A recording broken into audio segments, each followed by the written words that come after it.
At the mountains of madness. I am forced into speech because men of science have refused to follow my advice without knowing why. It is altogether against my will that I tell my reasons for opposing this contemplated invasion of the Antarctic, with its vast fossil hunt and its wholesale boring and melting of the ancient ice caps. And I am the more reluctant because my warning may be in vain. Doubt of the real facts, as I must reveal them, is inevitable. Yet, if I suppress what will seem extravagant and incredible, there would be nothing left. The hitherto withheld photographs, both ordinary and aerial, will count in my favor, for they are damnably vivid and graphic. Still, they will be doubted because of the great lengths to which clever fakery can be carried. The ink drawings, of course, will be jeered at as obvious impostures, notwithstanding a strangeness of technique which art experts ought to remark and puzzle over. In the end, I must rely on the judgment and standing of the few scientific leaders who have, on the one hand, sufficient independence of thought to weigh my data on its own hideously convincing merits, or in the light of certain primordial and highly baffling myth cycles, and on the other hand sufficient influence to deter the exploring world in general from any rash and over-ambitious program in the region of those mountains of madness. It is an unfortunate fact that relatively obscure men like myself and my associates, connected only with a small university, have little chance of making an impression where matters of a wildly bizarre or highly controversial nature are concerned. It is further against us that we are not, in the strictest sense, specialists in the fields which came primarily to be concerned. As a geologist, my object in leading the Miskatonic University expedition was wholly that of securing deep-level specimens of rocks and soil from various parts of the Antarctic continent, added by the remarkable drill devised by Professor Frank H. Pabodi of our engineering department. I had no wish to be a pioneer in any other field than this, but I did hope that the use of this new mechanical appliance at different points along previously explored paths would bring to light materials of a sort hitherto unreached by the ordinary methods of collection.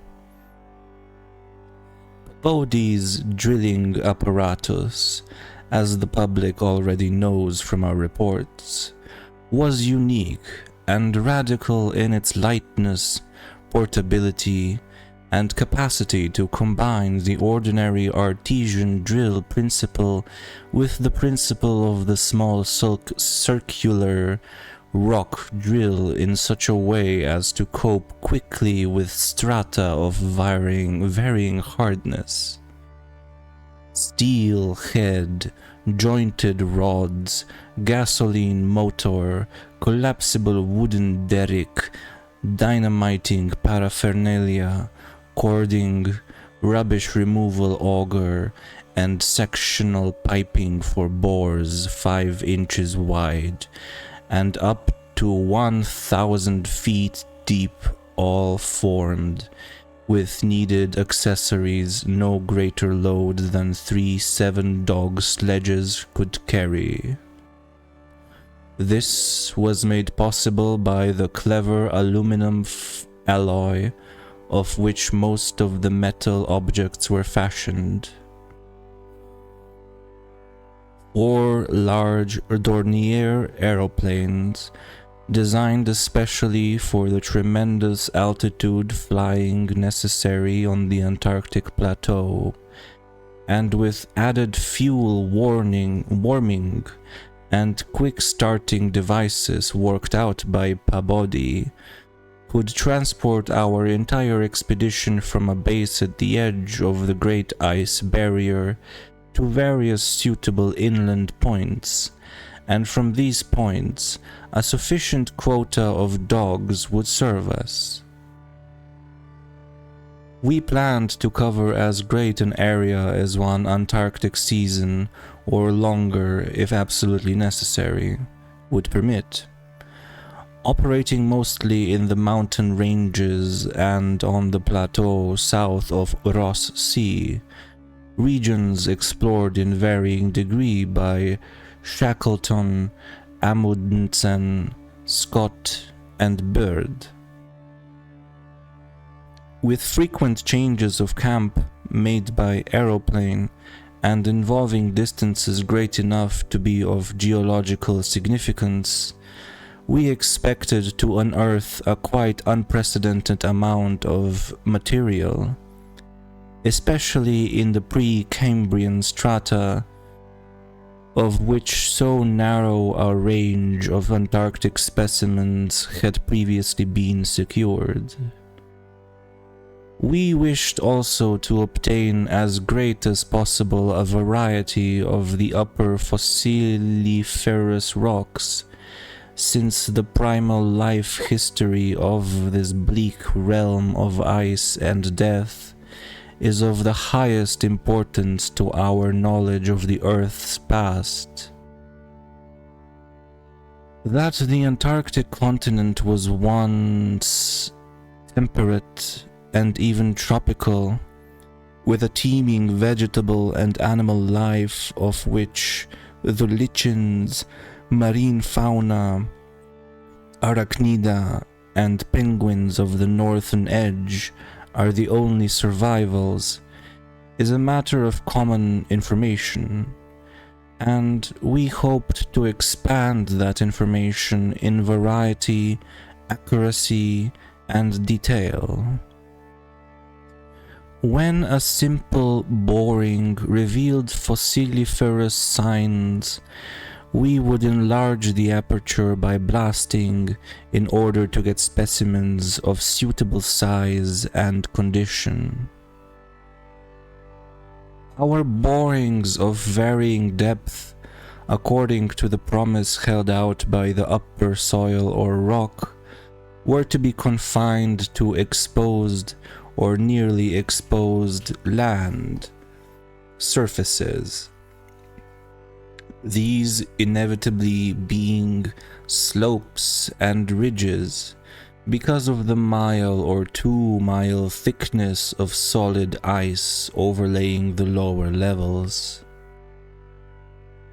We could not afford to waste drilling the depth of any considerable amount of mere glaciation, though Pabodi had worked out a plan for sinking copper electrodes in thick clusters of borings and melting off limited areas of ice with current from a gasoline-driven dynamo.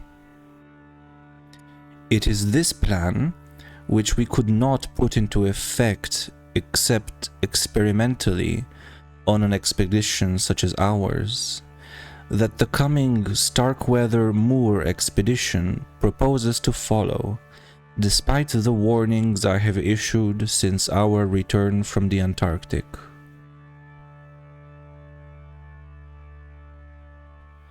The public knows of the Miskatonic expedition through our frequent wireless reports to the Arkham Advertiser and Associated Press, and though the later articles of Pabodi and myself, and through the later articles,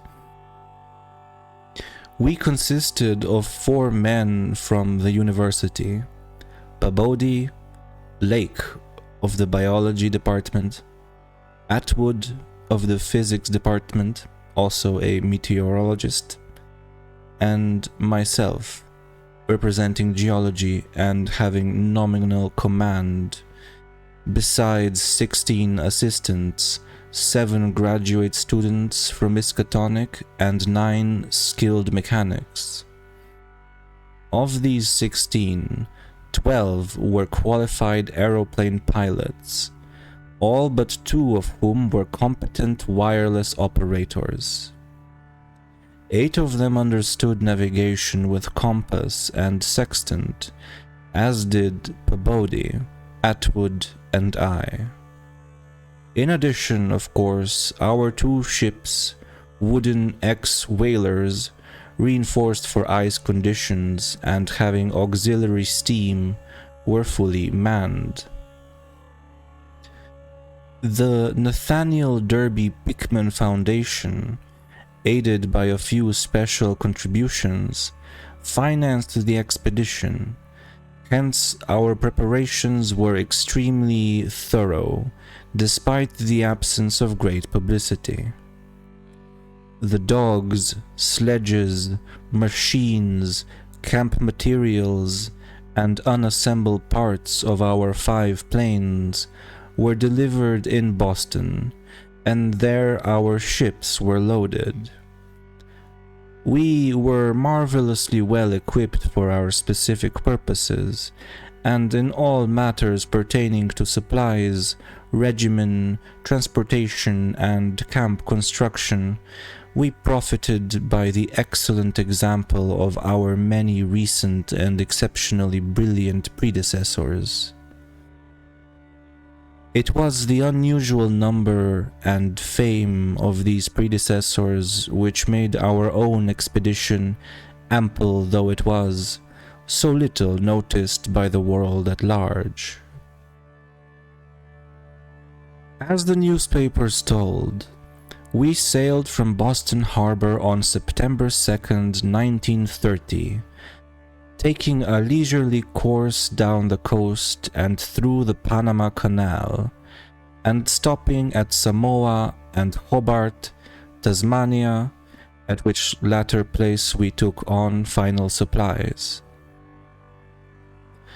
None of our exploring party had ever been in the polar regions before, hence we all relied greatly on our ship captains, J.B. Douglas commanding the brig Arkham and serving as commander of the sea party, and Georg Thorfinsen commanding the bark Miskatonic, both veteran whalers in Antarctic waters.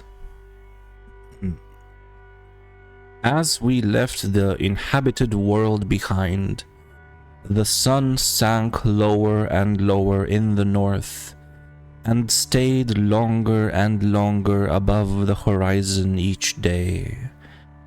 At about 62 degrees south latitude, we sighted our first icebergs, table-like objects with vertical sides, and just before reaching the Antarctic Circle, which we crossed on October 20th with appropriately quaint ceremonies, we were considerably troubled with field ice.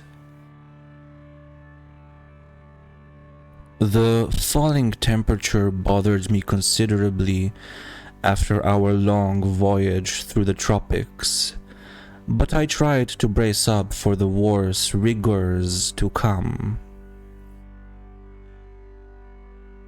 On many occasions, the curious atmospheric effects enchanted me vastly. these including a strikingly vivid mirage, the first I had ever seen, in which distant bergs became the battlements of unimaginable cosmic castles.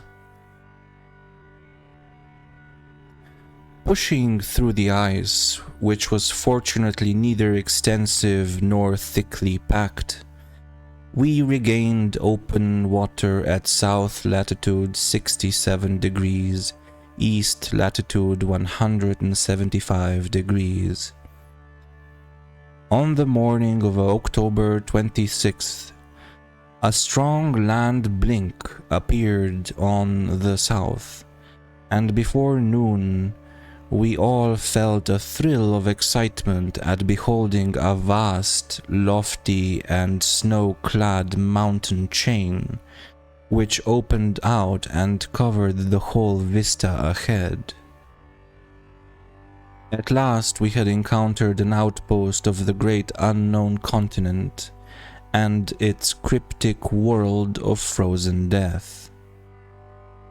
These peaks were obviously the Admiralty Range discovered by Ross, and it would now be our task to round Cape Adar and sail down the east coast of Victoria Land to our contemplated base on the shore of McMurdo Sound, at the foot of the volcano Erebus in south latitude 77 degrees and 9. The last lap of the voyage was vivid and fancy-stirring. Great barren peaks of mystery loomed up constantly against the west as the low northern sun of noon or the still lower horizon grazing southern sun of midnight poured its hazy reddish rays over the white snow, bluish ice and water lanes, and black bits of exposed granite slope. Through the desolate summits swept raging, intermittent gusts of the terrible Antarctic wind, whose cadences sometimes held vague suggestions of a wild and half-sentient musical piping, with notes extending over a wide range, and which for some subconscious mnemonic reason seemed to me disquieting and even dimly terrible.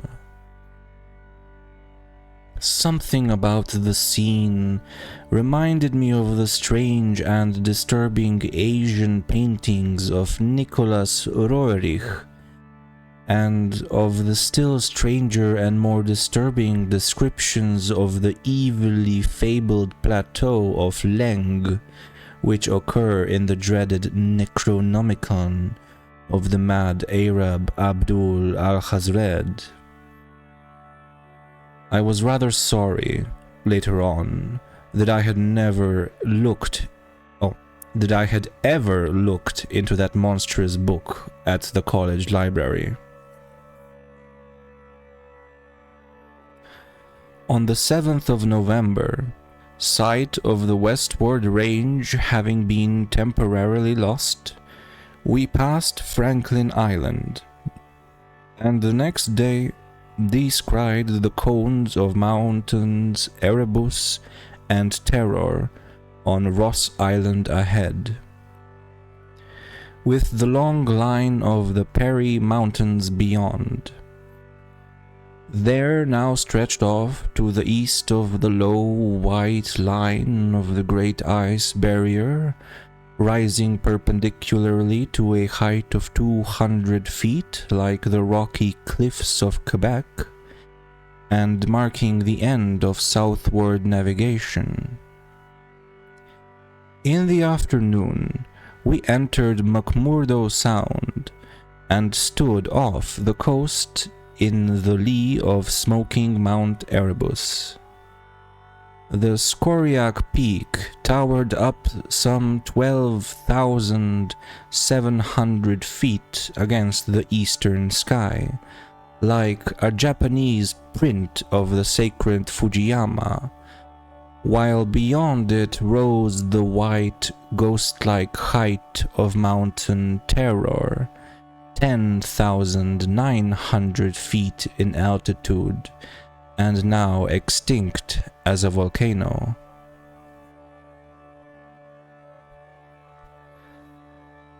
Puffs of smoke from Erebus came intermittently, and one of the graduate assistants, a brilliant young fellow named Danforth, pointed out what looked like lava on the snowy slope, remarking that this mountain, discovered in 1840, had undoubtedly been the source of Poe's image when he wrote 7 years later. The lavas that restlessly roll their sulphurous currents down Yanek, in the ultimate climes of the pole, that groan as they roll down Mount Yanek, in the realms of the boreal pole. Danforth was a great reader of bizarre material, and had talked a good deal of Poe. I was interested myself because of the Antarctic scene of Poe's only long story, the disturbing and enigmatical Arthur Gordon Pym. On the barren shore, and on the lofty ice barrier in the background, myriads of grotesque penguins squawked and flapped their fins, while many fat seals were visible on the water, swimming or sprawling across large cakes of slowly drifting ice. Using small boats, we effected a difficult landing on Ross Island shortly after midnight on the morning of the 9th, carrying a line of cable from each of the ships and preparing to unload supplies by means of a breeches buoy arrangement. Our sensations on the first treading Antarctic soil were poignant and complex, even though at this particular point the Scott and Shackleton expeditions had preceded us. Our camp on the frozen shore below the volcano's slope was only a provisional one, headquarters being kept aboard the Arkham. We landed all our drilling apparatus, dogs, sledges, tents, provisions, gasoline tanks, experimental ice melting outfit, cameras, both ordinary and aerial, aeroplane parts, and other accessories, including 3 small portable wireless outfits, besides those in the planes, capable of communicating with the Arkham's large outfit from any part of the Antarctic continent that we would be likely to visit. The ship's outfit, communicating with the outside world, was to convey press reports to the Arkham Advertiser's powerful wireless station on Kingsport Head, Massachusetts. We hoped to complete our work during a single Antarctic summer, but if this proved impossible, we would winter on the Arkham, sending the Miskatonic north before the freezing of the ice for another summer's supplies. I need not repeat what the newspapers have already published about our early work, of our ascent of Mount Erebus, our successful mineral borings at several points on Ross Island, and the singular speed with which Peabody's apparatus accomplished them. Even through solid rock layers, our provisional test of the small ice melting equipment, our perilous ascent of the Great Barrier with sledges and supplies, and our final assembling of 5 huge aeroplanes at the camp atop the barrier.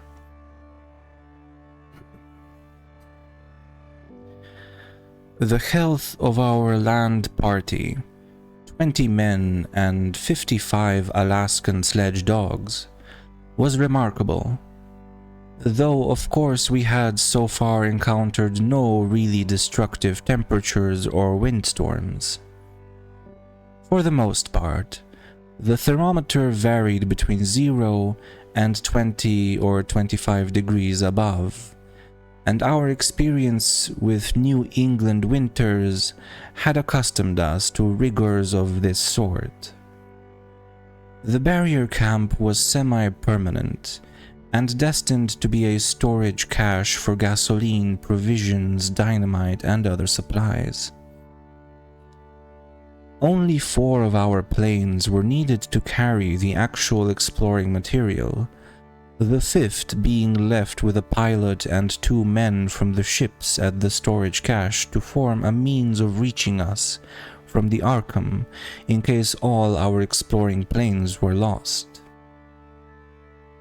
Later, when not using all the other planes for moving apparatus, we would employ 1 or 2 in a shuttle transportation service between this cache and another permanent base on the Great Plateau from 600 to 700 miles southward, beyond Beardmore Glacier.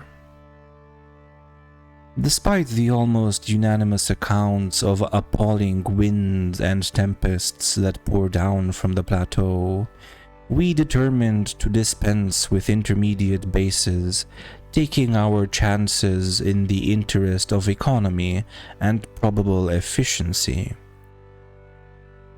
Wireless reports have spoken of the breathtaking 4-hour non-stop flight of our squadron on November 21st over the lofty shelf ice, with vast peaks rising on the west and the unfathomed silences echoing to the sound of our engines.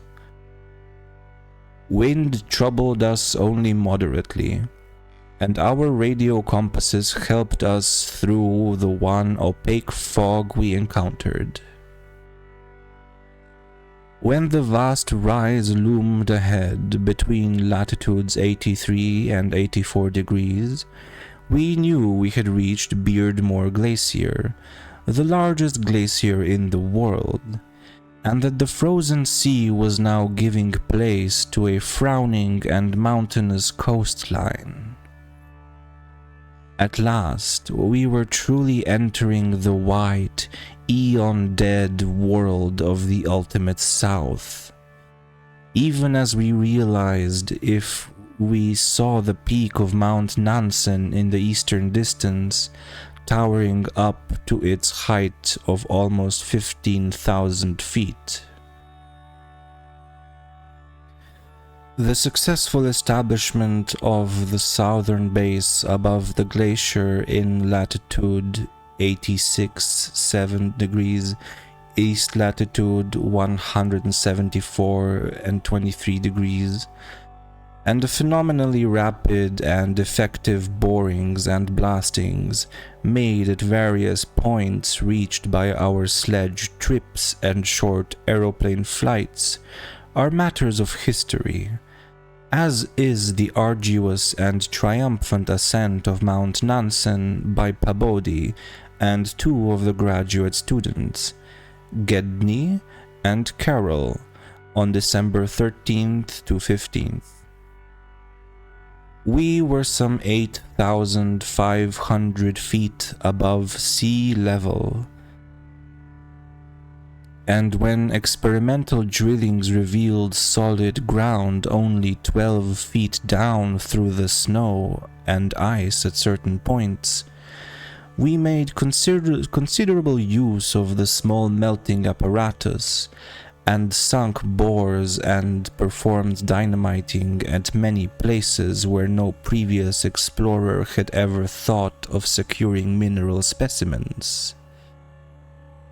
The pre-Cambrian granites and beacon sandstones thus obtained confirmed our belief that this plateau was homogeneous with the great bulk of the continent to the west, but somewhat different from the parts lying eastward below South America, which we then thought to form a separate and smaller continent divided from the larger one by a frozen junction of Ross and Weddell seas, though Byrd had since disproved the hypothesis.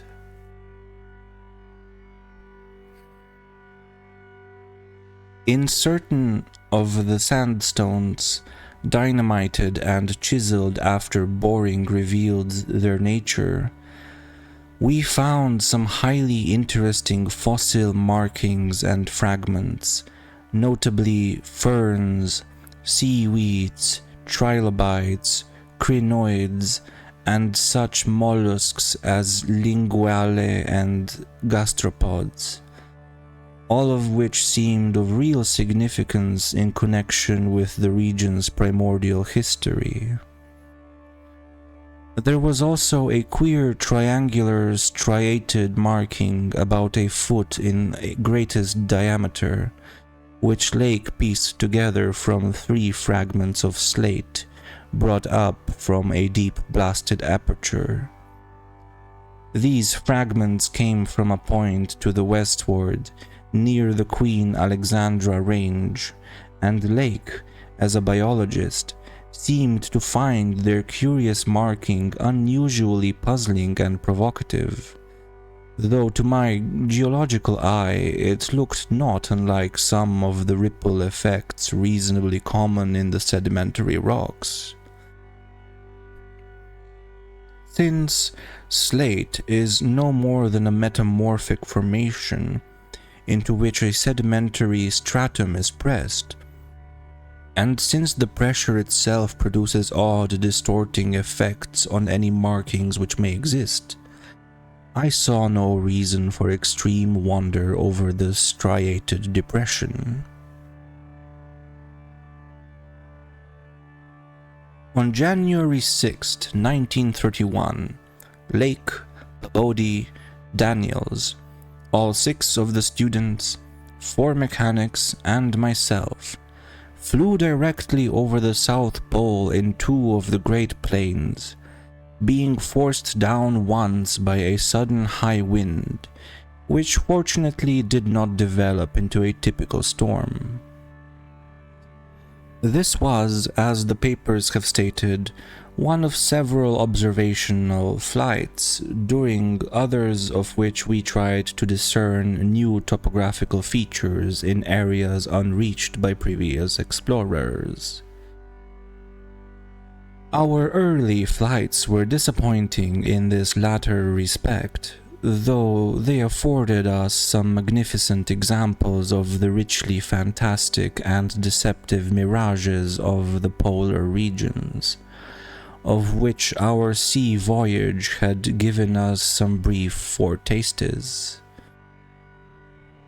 Distant mountains floated in the sky as enchanted cities, and often the whole white world would dissolve into a gold, silver, and scarlet land of Dunsanian dreams and adventurous expectancy under the magic of the low midnight sun. On cloudy days, we had considerable trouble in flying, owing to the tendency of snowy earth and sky to merge into one mystical opalescent void, with no visible horizon to mark the junction of the two. At length, we resolved to carry out our original plan of flying 500 miles eastward, with all 4 exploring planes, and establishing a fresh sub-base at a point which would probably be on the smaller continental division, as we mistakenly conceived it. Geological specimens obtained there would be desirable for purposes of comparison. Our health so far had remained excellent. Lime juice well offsetting the steady diet of tinned and salted food, and temperatures generally above zero, enabling us to do without our thickest furs. It was now midsummer, and with haste and care we might be able to conclude work by March, and avoid a tedious wintering through the long Antarctic night. Several savage windstorms had burst upon us from the west, but we had escaped damage through the skill of Atwood in devising rudimentary aeroplane shelters and windbreaks of heavy snow blocks, and reinforcing the principal camp buildings with snow. Our good luck and efficiency had indeed been almost uncanny. The outside world knew, of course, of our program, and was told also of Lake's strange and dogged insistence on a westward, or rather northwestward, prospecting trip before our radical shift to the new base. It seems that he had pondered a great deal, and with alarmingly radical daring, over that triangular straighted markings in the slate, reading into it certain contradictions in nature and geological period which whetted his curiosity to the utmost, and made him avid to sink more borings and blastings in the west-stretching formation, to which the exhumed fragments evidently belonged. He was strangely convinced that the marking was the print of some bulky, unknown and radically unclassifiable organism of considerably advanced evolution, notwithstanding that the rock which bore it was of so vastly ancient a date, Cambrian if not actually pre-Cambrian, as to preclude the probable existence not only of all highly evolved life, but of any life at all above the unicellular or at most the trilobite stage. These fragments, with their odd marking, must have been 500 million to 1,000 million years old.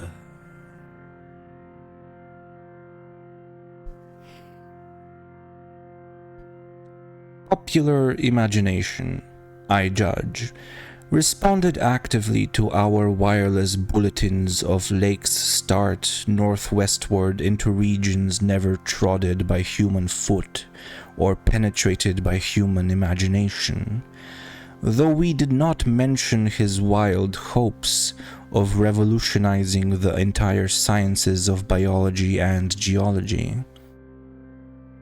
His preliminary sledging and boring journey of January 11th to 18th with Pabodie and 5 others, marred by the loss of 2 dogs in an upset when crossing one of the great pressure ridges in the ice, had brought up more and more of the Archean slate, and even I was interested by the singular profusion of evident fossil markings in that unbelievably ancient stratum. These markings, however, were of very primitive life forms, involving no great paradox, except that any life forms should occur in rock as definitely pre-Cambrian as this seemed to be. Hence, I still failed to see the good sense of Lake's demand for an interlude in our time-saving program. An interlude requiring the use of all 4 planes, many men, and the whole of the expedition's mechanical apparatus. I did not in the end veto the plan, though I decided not to accompany the northwestward party despite Lake's plea for my geological advice. While they were gone, I would remain at the base with Pabodie and 5 men and work out final plans for the eastward shift. In preparation for this transfer, one of the planes had begun to move up a good gasoline supply from McMurdo Sound, but this could wait temporarily. I kept with me 1 sledge and 9 dogs, since it is unwise to be at any time without possible transportation in an utterly tenantless world of eon-long death. Lake's sub-expedition into the unknown, as everyone will recall, the shortwave transmitters on the planes, these being simultaneously picked up by our apparatus at the southern base and by the Arkham at McMurdo Sound, whence they were relayed to the outside world on wavelengths up to 50 meters.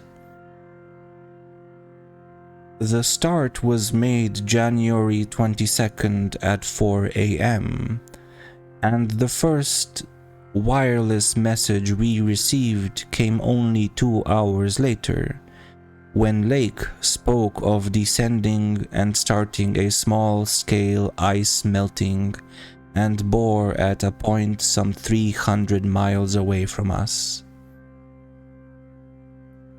6 hours after that, a second and very excited message told of the frantic, beaver-like work whereby a shallow shaft had been sunk and blasted, culminating in the discovery of slate fragments with several markings approximately like the one which had caused the original puzzlement. 3 hours later, a brief bulletin announced the resumption of the flight in the teeth of a raw and piercing gale, and when I dispatched a message of protest against further hazards, Lake replied curtly that his new specimens made any hazard worth taking. I saw that his excitement had reached the point of mutiny, and that I could do nothing to check this headlong risk of the whole expedition's success.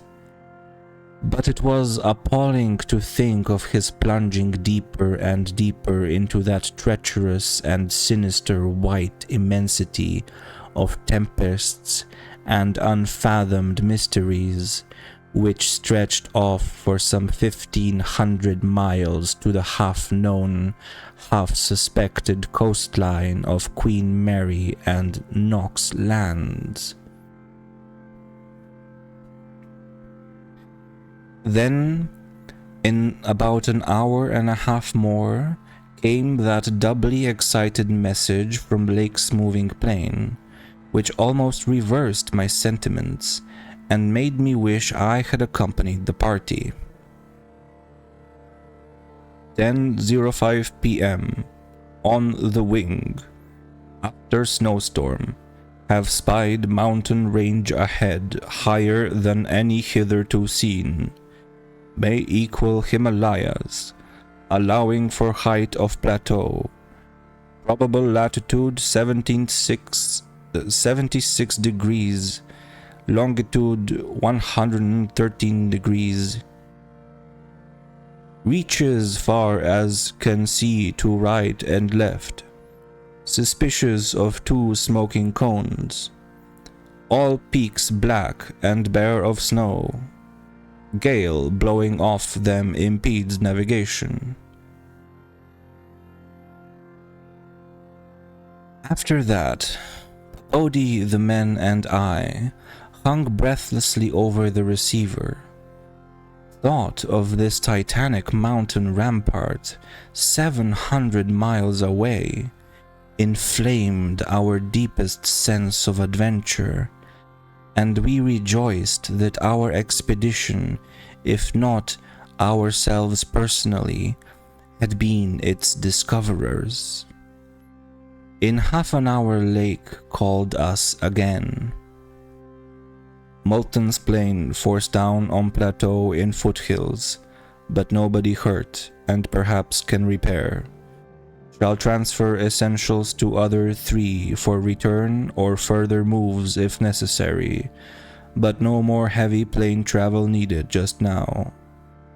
Mountains surpass anything in imagination. Am going up scouting in Carol's plane with all weight out.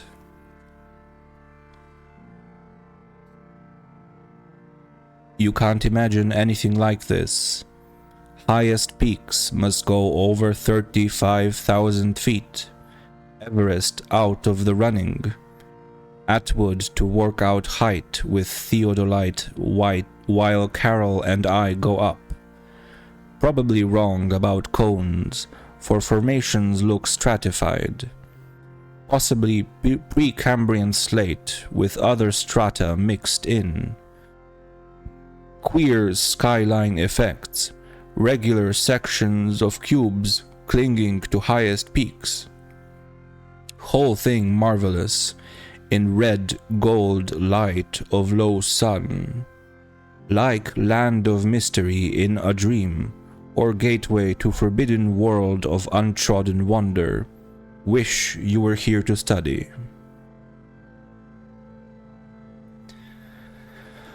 Though it was technically sleeping time, not one of us listeners thought for a moment of retiring. It must have been a good deal the same at McMurdo Sound, where the supply cache and the Arkham were also getting the messages.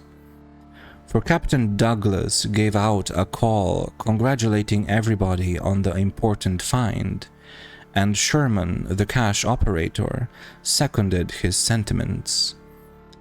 We were sorry, of course, about the damaged aeroplane, but hoped it could be easily mended.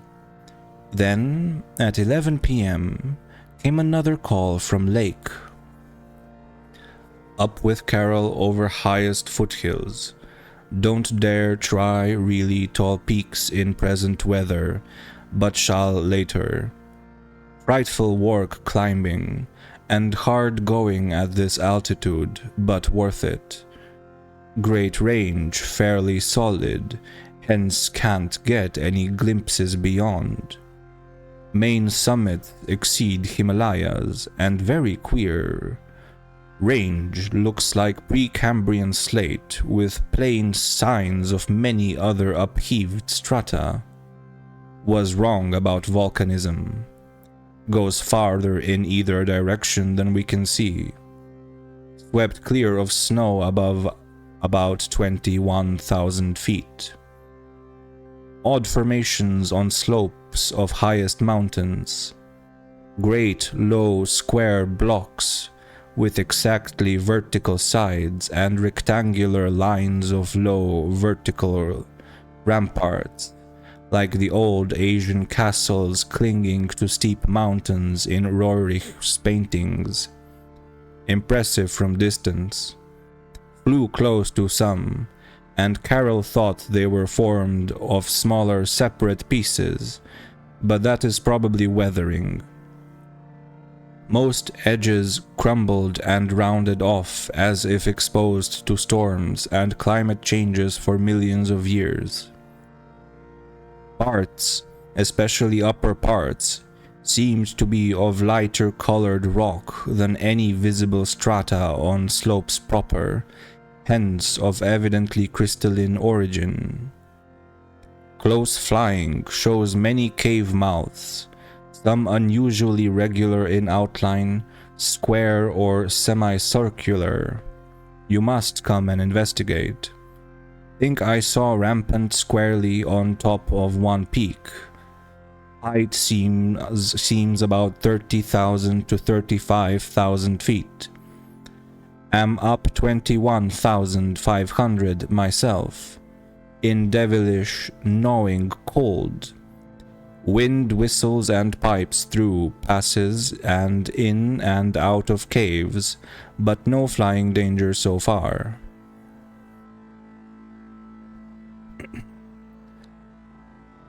From then on, For another half hour, Lake kept up a running fire of comment and expressed his intention of climbing some of the peaks on foot. I replied that I would join him as soon as he could send a plane, and that Pabodi and I would work out the best gasoline plan, just where and how to concentrate our supply in view of the expedition's altered character.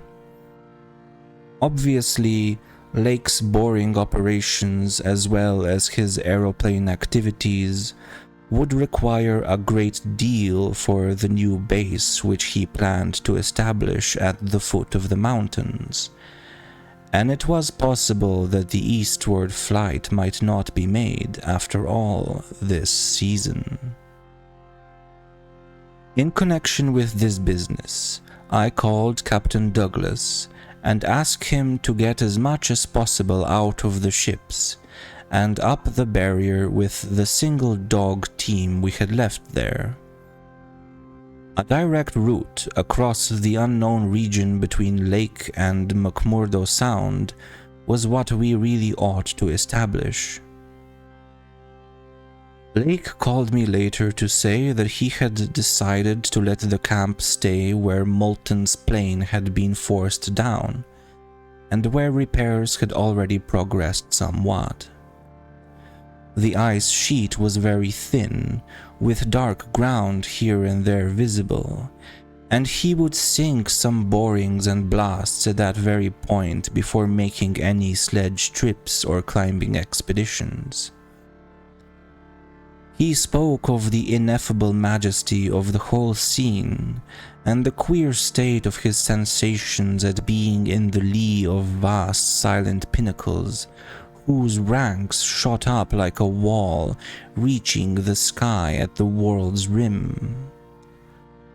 Atwood's theodolite observations had placed the height of the 5 tallest peaks at from 30,000 to 34,000 feet.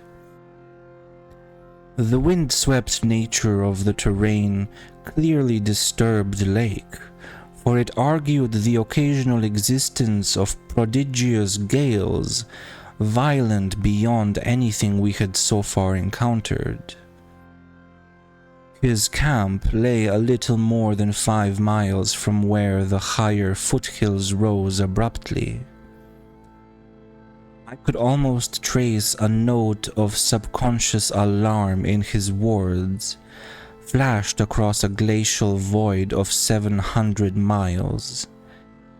As he urged that we all hasten with the matter and get the strange new region disposed of as soon as possible. He was about to rest now, after a continuous day's work of almost unparalleled speed, strenuousness, and results. In the morning, I had a 3-cornered wireless talk with Lake and Captain Douglas at their widely separated bases.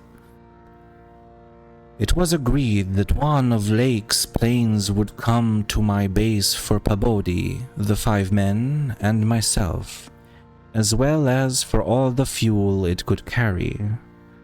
The rest of the fuel question, depending on our decision about an easterly trip, could wait for a few days, since Lake had enough for immediate camp heat and borings.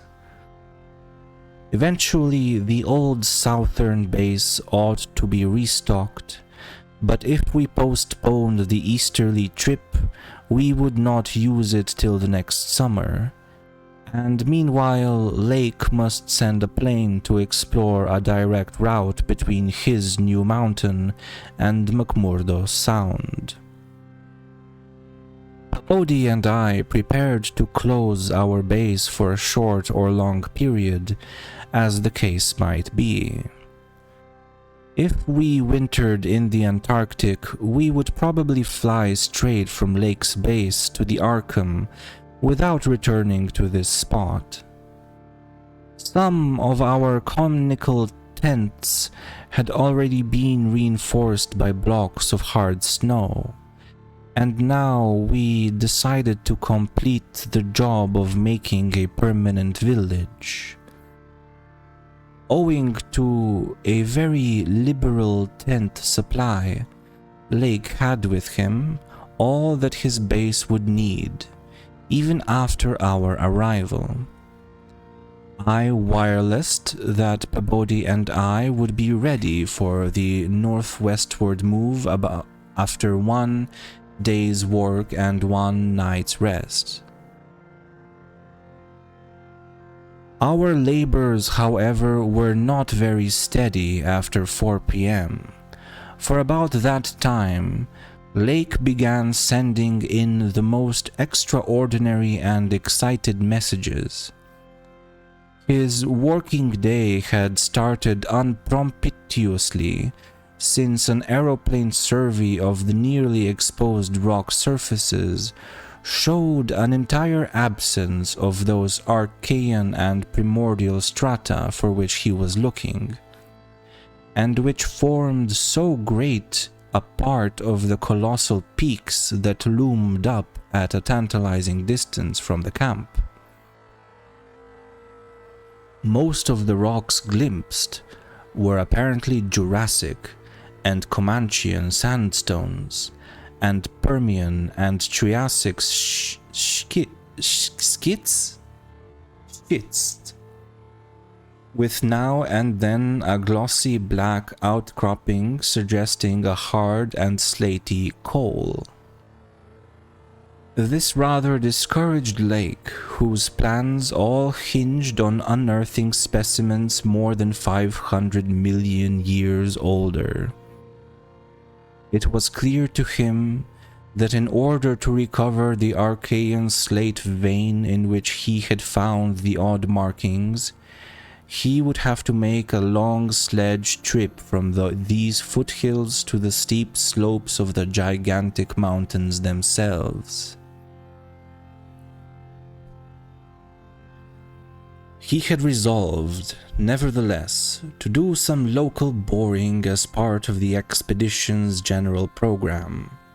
Hence, he set up the drill and put 5 men to work with it, while the rest finished settling the camp and repairing the damaged aeroplane. The softest visible rock, a sandstone about a quarter of a mile from the camp, had been chosen for the first sampling, and the drill made excellent progress without much supplementary blasting.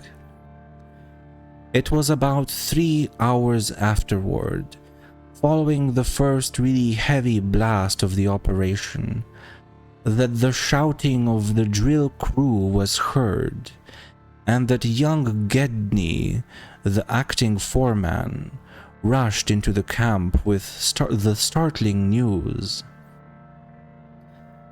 They had struck a cave.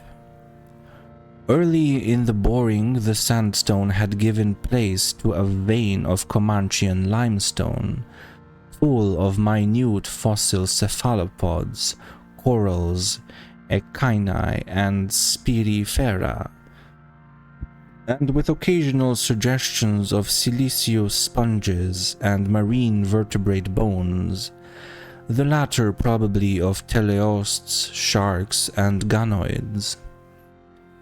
This in itself was important enough as affording the first vertebrate fossils the expeditions had yet secured, but when shortly afterward the drill head dropped through the stratum into apparent vacancy, a wholly new and doubly intense wave of excitement spread among the excavators. A good-sized blast had laid open the subterranean secret, and now, through a jagged aperture perhaps 5 feet across and 3 feet thick, there yawned before the avid searchers a section of shallow limestone hollowing worn more than 50 million years ago by the trickling ground waters of a bygone tropic world. The hollowed layer was not more than 7 or 8 feet deep, but extended off indefinitely in all directions, and had a fresh, slightly moving air which suggested its membership in an extensive subterranean system.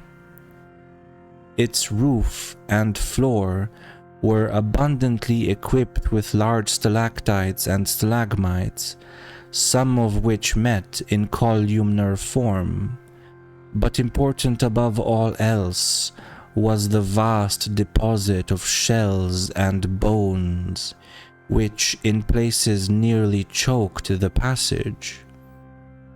Washed down from unknown jungles of Mesozoic tree ferns and fungi, and forests of tertiary cycads, fan and palms, and primitive angiosperms, this osseous medley contained representatives of more Cretaceous, Eocene, and other animal species than the greatest paleontologist could have encountered or classified in a year. Mollusks, crustacean armor, fishes, amphibians, reptiles, birds, and early mammals, great and small, known and unknown.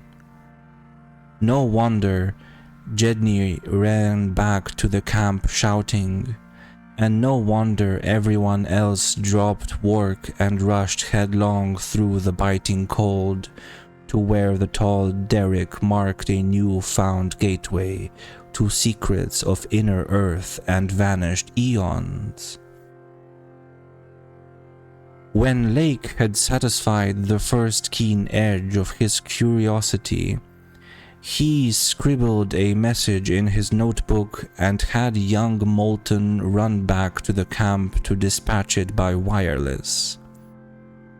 This was my first word of the discovery, and it told the identification of early shells, bones, and of ganoids and placoderms, remnants of labyrinthodonts and thesodonts, great mosasaur skull fragments, dinosaur vertebrae and armor plates, pterodactyl teeth and wing bones, Archaeopteryx debris, Miocene shark's teeth, primitive bird skulls, and other bones of archaic mammals such as Palaeothauruses, Zyphodons, Eohippi, Oreodons, and Titanotheres. There was nothing as recent as a mastodon, elephant, true camel, deer, or bovine animal. Hence, Lake concluded that the last deposits had occurred during the Oligocene age, and that the hollowed stratum had lain in its present dried, dead, and inaccessible state for at least 30 million years.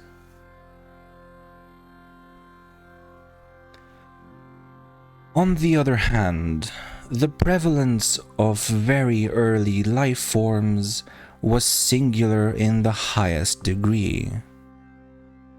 Though the limestone formation was on the evidence of such typical embedded fossils as ventriculites, positively and unmistakably Comanchean, and not a particle earlier, the free fragments in the hollow space included a surprising proportion from organisms hitherto considered as peculiar to far older periods.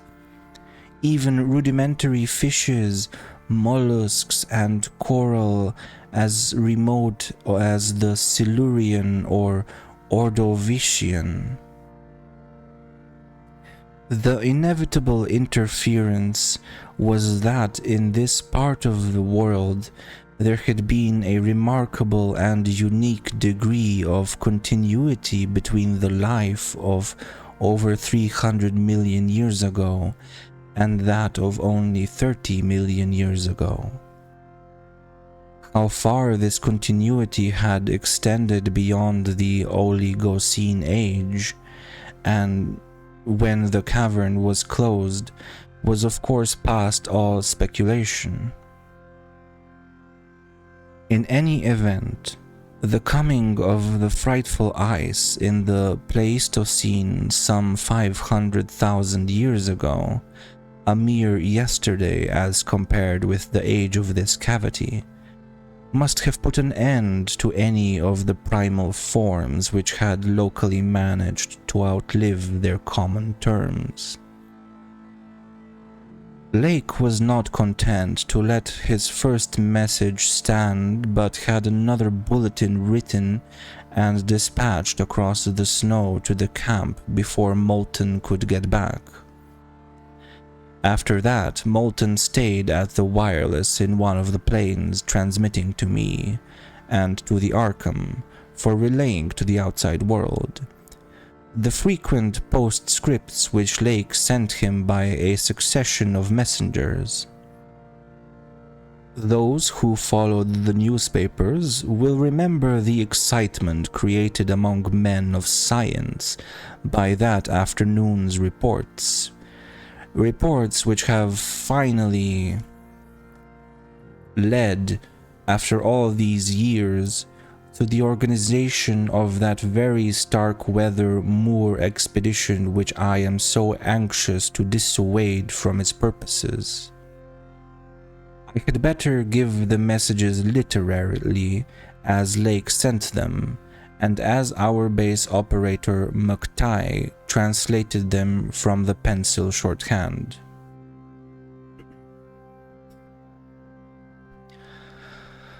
Fowler makes discovery of highest importance in sandstone and limestone fragments from blasts.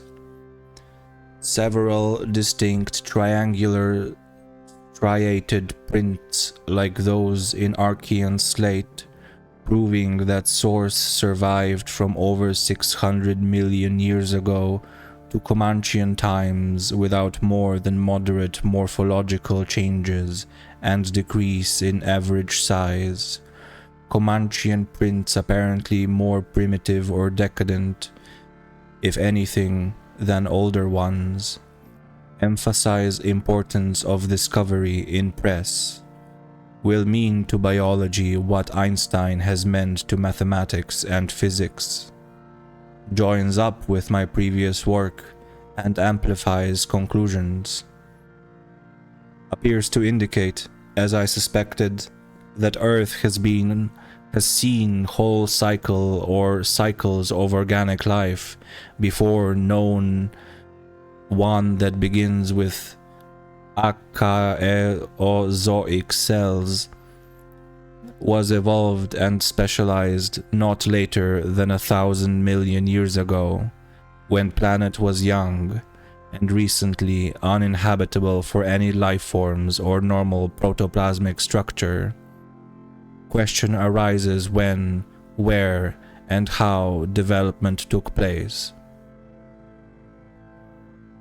Later, examining certain skeletal fragments of large land and marine saurians and primitive mammals, find singular local wounds or injuries to bony structure not attributable to any known predatory or carnivorous animal of any period. Of two sorts: straight, penetrant bores and apparently hacking incisions. One or two cases of cleanly severed bones. Not many specimens affected. Am sending to camp for electric torches. Will extend search area underground by hacking away stalactites. Still later, have found peculiar soapstone fragment about 6 inches across and an inch and a half thick, wholly unlike any visible local formation. Greenish, but no evidences to place its period. Has curious smoothness and regularity. Shaped like 5-pointed star with tips broken off, and signs of other cleavage at inward angles and in center of surface. Small, smooth depression in center of unbroken surface. Arouses much curiosity as to source and weathering. Probably some freak of water action. Carroll, with magnifier, thinks he can make out additional markings of geological significance. Groups of tiny dots in regular patterns. Dogs growing uneasy as we work, and seem to hate this soapstone. Must see if it has any peculiar odor. Will report again when Mills gets back with light and we start on underground area. 10:15 p.m. Important discovery. Orendorff and Watkins working underground at 9:45 with light found monstrous barrel-shaped fossil of wholly unknown nature. Probably vegetable, unless overgrown specimen of unknown marine radiata. Tissue evidently preserved by mineral salts. Tough as leather, but astonishing flexibility retained in places. Marks of broken off parts at ends and at around sides. 6 feet end to end, 3 5/10 feet central diameter, tapering to 1 foot at each end. Like a barrel with 5 bulging ridges in place of staves. Lateral breakages as of thinnish stalks are at equator in middle of these ridges. In furrows between ridges are curious growths, combs or wings that fold up and spread out like fans. All greatly damaged but one, which gives almost 7-foot wing spread. Arrangement reminds one of certain monsters of primal myth, especially fabled elder things in Necronomicon. These wings seem to be membranous, stretched on framework of glandular tubing. Apparent minute orifices in frame tubing at wing tips. Ends of body shriveled, giving no clue to interior or to what has been broken off there. Must dissect when we get back to camp. Can't decide whether vegetable or animal. Many features obviously of almost incredible primitiveness.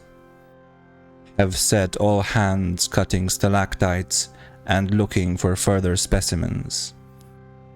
Additional scarred bones found, but these must wait. Having trouble with dogs. They can't endure the new specimen, and would probably tear it to pieces if we didn't keep it at a distance from them. 11:30 p.m. Attention. Dyer, Pabodi, Douglas. Matter of highest, I might say transcendent, importance. Arkham must relate to Kingsport Head Station at once. Strange barrel growth is the arcane thing that left prints in rocks. Mills, Baudreau, and Fowler discover cluster of 13 more at underground point 40 feet from aperture. Mixed with curiously rounded and configured soapstone fragments smaller than one previously found, Star-shaped, but no marks of breakage except at some of the points. Of organic specimens, 8 apparently perfect, with all appendages, have brought all to surface, leading off dogs to distance. They cannot stand the things. Give close attention to description and repeat back for accuracy. Papers must get this right. Objects are 8 feet long all over, 6 foot, 5 ridged barrel torso, 3 5/10 feet central diameter, 1 foot end diameters. Dark gray, flexible, and infinitely tough. 7 foot membranous wings of same color, found folded, spread out of furrows between ridges. Wing framework tubular or glandular of lighter gray, with orifices at wing tips. Spread wings have serrated edge. Around equator, one at central apex of each of the 5 vertical, stave-like ridges, are 5 systems of light gray flexible arms or tentacles, found tightly folded to torso, but expansible to maximum length of over 3 feet. Like arms of primitive crinoid. Single stalks, 3 inches diameter, branch after 6 inches into 5 substalks, each of which branches after 8 inches into small, tapering tentacles or tendrils, giving each stalk a total of 25 tentacles. At top of torso, blunt, bulbous neck of lighter gray, with gill-like suggestions, holds yellowish 5-pointed starfish-shaped apparent head covered with 3-inch wiry cilia of various prismatic colors. Head thick and puffy, about 2 feet point to point, with 3-inch flexible yellowish tubes projecting from each point. Slit in exact center of top, probably breathing aperture. At the end of each tube is spherical expansion where yellowish membrane rolls back on handling to reveal glassy, red irised globe, evidently an eye. 5 slightly longer reddish tubes start from inner angles of starfish-shaped head and end in sac-like swellings of same color which upon pressure open to bell-shaped orifices 2 inches maximum diameter and lined with sharp white tooth-like projections, probably mouths. All these tubes, cilia, and points of starfish head, found folded tightly down, tubes and points clinging to bulbous neck and torso, flexibility surprising despite vast toughness. At bottom of torso, rough but dissimilarly functioning counterparts of head arrangements exist. Bulbous light gray pseudo-neck, without gill suggestions, holds greenish 5-pointed starfish arrangement. Tough, muscular arms, 4 feet long and tapering from 7 inches diameter at base to about 2 5/10 at point. To each point is attached small end of a greenish 5-veined membranous triangle, 8 inches long and 6 wide at farther end. This is the paddle, fin, or pseudo-foot which has made prints in rocks from 1,000 million to 50 or 60 million years old. From inner angles of starfish arrangement project 2-foot reddish tubes tapering from 3 inches diameter at base to 1 at tip. Orifices at tips. All these parts infinitely tough and leathery, but extremely flexible. 4-foot arms with paddles, undoubtedly used for locomotion of some sort, marine or otherwise. When moved, display suggestion of exaggerated muscularity. As found, all these projections tightly folded over pseudoneck and end of torso, corresponding to projections at other end. Cannot yet assign positively to animal or vegetable kingdom. Odds now favor animal. Probably represents incredibly advanced evolution of radiata without loss of certain primitive features. Echinoderm resemblances unmistakable despite local contradictory evidences. Wing structure puzzles in view of probable marine habitat, but may have use in water navigation. Symmetry is curiously vegetable-like, suggesting vegetables' essential up and down structure rather than animals' fore and aft structure. Fabulously early date of evolution, preceding even simplest Archean protozoa hitherto known, baffles all conjecture as to origin. Complete specimens have such uncanny resemblances to certain creatures of primal myth that suggestion of ancient existence outside Antarctic becomes inevitable. Dyer and Pabodie have read Necronomicon and seen Clark Ashton Smith's nightmare paintings based on text, and will understand when I speak of elder things supposed to have created all Earth life as jest or mistake. Students have always thought conception formed from morbid imaginative treatment of very ancient tropical radiata. Also like prehistoric folklore things Wilmarth has spoken of, Cthulhu cult appendages, etc.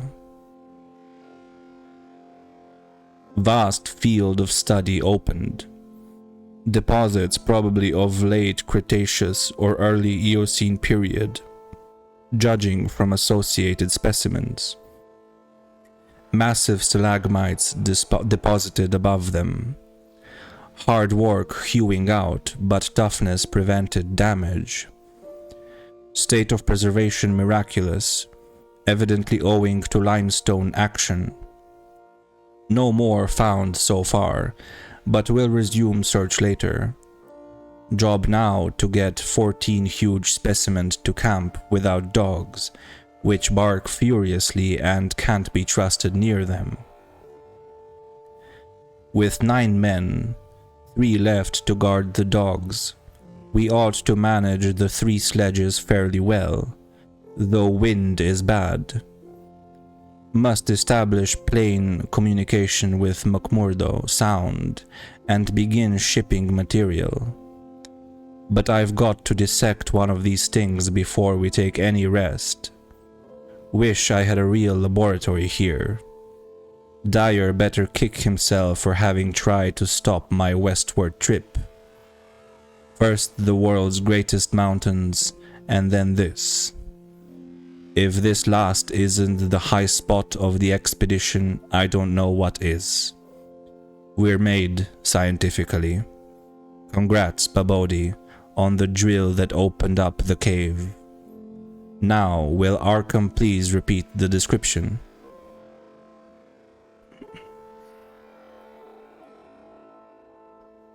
The sensations of Pabodie and myself at receipt of this report were almost beyond description, nor were our companions much behind us in enthusiasm.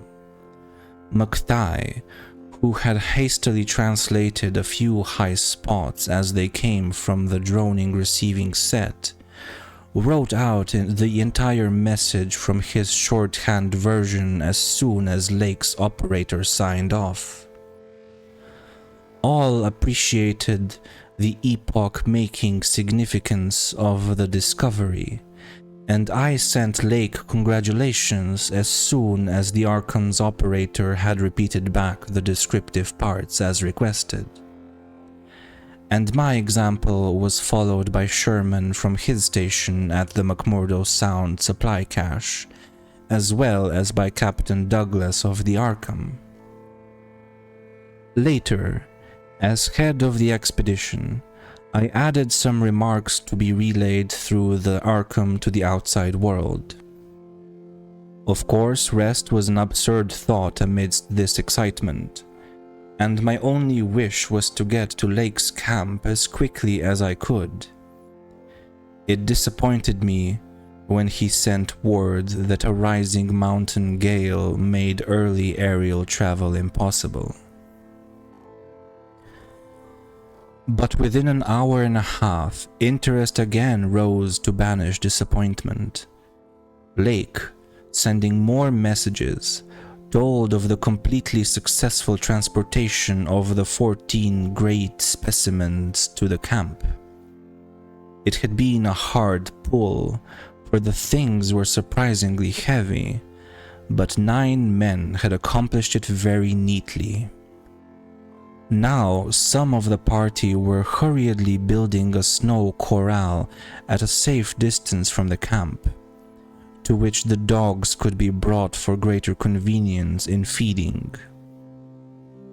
The specimens were laid out on the hard snow near the camp, save for one on which Lake was making crude attempts at dissection.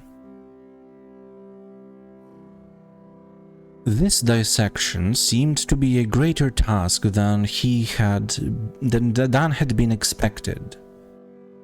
For despite the heat of a gasoline stove in the newly raised laboratory tent, the deceptively flexible tissues of the chosen specimen, a powerful and intact one, lost nothing of their more than leathery toughness. Lake was puzzled as to how he might make the requisite incisions without violence, destructive enough to upset all the structural niceties he was looking for. He had, it is true, 7 more perfect specimens, but these were too few to use up recklessly unless the cave might later yield an unlimited supply. Accordingly, he removed the specimen and dragged in one which, though having remnants of the starfish arrangements at both ends, was badly crushed and partly disrupted along one of the great torso furrows. Results, quickly reported over the wireless, were baffling and provocative indeed. Nothing like delicacy or accuracy was possible with instruments hardly able to cut the anomalous tissue, but the little that was achieved left us all awed and bewildered. Existing biology would have to be wholly revised, for this thing was no product of any cell growth science knows about. There had been scarcely any mineral replacement, and despite an age of perhaps 40 million years, the internal organs were wholly intact. The leathery, undeteriorative, and almost indestructible quality was an inherent attribute of the thing's form of organization, and pertained to some Paleogean cycle of invertebrate evolution utterly beyond our powers of speculation.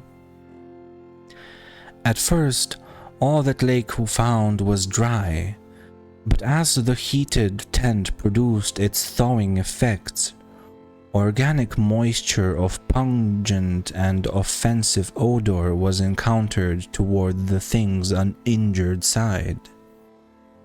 It was not blood, but a thick, dark green fluid, apparently answering the same purpose. By the time Lake reached this stage, all 37 dogs had been brought to the still, uncompleted corral near the camp, and even at that distance set up a savage barking and show of restlessness at the acrid, diffusive smell.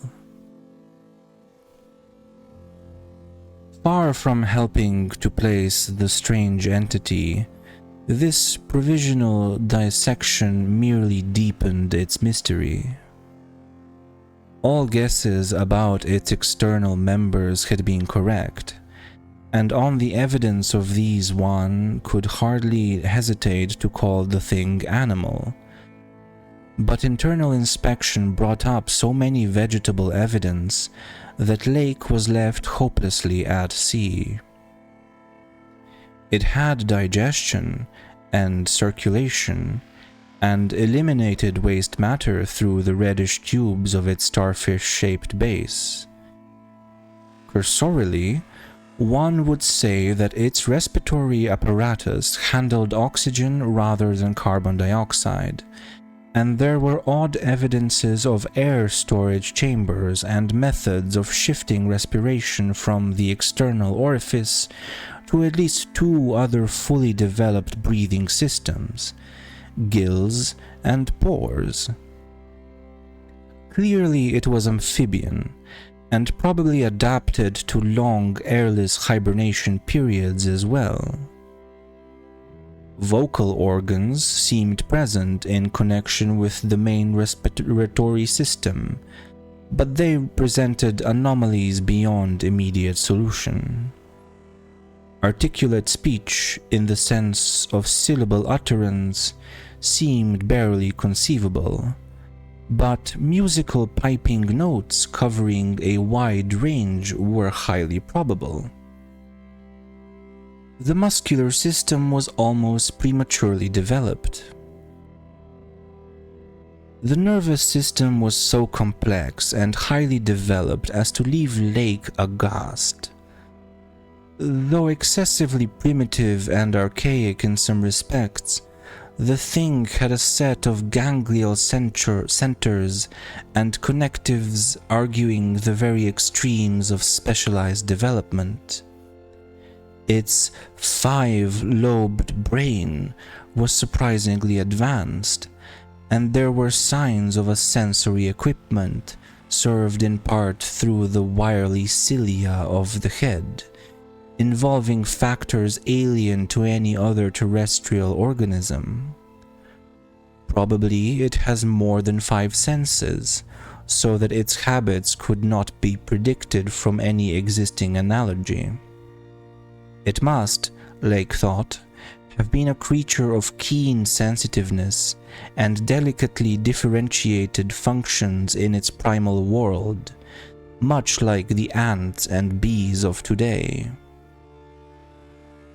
It reproduced like the vegetable cryptograms, especially the Pteridophyta, having spore cases at the tips of the wings and evidently developing from a thallus or prothallus.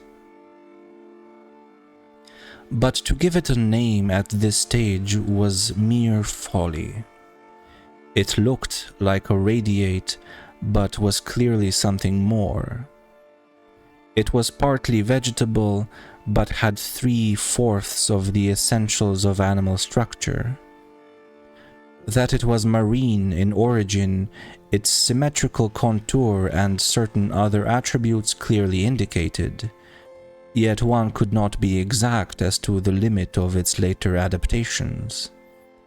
The wings, after all, held a persistent suggestion of the aerial.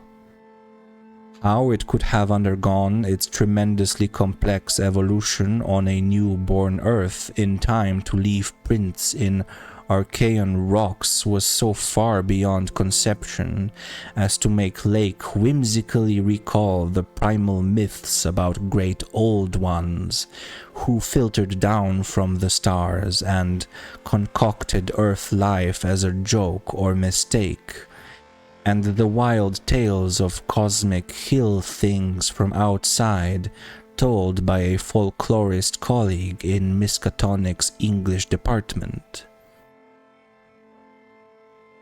Naturally, he considered the possibility of the pre-Cambrian prints having been made by a less evolved ancestor of the present specimens, but quickly rejected this too facile theory upon considering the advanced structural qualities of the older fossils.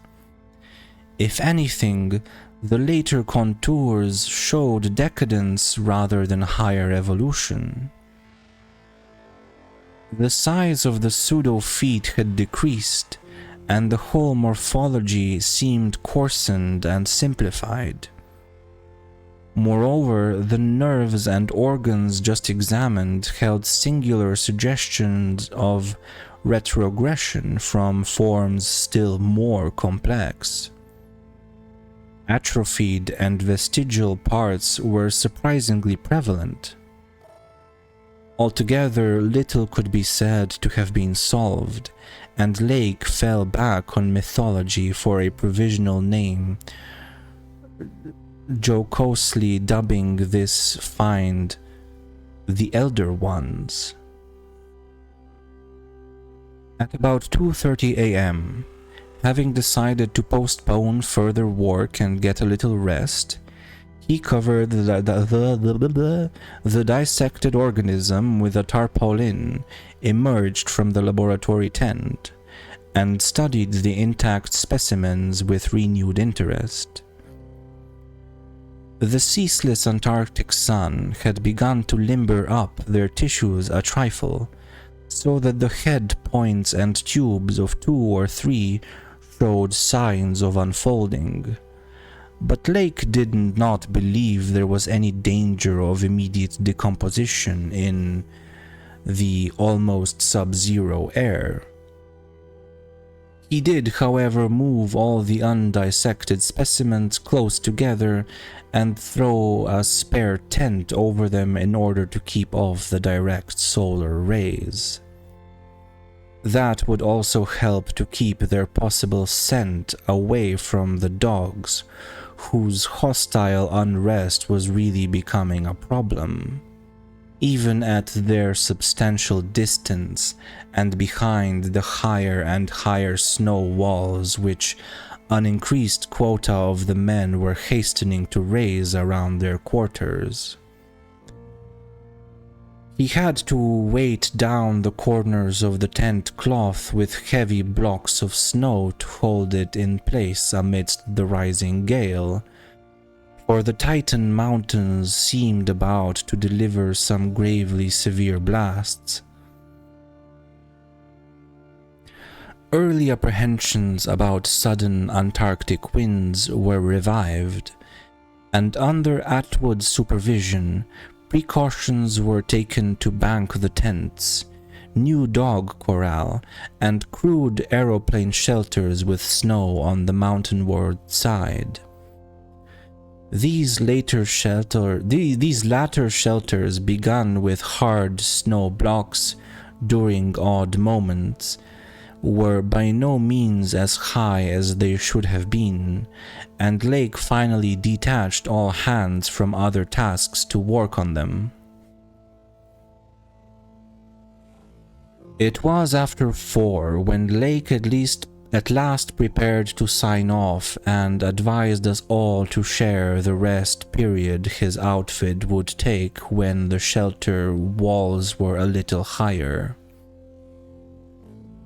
He held some friendly chat with Pabodie over the ether and repeated his praise of the really marvelous drills that had helped him make his discovery. Atwood also sent greetings and praises.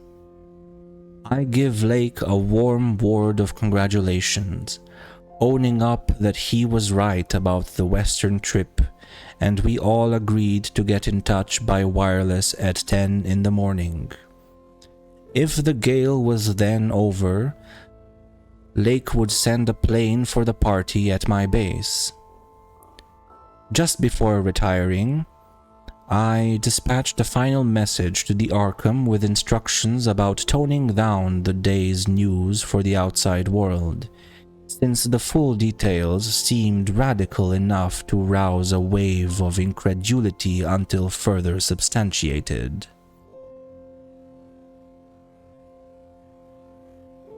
None of us, I imagine, slept very heavily or continuously that morning. Both the excitement of Lake's discovery and the mounting fury of the wind were against such a thing. So savage was the blast, even where we were, that we could not help wondering how much worse it was at Lake's camp, directly under the vast unknown peaks that bred and delivered it.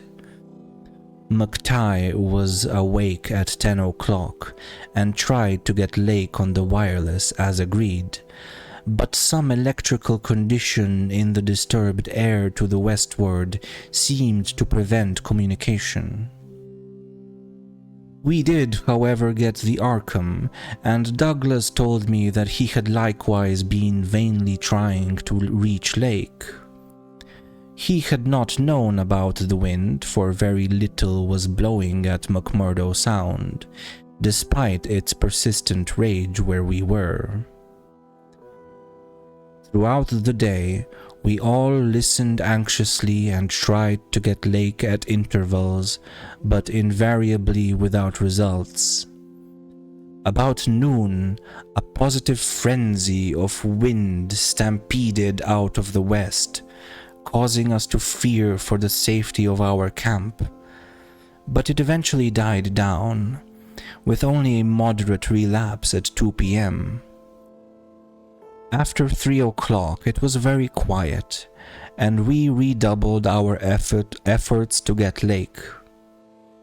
Reflecting that he had 4 planes, each provided with an excellent shortwave outfit, we could not imagine any ordinary accident capable of crippling all his wireless equipment at once.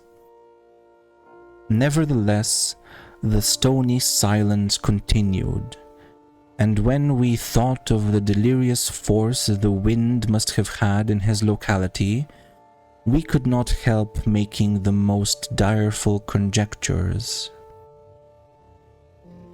By 6 o'clock, our fears had become intense and definite, and after a wireless consultation with Douglas and Thorfinsen, I resolved to take steps toward investigation. The 5th aeroplane, which we had left at the McMurdo Sound supply cache with Sherman and 2 sailors, was in good shape and ready for instant use, and it seemed that the very emergency for which it had been saved was now upon us. I got Sherman by wireless and ordered him to join me with the plane and the 2 sailors at the southern base as quickly as possible, the air conditions being apparently highly favorable.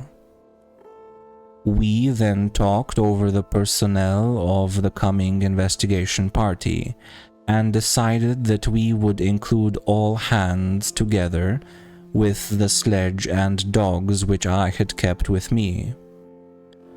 Even so great a load would not be much for one of the huge planes built to our special orders for heavy machinery transportation.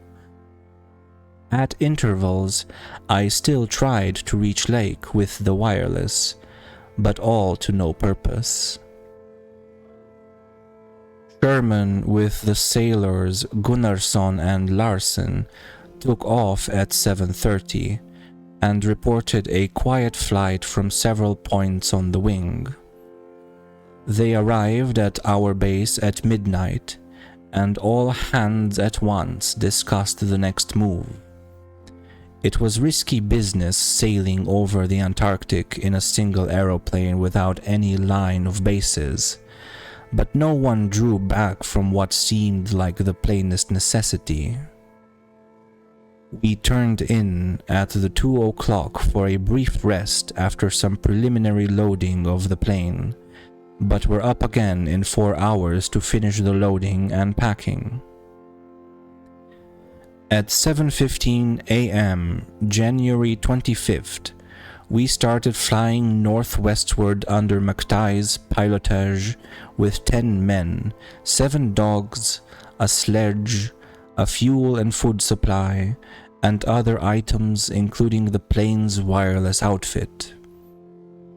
The atmosphere was clear, fairly quiet, and relatively mild in temperature, and we anticipated very little trouble in reaching the latitude and longitude designated by Lake as the site of his camp. Our apprehensions were over what we might find or fail to find at the end of our journey, for silence continued to answer all calls dispatched to the camp. Every incident of that 4.5-hour flight is burned into my recollection because of its crucial position in my life. It marked my loss at the age of 54 of all that peace and balance which the normal mind possesses through its accustomed conception of external nature and nature's laws. Thenceforward, the 10 of us, but the student Danforth and myself above all others, were to face a hideously amplified world of lurking horrors which nothing can erase from our emotions, and which we would refrain from sharing with mankind in general if we could. The newspapers have printed the bulletins we sent from the moving plane, telling of our non-stop course, our 2 battles with treacherous upper air gales, our glimpse of the broken surface where Lake had sunk his mid-journey shafts 3 days before, and our sight of a group of those strange fluffy snow cylinders noted by Amundsen and Bird as rolling in the wind across the endless leagues of frozen plateau. There came a point, though, when our sensations could not be conveyed in any words the press would understand, and at a latter point when we had to adopt an actual rule of strict censorship.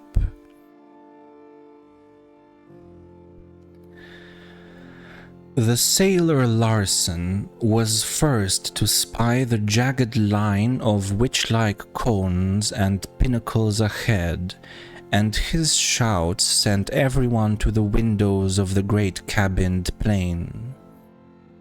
Despite our speed, they were very slow in gaining prominence, hence we knew that they must be infinitely far off, and visible only because of their abnormal height. Little by little, however, they rose grimly into the western sky, allowing us to distinguish various bare, bleak, blackish summits, and to catch the curious sense of fantasy which they inspired as seen in the reddish Antarctic light against the provocative background of iridescent ice dust clouds. In the whole spectacle, there was a persistent, pervasive hint of stupendous secrecy and potential revelation. It was as if these stark nightmare spires marked the pylons of a frightful gateway into forbidden spheres of dream and complex gulfs of remote time, space, and ultra-dimensionality. I could not help feeling that they were evil things, mountains of madness whose farther slopes looked out over some accursed ultimate abyss. That seething, half-luminous cloud background held ineffable suggestions of a vague, ethereal beyondness, far more than terrestrially spatial, and gave appalling reminders of the utter remoteness, separateness, desolation, and eon-long death of this untrodden and unfathomed austral world. It was young Danforth who drew our notice to the curious regularities of the higher mountain skyline. Regularities like clinging fragments of perfect cubes, which Lake had mentioned in his messages, and which indeed justified his comparison with the dreamlike suggestions of primordial temple ruins on cloudy Asian mountaintops, so subtly and strangely painted by Roerich. There was indeed something hauntingly Roerich-like about this whole unearthly continent of mountainous mystery. I had felt it in October when we first caught sight of Victoria Land, and I felt it afresh now. I felt too another wave of uneasy consciousness of archaean mythical resemblances, of how disturbingly this lethal realm corresponded to the evilly famed plateau of Leng in the primal writings.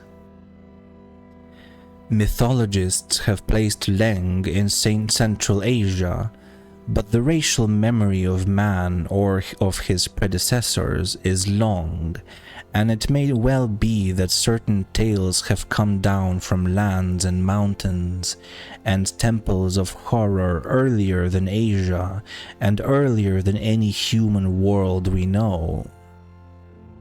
A few daring mystics have hinted at a pre-Pleistocene origin for the fragmentary Pnakotic manuscripts, and have suggested that the devotees of Tsathoggua were as alien to mankind as Tsathoggua itself. Leng, wherever in space or time it might brood, was not a region I would care to be in or near, nor did I relish the proximity of a world that had ever bred such ambiguous and archaean monstrosities as those Lake had just mentioned. At the moment, I felt sorry that I had ever read the abhorred Necronomicon, or talked so much with that unpleasantly erudite folklorist Wilmarth at the university. This mood undoubtedly served to aggravate my reaction to the bizarre mirage which burst open upon us from the unceasingly opalescent zenith as we drew near the mountains and began to make out the cumulative undulations of the foothills. I had seen dozens of polar mirages during the preceding weeks, some of them quite as uncanny and fantastically vivid as the present sample, but this one had a wholly novel and obscure quality of menacing symbolism, and I shuddered as the seething labyrinth of fabulous walls and towers and minarets loomed out of the troubled ice vapors above our heads. The effect was that of a cyclopean city of no architecture known to man or to human imagination, with vast aggregations of night-black masonry embodying monstrous perversions of geometrical laws. There were truncated cones, sometimes terraced or fluted, surmounted by tall cylindrical shafts here and there, bulbously enlarged and often capped with tiers of thinnish scalloped discs, and strange beetling table-like constructions suggesting piles of multitudinous rectangular slabs, or circular plates or five-pointed stars with each one overlapping the one beneath. There were composite cones and pyramids either alone or surmounting cylinders or cubes, or flatter truncated cones and pyramids and occasional needle-like spires in curious clusters of 5. All of these febrile structures seemed knit together by tubular bridges crossing from one to the other at various dizzy heights, and the implied scale of the whole was terrifying and oppressive in its sheer gigantism. The general type of the mirage was not unlike some of the wilder forms observed and drawn by the Arctic whaler Scoresby in 1820.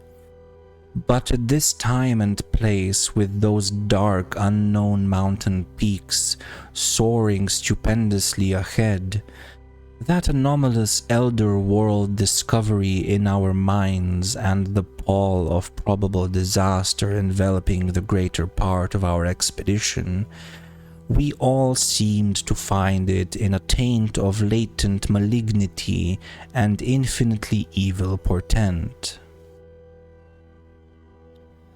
I was glad when the mirage began to break up, though in the process the various nightmare turrets and cones assumed distorted temporary forms of even vaster hideousness. As the whole illusion dissolved to churning opalescence, we began to look earthward again, and saw that our journey's end was not far off. The unknown mountains ahead rose dizzily up like a fearsome rampart of giants, their curious regularities showing with startling clearness even without a field glass. We were over the lowest foothills now, and could see amidst the snow, ice, and bare patches of their main plateau a couple of darkish spots which we took to be Lake's camp and boring. The higher foothills shot up between 5 and 6 miles away, forming a range almost distinct from the terrifying line of more than Himalayan peaks beyond them. At length, Ropes, the student who had relieved McTighe at the controls, began to head downward toward the left-hand dark spot whose size marked it as the camp. As he did so, McTighe sent out the last uncensored wireless message the world was to receive from our expedition. Everyone, of course, has read the brief and unsatisfying bulletins of the rest of our Antarctic sojourn. Some hours after our landing, we sent a guarded report of the tragedy we found, and reluctantly announced the wiping out of the whole lake party by the frightful wind of the preceding day, or of the night before that. 11 known dead, young Gedney missing. People pardoned our hazy lack of details through realization of the shock the sad event must have caused us, and believed us when we explained that the mangling action of the wind had rendered all 11 bodies unsuitable for transportation outside. Indeed, I flatter myself that even in the midst of our distress, utter bewilderment and soul-clutching horror, we scarcely went beyond the truth in any specific instance. The tremendous significance lies in what we dared not tell, what I would not tell now, but for the need of warning others off from nameless terrors. It is a fact that the wind had brought dreadful havoc. Whether all could have lived through it, even without the other thing, is gravely open to doubt. The storm, with its fury of madly driven ice particles, must have been beyond anything our expedition had encountered before. One aeroplane shelter, all it seems, had been left in a far too flimsy and inadequate state, was nearly pulverized, and the derrick at the distant mooring was entirely shaken to pieces. The exposed metal of the grounded planes and drilling machinery was bruised into a high polish, and two of the small tents were flattened despite their snow banking. Wooden surfaces left out in the blaster were pitted and denuded of paint, and all signs of tracks in the snow were completely obliterated. It is also true that we found none of the arcane biological objects in a condition to take outside as a whole. We did gather some minerals from a vast tumbled pile, including several of the greenish soapstone fragments whose odd five-pointed roundings and faint patterns of grouped dots caused so many doubtful comparisons, and some fossil bones, among which were the most typical of the curiously injured specimens. None of the dogs survived. Their hurriedly built snow enclosure near the camp being almost wholly destroyed. The wind may have done that, though. The greater breakage on the side next to the camp, which was not the windward one, suggests an outward leap or break of the frantic beasts themselves. All three sledges were gone, and we have tried to explain that the wind may have blown them off into the unknown. The drill and ice-melting machinery at the boring were too badly damaged to warrant salvage, so we used them to choke up that subtly disturbing gateway to the past, which Lake had blasted.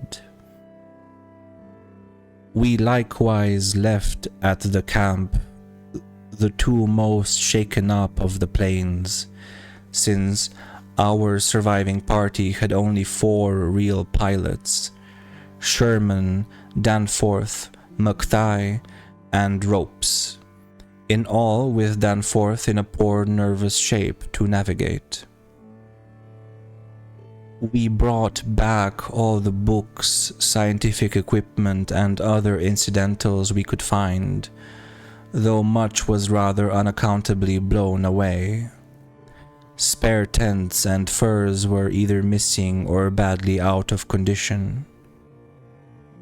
It was approximately 4 p.m. after wide plain cruising had forced us to give Jedney up for lost, that we sent our guarded message to the Arkham for relaying, and I think we did well to keep it as calm and non-committal as we succeeded in doing.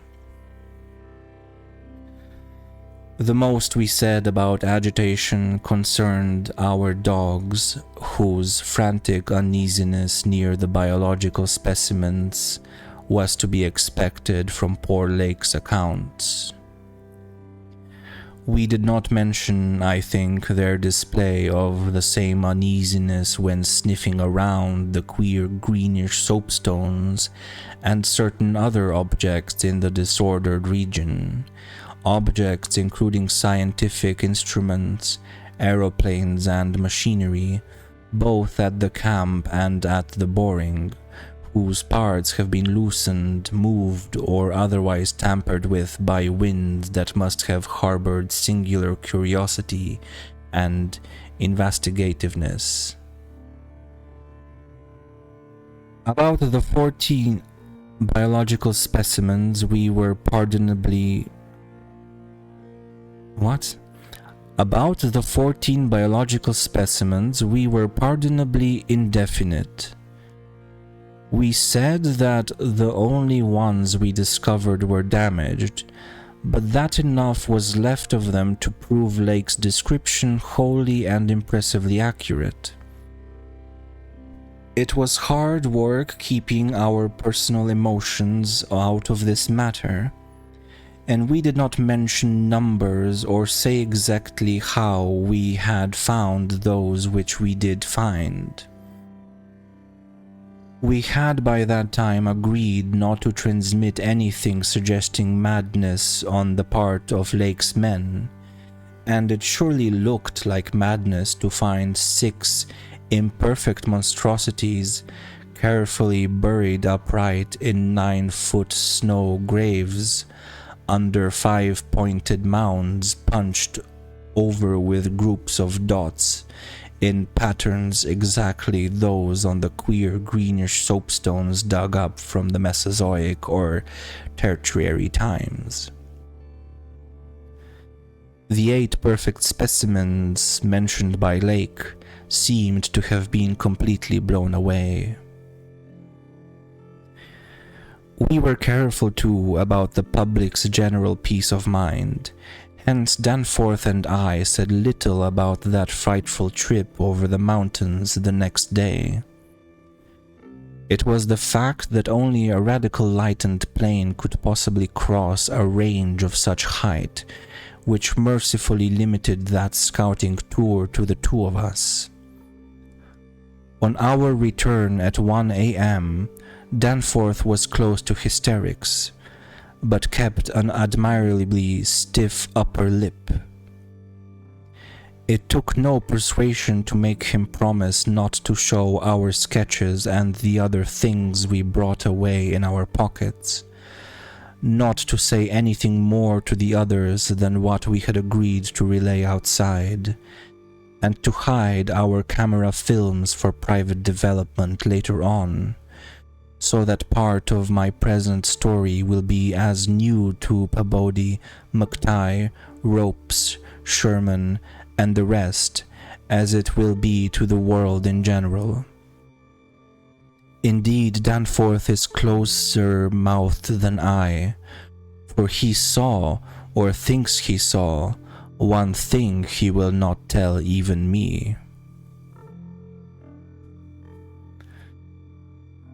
As all know, our report included a tale of hard ascent, a confirmation of Lake's opinion that the great peaks are of Archean slate, and other very primal crumpled strata unchanged since at least Middle Comanchean times. A conventional comment on the regularity of the clinging cube and rampart formations, a decision that the cave mouths indicate dissolved calcareous veins, a conjecture that certain slopes and passes would permit of the scaling and crossing of the entire range by seasoned mountaineers, and a remark that the mysterious other side holds a lofty and immense super-plateau as ancient and unchanging as the mountains themselves, 20,000 feet in elevation, with grotesque rock formations protruding through a thin glacial layer and with low gradual foothills between the general plateau surface and the sheer precipices of the highest peaks. This body of data is in every respect true so far as it goes, and it completely satisfied the men at the camp. We laid our absence of 16 hours, a longer time than our announced flying, landing, reconnoitering, and rock collecting program called for, to a long mythical spell of adverse wind conditions, and told truly of our landing on the farther foothills. Fortunately, our tales sounded realistic and prosaic enough not to tempt any of the others into emulating our flight. Had any tried to do that, I would have used every ounce of my persuasion to stop them, and I do not know what Danforth would have done. While we were gone, Bodie, Sherman, Ropes, McTighe, and Williamson had worked like beavers over Lake's two best planes, fitting them again for use despite the altogether unaccountable juggling of their operative mechanism. We decided to load all the planes the next morning and start back for our old base as soon as possible. Even though indirect, that was the safest way to work toward McMurdo Sound, for a straight-line flight across the most utterly unknown stretches of the eon-dead continent would involve many additional hazards. Further exploration was hardly feasible in view of our tragic decimation and the ruin of our drilling machinery. The doubts and horrors around us, which we did not reveal, made us wish only to escape from this austral world of desolation and brooding madness as swiftly as we could. As the public knows, our return to the world was accomplished without further disasters. All planes reached the old base on the evening of the next day, January 27th, after a swift non-stop flight, and on the 28th we made McMurdo Sound in 2 laps, the one pause being very brief and occasioned by a faulty rudder in the furious wind over the ice shelf after we had cleared the Great Plateau. In 5 days more, the Arkham and Miskatonic, with all hands and equipment on board, were shaking clear of the thickening field ice and working up Ross Sea with the mocking mountains of Victoria Land looming westward against a troubled Antarctic sky and twisting the wind's wails into wide-ranged musical piping, which chilled my soul to the quick. Less than a fortnight later, we left the last hint of polar land behind us, and thanked heaven that we were clear of a haunted, accursed realm where life and death, space and time have made black and blasphemous alliances in the unknown epochs since matter first writhed and swam on the planet's scarce-cooled crust. Since our return, we have all constantly worked to discourage Antarctic exploration, and have kept certain doubts and guesses to ourselves with splendid unity and faithfulness.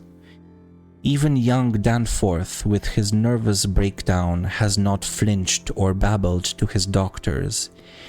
Indeed, as I have said, there is one thing he thinks he alone saw, which he will not even tell me, though I think it would help his psychological state if he would consent to do so. It might explain and relieve much, though perhaps the thing was no more than the delusive aftermath of an earlier shock. That is the impression I gather after those rare irresponsible moments when he whispers disjointed things to me, things which he repudiates vehemently as soon as he gets a grip on himself again. It will be hard work deterring others from the great white south, and some of our efforts may directly harm our cause by drawing inquiring notice. We might have known from the first that human curiosity is undying, and that the results we announced would be enough to spur others ahead on the same age-long pursuit of the unknown. Lake's reports of those biological monstrosities had aroused naturalists and paleontologists to the highest pitch, though we were sensible enough not to show the detached parts we had taken from the actual buried specimens, or our photographs of those specimens as they were found. We also refrained from showing the more puzzling of the scarred bones and greenish soapstones, while Danforth and I have closely guarded the pictures we took or drew on the super plateau across the range, and the crumpled things we smoothed, studied in terror, and brought away in our pockets. But now that Starkweather Moor party is organizing, and with a thoroughness far beyond anything our outfit attempted, if not dissuaded, they will get to the innermost nucleus of the Antarctic and melt and bore till they bring up that which we know may end the world. So I must break through all reticences at last, even about that ultimate nameless thing beyond the mountains of madness.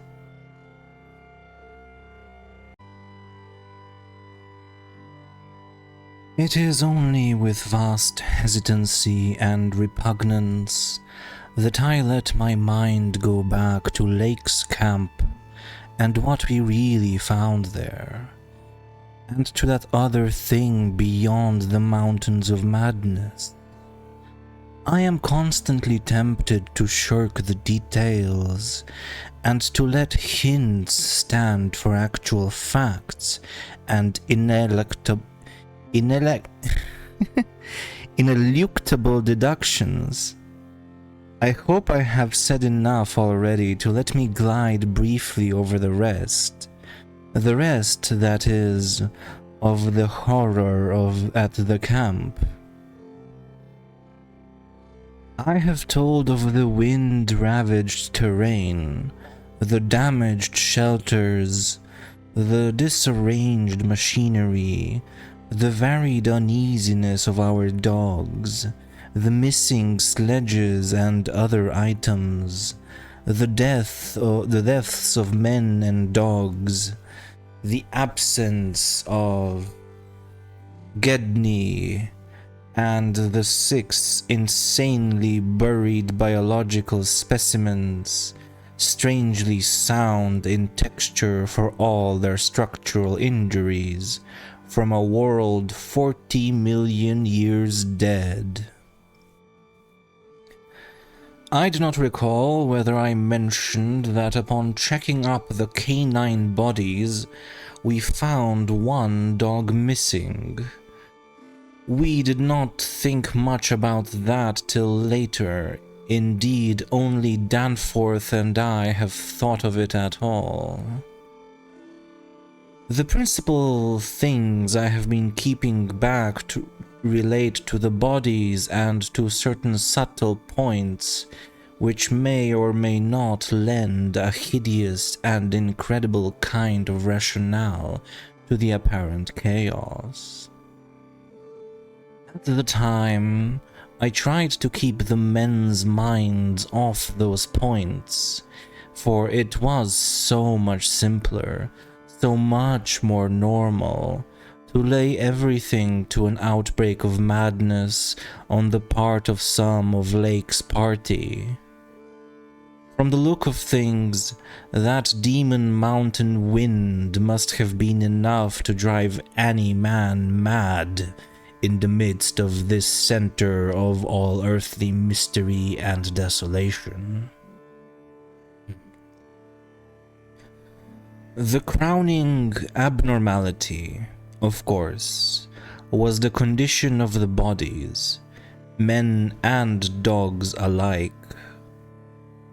They had all been in some terrible kind of conflict, and were torn and mangled in fiendish and altogether inexplicable ways. Death, so far as we could judge, had in each case come from strangulation or laceration. The dogs had evidently started the trouble, for the state of their ill-built corral bore witness to its forcible breakage from within. It had been set some distance from the camp because of the hatred of the animals for those hellish archaean organisms, but the precaution seemed to have been taken in vain. When left alone in that monstrous wind, behind flimsy walls of insufficient height, they must have stampeded, whether from the wind itself or from some subtle increasing odor emitted by the nightmare specimens. One could not say. But whatever had happened, it was hideous and revolting enough. Perhaps I had better put squeamishness aside and tell the worst at last, though with a categorical statement of opinion based on the first-hand observations and most rigid deductions of both Danforth and myself, that the then missing Gedney was in no way responsible for the loathsome horrors we found. I have said that the bodies were frightfully mangled. Now, I must add that some were incised and subtracted from in the most curious, cold-blooded and inhuman fashion. It was the same with dogs and men. All the healthier, fatter bodies, quadrupedal or bipedal, had had their most solid masses of tissue cut out and removed, as by a careful butcher, and around them was a strange sprinkling of salt, taken from the ravaged provision chests on the plains, which conjured up the most horrible associations. The thing had occurred in one of the crude aeroplane shelters from which the plane had been dragged out, and subsequent winds had effaced all tracks which could have supplied any plausible theory.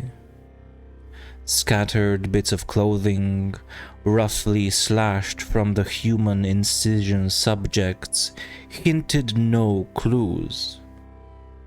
It is useless to bring up the half-impression of certain faint snow prints in one shielded corner of the ruined enclosure, because that impression did not concern human prints at all, but was clearly mixed up with all the talk of fossil prints which poor Lake had been giving throughout the preceding weeks.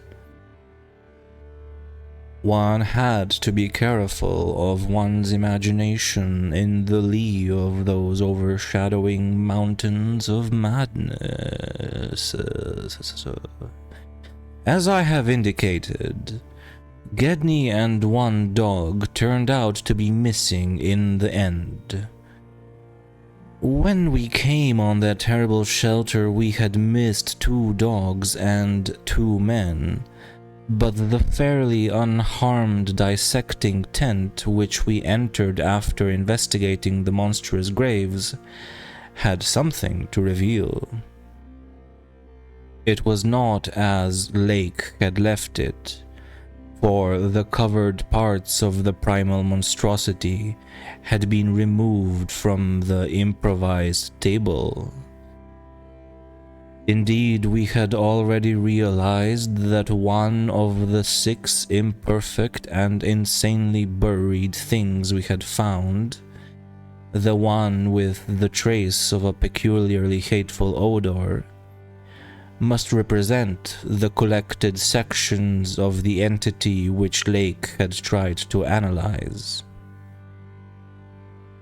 On and around that laboratory table were strewn other things, and it did not take long for us to guess that those things were the carefully, though oddly and inexpertly dissected parts of one man and one dog. I shall spare the feelings of survivors by omitting mention of the man's identity. Lake's anatomical instruments were missing, but there were evidences of their careful cleansing. The gasoline stove was also gone, though around it we found a curious litter of matches. We buried the human parts beside the other 10 men, and the canine parts with the other 35 dogs. Concerning the bizarre smudges on the laboratory table and on the jumble of roughly handled, illustrated books scattered near it, we were much too bewildered to speculate. This formed the worst of the camp horror, but other things were equally perplexing.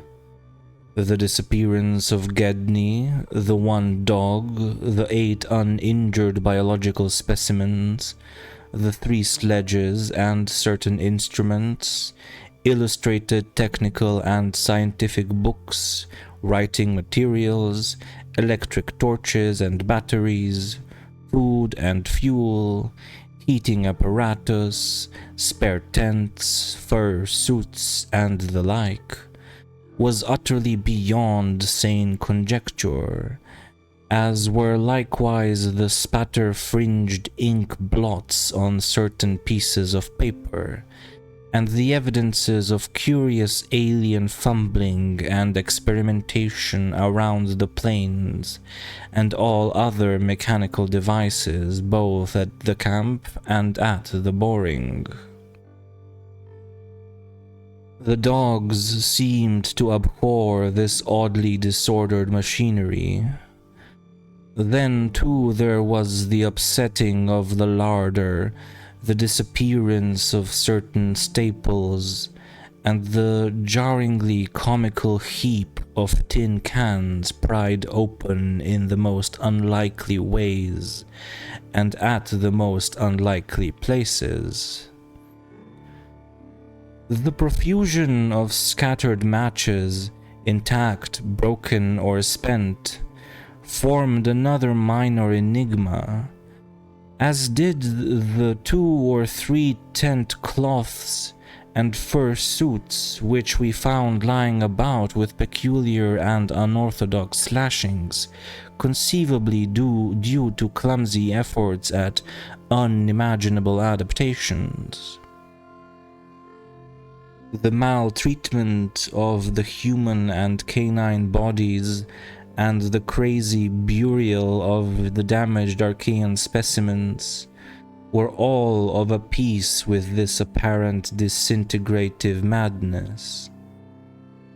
In view of just such an eventuality as the present one, we carefully photographed all the main evidences of insane disorder at the camp, and shall use the prints to buttress our pleas against the departure of the proposed Starkweather Moor expedition. Our first act, after finding the bodies in the shelter, was to photograph and open the row of insane graves with the 5-pointed snow mounds. We could not help noticing the resemblance of these monstrous mounds with their clusters of grouped dots to poor Lake's descriptions of the strange greenish soapstones. And when we came on some of the soapstones themselves, in the great mineral pile, we found the likeness very close indeed. The whole general formation, it must be made clear, seemed abominably suggestive of the starfish head of the Archean entities, and we agreed that the suggestion must have worked potently upon the sensitized minds of Lake's overwrought party. For madness, centering in Gedney as the only possible surviving agent, was the explanation spontaneously adopted by everybody so far as spoken utterance was concerned, though I will not be so naive as to deny that each of us may have harbored wild guesses which sanity forbade him to formulate completely. Sherman, Pabodie, and McTighe made an exhaustive aeroplane cruise over all the surrounding territory in the afternoon, sweeping the horizon with field glasses in quest of Gedney and of the various missing things, but nothing came to light. The party reported that the Titan barrier range extended endlessly to right and left alike, without any diminution in height or essential structure. On some of the peaks, though, the regular cube and rampart formations were bolder and plainer, having doubly fantastic similitudes to Roerich-painted Asian hill ruins.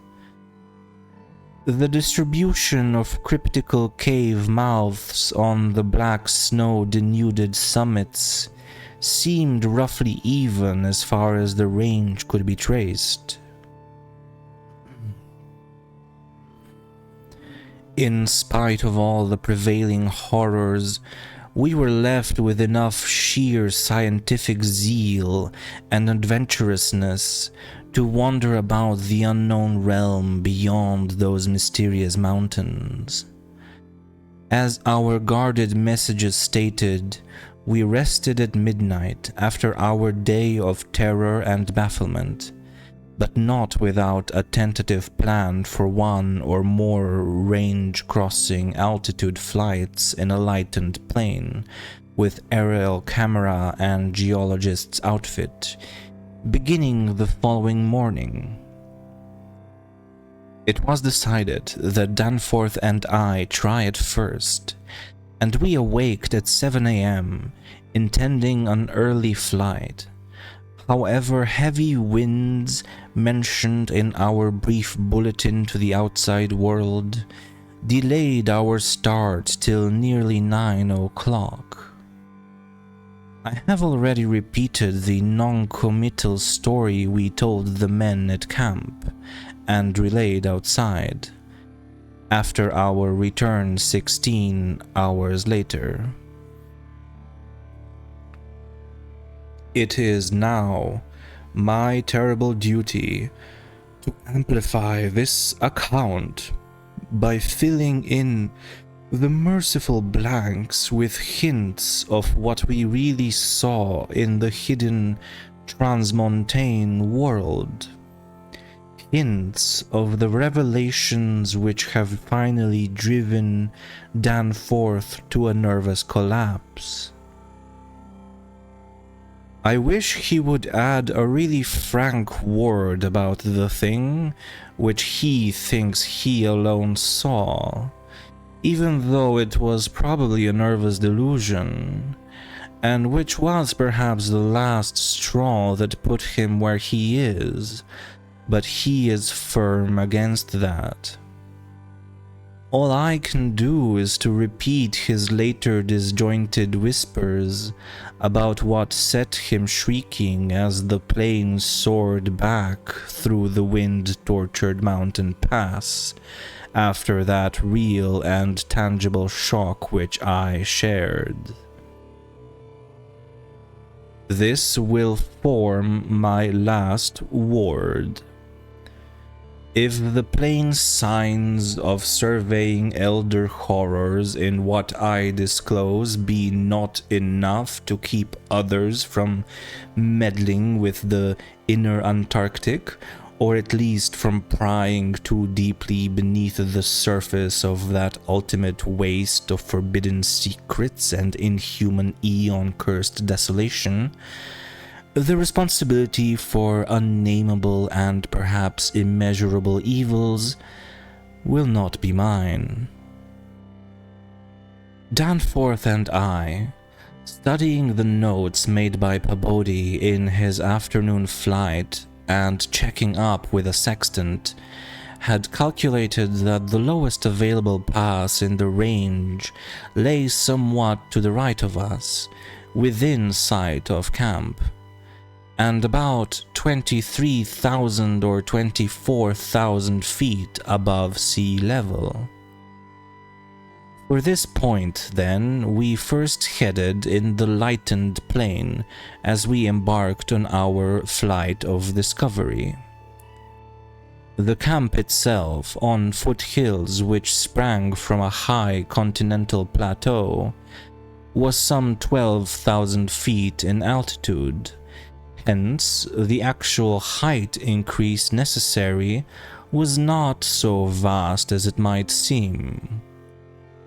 Nevertheless, we were acutely conscious of the rarefied air and intense cold as we rose, for on account of visibility conditions, we had to leave the cabin windows open. We were dressed, of course, in our heaviest furs. As we drew near the forbidding peaks, dark and sinister above the line of crevasse-riven snow and interstitial glaciers, we noticed more and more the curiously regular formations clinging to the slopes, and thought again of the strange Asian paintings of Nicholas Roerich. The ancient and wind-weathered rock strata fully verified all of Lake's bulletins, and proved that these pinnacles had been towering up in exactly the same way since a surprisingly early time in Earth's history, perhaps over 50 million years. How much higher they had once been, it was futile to guess. But everything about this strange region pointed to obscure atmospheric influences unfavorable to change, and calculated to retard the usual climatic processes of rock disintegration. But it was the mountainside tangle of regular cubes, ramparts, and cave mouths which fascinated and disturbed us most. I studied them with a field glass and took aerial photographs while Danforth drove, and at times I relieved him at the controls, though my aviation knowledge was purely an amateur's, in order to let him use the binoculars.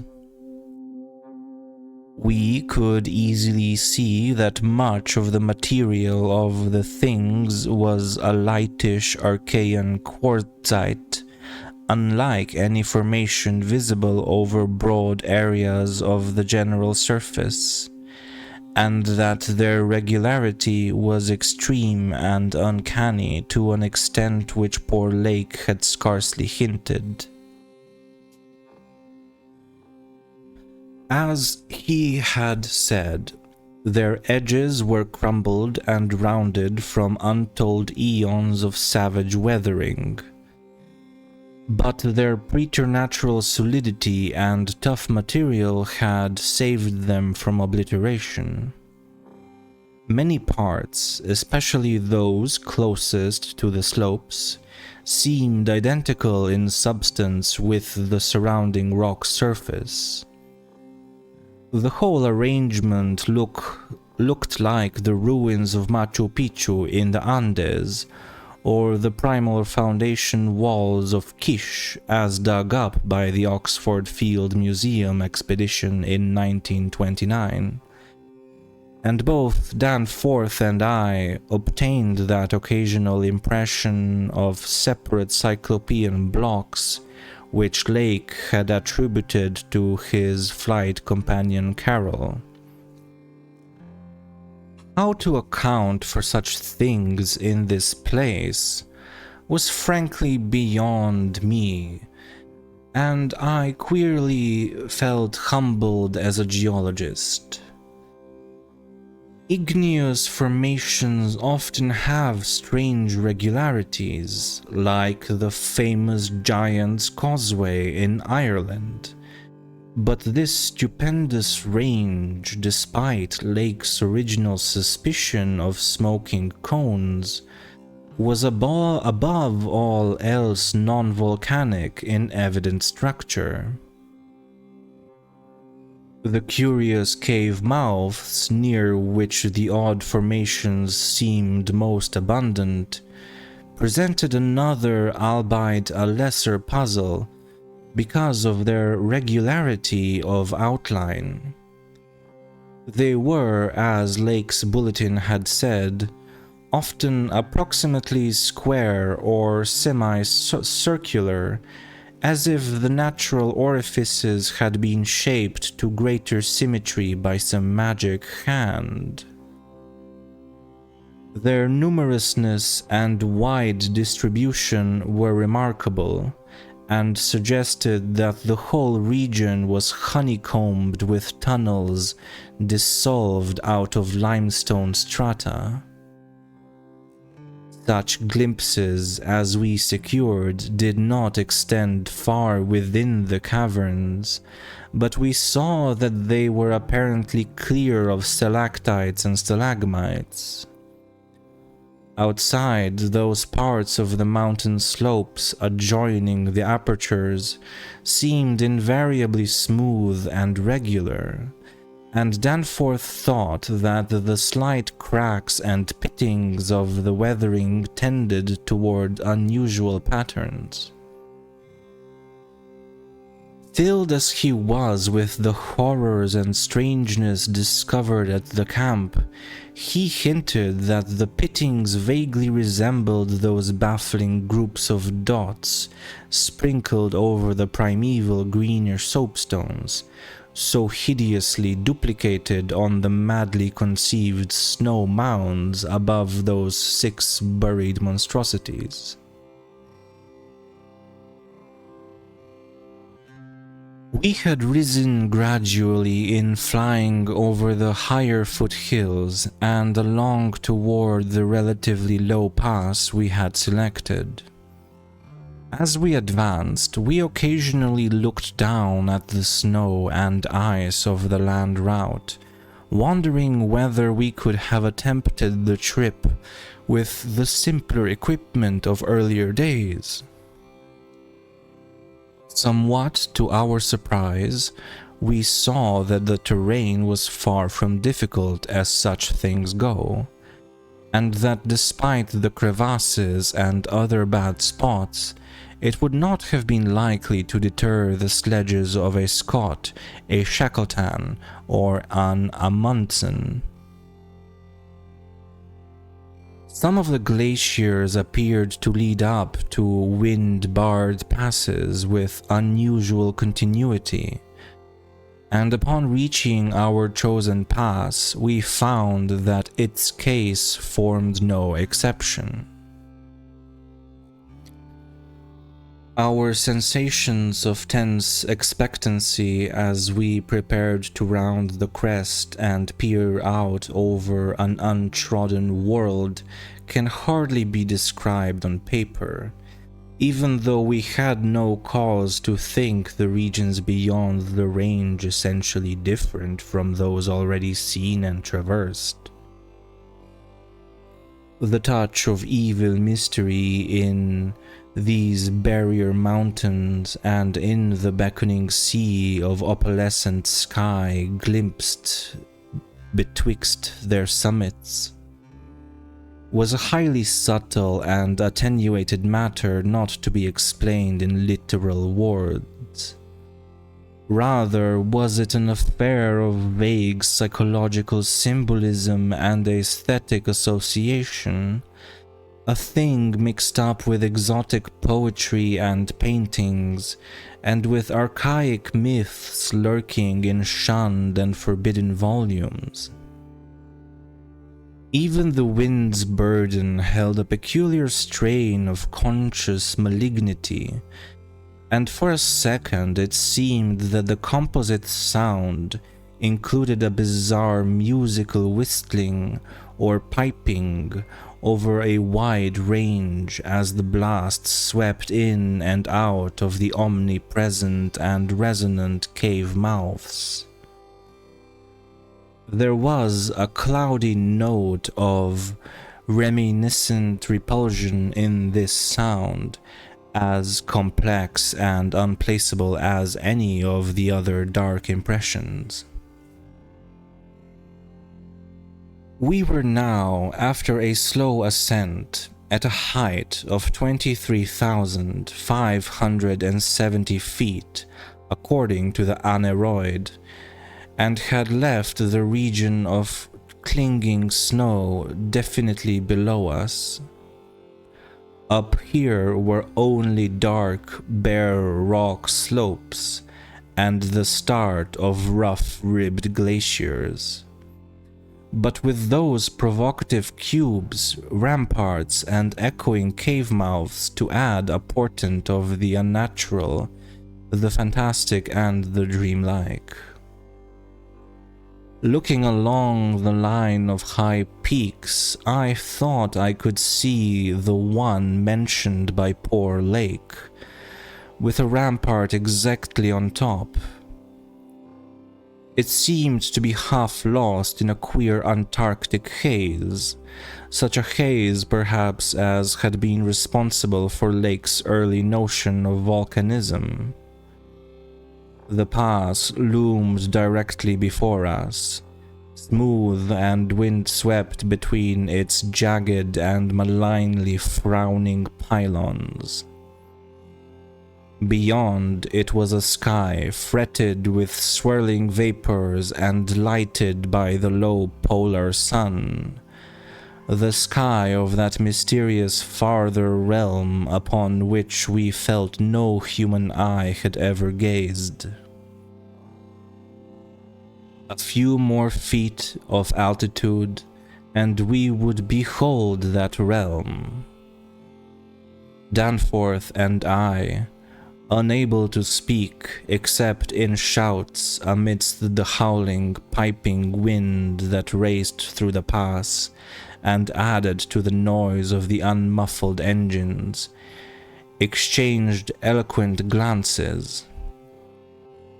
And then, having gained those last few feet, we did indeed stare across the momentous divide and over the unsampled secrets of an elder and utterly alien Earth.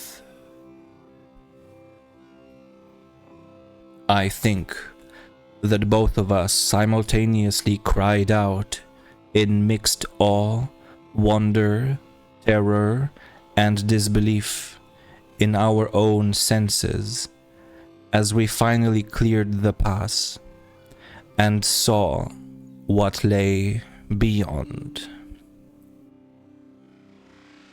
Of course, we must have had some natural theory in the back of our heads to steady our faculties for the moment. Probably we thought of such things as the grotesquely weathered stones of the Garden of the Gods in Colorado, or the fantastically symmetrical wind-carved rocks of the Arizona desert. Perhaps we even have thought the sight a mirage like that we had seen the morning before on first approaching those mountains of madness.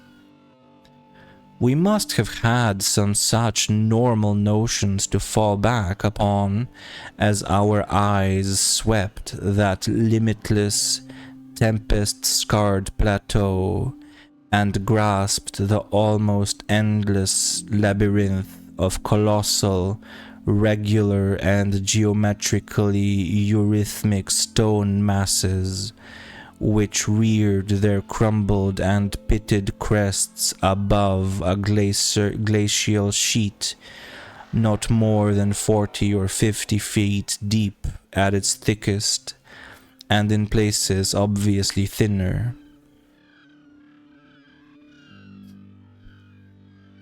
The effect of the monstrous sight was indescribable, for some fiendish violation of known natural law seemed certain at the outset. Here, on a hellishly ancient tableland fully 20,000 feet high, and in a climate deadly to habitation since a pre-human age, not less than 500,000 years ago, there stretched nearly to the vision's limit a tangle of orderly stone which only the desperation of mental self-defense could possibly attribute to any but a conscious and artificial cause.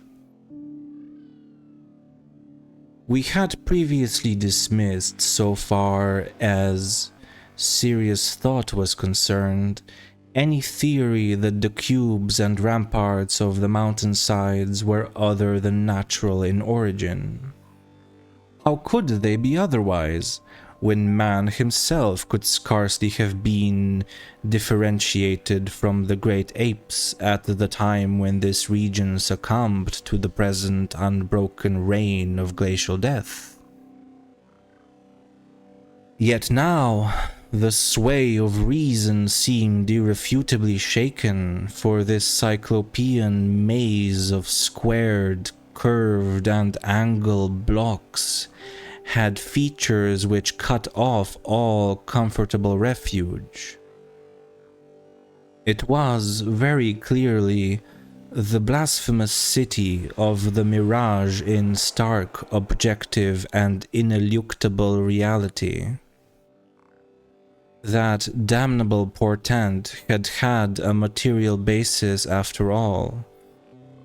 There had been some horizontal stratum of ice dust in the upper air, and this shocking stone survival had projected its image across the mountains according to the simple laws of reflection. Of course, the phantom had been twisted and exaggerated, and had contained things which the real source did not contain. Yet now, as we saw that real source, we thought it even more hideous and menacing than its distant image. Only the incredible, unhuman massiveness of these vast stone towers and ramparts had saved the frightful thing from utter annihilation in the hundreds of thousands, perhaps millions of years it had brooded there amidst the blasts of a bleak upland. Corona Mundi, roof of the world. All sorts of fantastic phrases sprang to our lips as we looked dizzily down at the unbelievable spectacle. I thought again of the eldritch primal myths that had so persistently haunted me since my first sight of this dead Antarctic world, of the demonic plateau of Leng, of the Mi Go or abominable snowman of the Himalayas, or the Pnakotic manuscripts with their pre-human implications, of the Cthulhu cult, of the Necronomicon, and of the Hyperborean legends of formless Tsathogua, and the worse than formless star spawn associated with that semi-entity. For boundless miles in every direction, the thing stretched off with very little thinning indeed. As our eyes followed it to the right and left, the base of the low, gradual foothills which separated it from the actual mountain rim, we decided that we could see no thinning at all, except for an interruption at the left of the pass through which we had come. We had merely struck at random a limited part of something of incalculable extent. The foothills were more sparsely sprinkled with grotesque stone structures, linking the terrible city to the already familiar cubes and ramparts which evidently formed its mountain outposts. These latter, as well as the queer cave mouths, were as thick on the inner as on the outer sides of the mountains. The nameless stone labyrinth consisted, for the most part, of walls from 10 to 150 feet in ice-clear height, and of a thickness varying from 5 to 10 feet. It was composed mostly of prodigious blocks of dark primordial slate, schist, and sandstone. Blocks in many cases as large as 4 by 6 by 8 feet, though in several places it seemed to be carved out of a solid, uneven bedrock of pre-Cambrian slate. The buildings were far from equal in size, there being innumerable honeycomb arrangements of enormous extent as well as smaller separate structures. The general shape of these things tended to be conical, pyramidal, or terraced, though there were many perfect, peculiar sprinkling of angled edifices. Goddammit. Though there were many perfect cylinders, perfect cubes, clusters of cubes, and other rectangular forms, and a peculiar sprinkling of angled edifices, whose five-pointed ground plan roughly suggested modern fortifications. The builders had made constant and expert use of the principle of the arch, and domes had probably existed in the city's heyday. The whole tangle was monstrously weathered, and the glacial surface from which the towers projected was strewn with fallen blocks and immemorial debris. Where the glaciation was transparent, we could see the lower parts of the gigantic piles, and we noticed the ice-preserved stone bridges which connected the different towers at varying distances above the ground. On the exposed walls, we could detect the scarred places where other and higher bridges of the same sort had existed. Closer inspection revealed countless largish windows, some of which were closed with shutters of a petrified material, originally wood, though most gaped open in a sinister and menacing fashion. Many of the ruins, of course, were roofless, and with uneven though wind-rounded upper edges, whilst others of a more sharply conical or pyramidal model, or else protected by higher surrounding structures, preserved intact outlines despite the omnipresent crumbling and pitting. With the field glass, we could barely make out what seemed to be sculptural decorations in horizontal bands, decorations including those curious groups of dots whose presence on the ancient soapstones now assumed a vastly larger significance. In many places, the buildings were totally ruined, and the ice sheets deeply riven from various geologic causes. In other places, the stonework was worn down to the very level of the glaciation. One broad swath extending from the plateau's interior to a cleft in the foothills about a mile to the left of the pass we had traversed was wholly free from buildings. It probably represented, we concluded, the course of some great river which in tertiary times, millions of years ago, had poured through the city and into some prodigious subterranean abyss of the Great Barrier Range.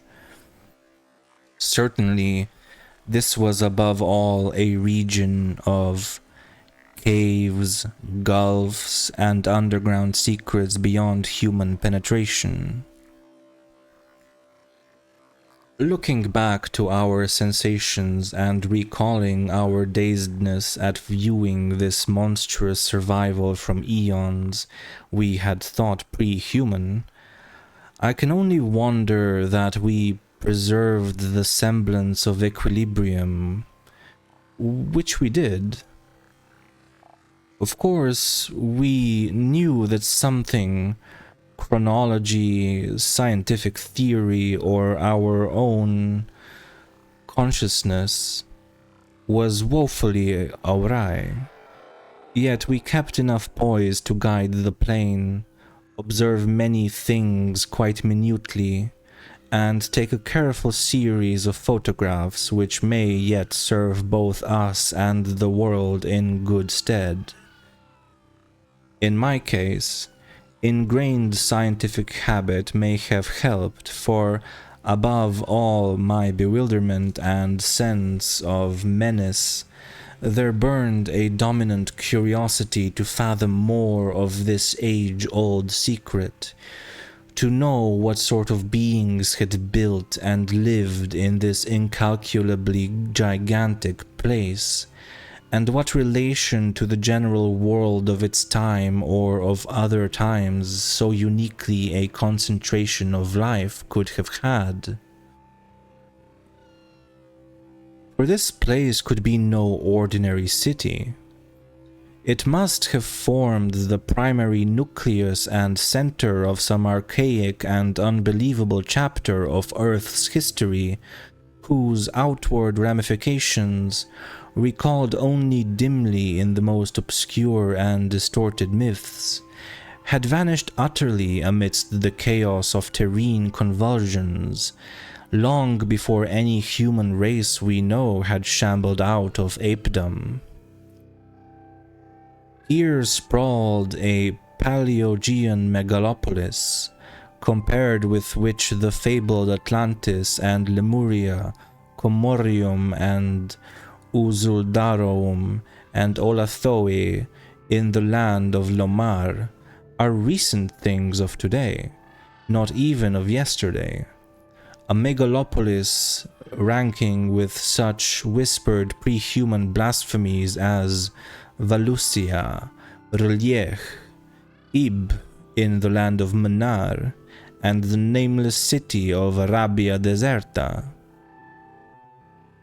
As we flew above that tangle of stark Titan towers, my imagination sometimes escaped all bounds and roved aimlessly in realms of fantastic associations, even weaving links betwixt this lost world and some of my own wildest dreams concerning the mad horror at the camp. The plane's fuel tank, in the interest of greater lightness, had been only partly filled, hence we now had to exert caution in our explorations. Even so, however, we covered an enormous extent of ground, or rather air, after swooping down to a level where the wind became virtually negligible. There seemed to be no limit to the mountain range or to the length of the frightful stone city which bordered its inner foothills. 50 miles of flight in each direction showed no major change in the labyrinth of rock and masonry that clawed up corpse-like through the eternal ice. There were, though, some highly absorbing diversifications, such as the carvings on the canyon where that broad river had once pierced the foothills and approached its sinking place in the great range. The headlands at the stream's entrance had been boldly carved into cyclopean pylons, and something about the ridgy, barrel-shaped designs stirred up oddly vague, hateful, and confusing semi-remembrances in both Danford and me. We also came upon several star-shaped open spaces, evidently public squares, and noted various undulations in the terrain. Where a sharp hill rose, it was generally hollowed out into some sort of rambling stone edifice, but there were at least two exceptions. Of these latter, one was too badly weathered to disclose what had been on the jutting eminence, while the other still bore a fantastic conical monument carved out of the solid rock and roughly resembling such things as the well-known snake tomb in the ancient valley of Petra. Flying inland from the mountains, we discovered that the city was not of infinite width, even though its length along the foothills seemed endless. After about 30 miles, the grotesque stone buildings began to thin out, and in 10 more miles we came to an unbroken waste, virtually without signs of sentient artifice. The course of the river beyond the city seemed marked by a broad depressed line, while the land assumed a somewhat greater ruggedness, seeming to slope slightly upward as it receded in the mist-hazed west. So far we had made no landing, yet to leave the plateau without an attempt at entering some of the monstrous structures would have been inconceivable. Accordingly, we decided to find a smooth place on the foothills near our navigable pass, there grounding the plane and preparing to do some exploration on foot. Though these gradual slopes were partly covered with a scattering of ruins, low flying soon disclosed an ample number of possible landing places. Selecting that nearest to the pass, since our flight would be across the Great Range and back to camp, we succeeded about 12:30 p.m.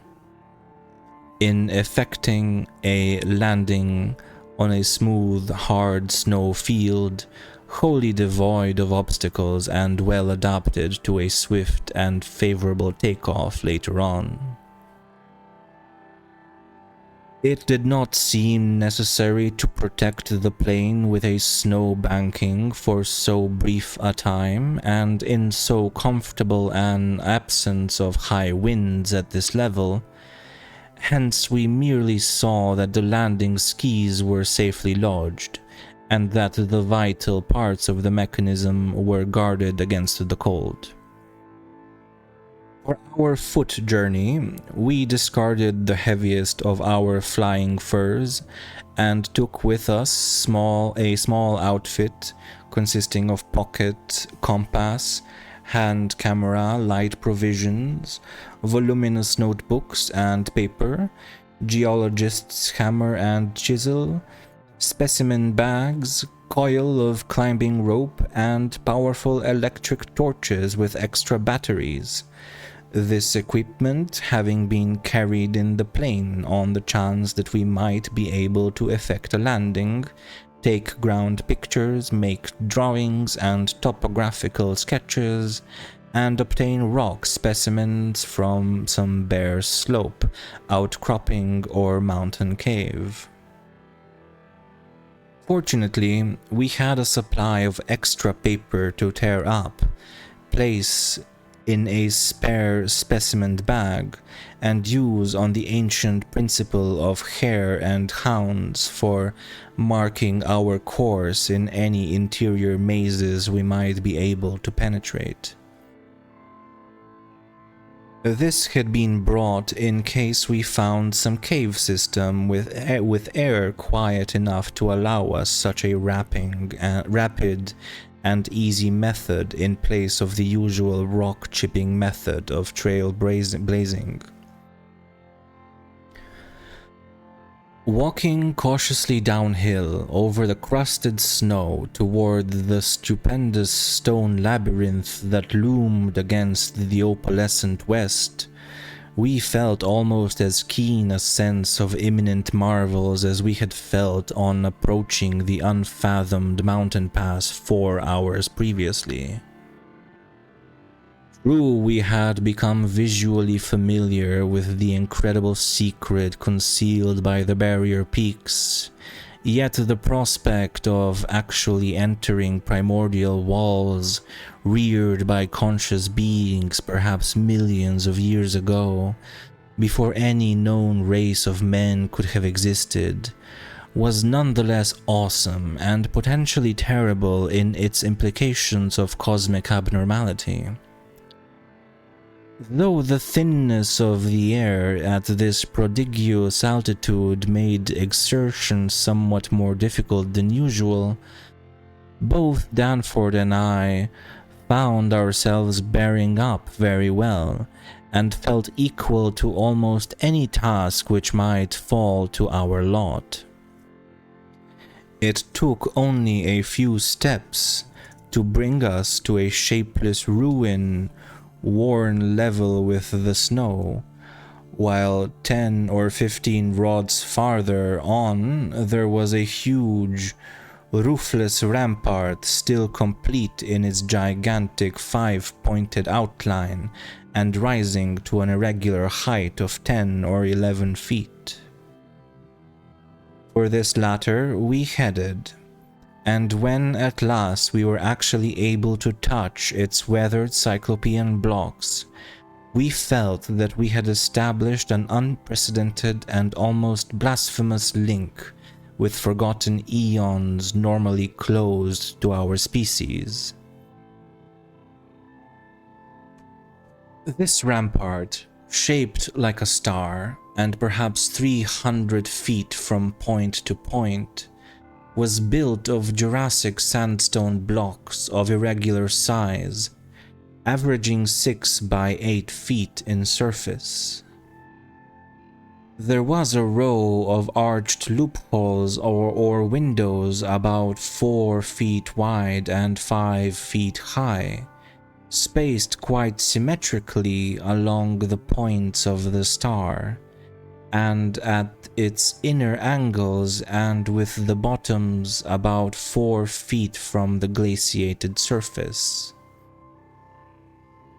Looking through these, we could see that the masonry was fully 5 feet thick, that there were no partitions remaining within, and that there were traces of banded carvings or bas-reliefs on the interior walls. Facts we had indeed guessed before when flying low over this rampart and others like it.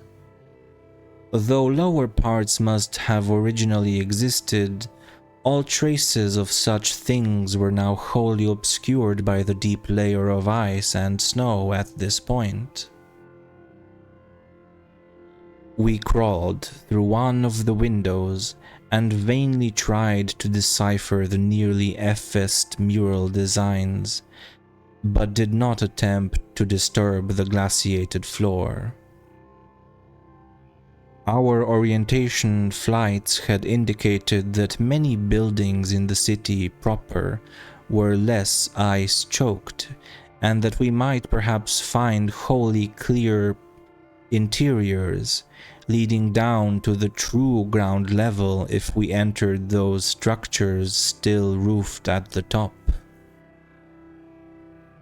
Before we left the rampart, we photographed it carefully and studied its mortarless cyclopean masonry with complete bewilderment. We wished that Pabodie were present, for his engineering knowledge might have helped us guess how such titanic blocks could have been handled in that unbelievably remote age when the city and its outskirts were built up. The half-mile walk downhill to the actual city, with the upper wind shrieking vainly and savagely through the skyward peaks in the background, was something of which the smallest details will always remain engraved on my mind.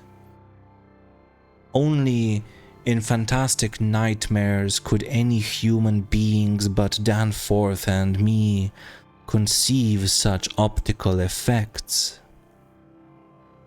Between us and the churning vapors of the west lay that monstrous tangle of dark stone towers, its outre and incredible forms impressing us afresh at every new angle of vision. It was a mirage in solid stone, and were it not for the photographs, I would still doubt that such a thing could be. The general type of masonry was identical with that of a rampart we had examined, but the extravagant shapes which this masonry took in its urban manifestations were past all description. Even the pictures illustrate only 1 or 2 phases of its endless variety, preternatural massiveness, and utterly alien exoticism. There were geometrical forms for which an Euclid would scarcely find a name, cones of all degrees of irregularity and truncation, terraces of every sort of provocative disproportion, shafts with odd bulbous enlargements, broken columns in curious groups, and 5-pointed or 5-ridged arrangements of mad grotesqueness. As we drew nearer, we could see beneath certain transparent parts of the ice sheet and detect some of the tubular stone bridges that connected the crazily sprinkled structures at various heights. Of orderly streets, there seemed to be none, the only broad open swath being a mile to the left, where the ancient river had doubtless flowed through the town into the mountains. Our field glasses showed the external horizontal bands of nearly effaced sculptures and dot groups to be very prevalent, and we could half imagine what the city must have looked like, even though most of the roofs and tower tops had necessarily perished. As a whole, it had been a complex tangle of twisted lanes and alleys, all of them deep canyons, and some little better than tunnels because of the overhanging masonry or overarching bridges. Now, outspread below us. It loomed like a dream fantasy against a westward mist through whose northern end the low, reddish Antarctic sun of early afternoon was struggling to shine. And when for a moment that sun encountered a denser obstruction and plunged the scene into temporary shadow, the effect was subtly menacing in a way I can never hope to depict. Even the faint howling and piping of the unfelt wind in the great mountain passes behind us took on a wilder note of purposeful malignity.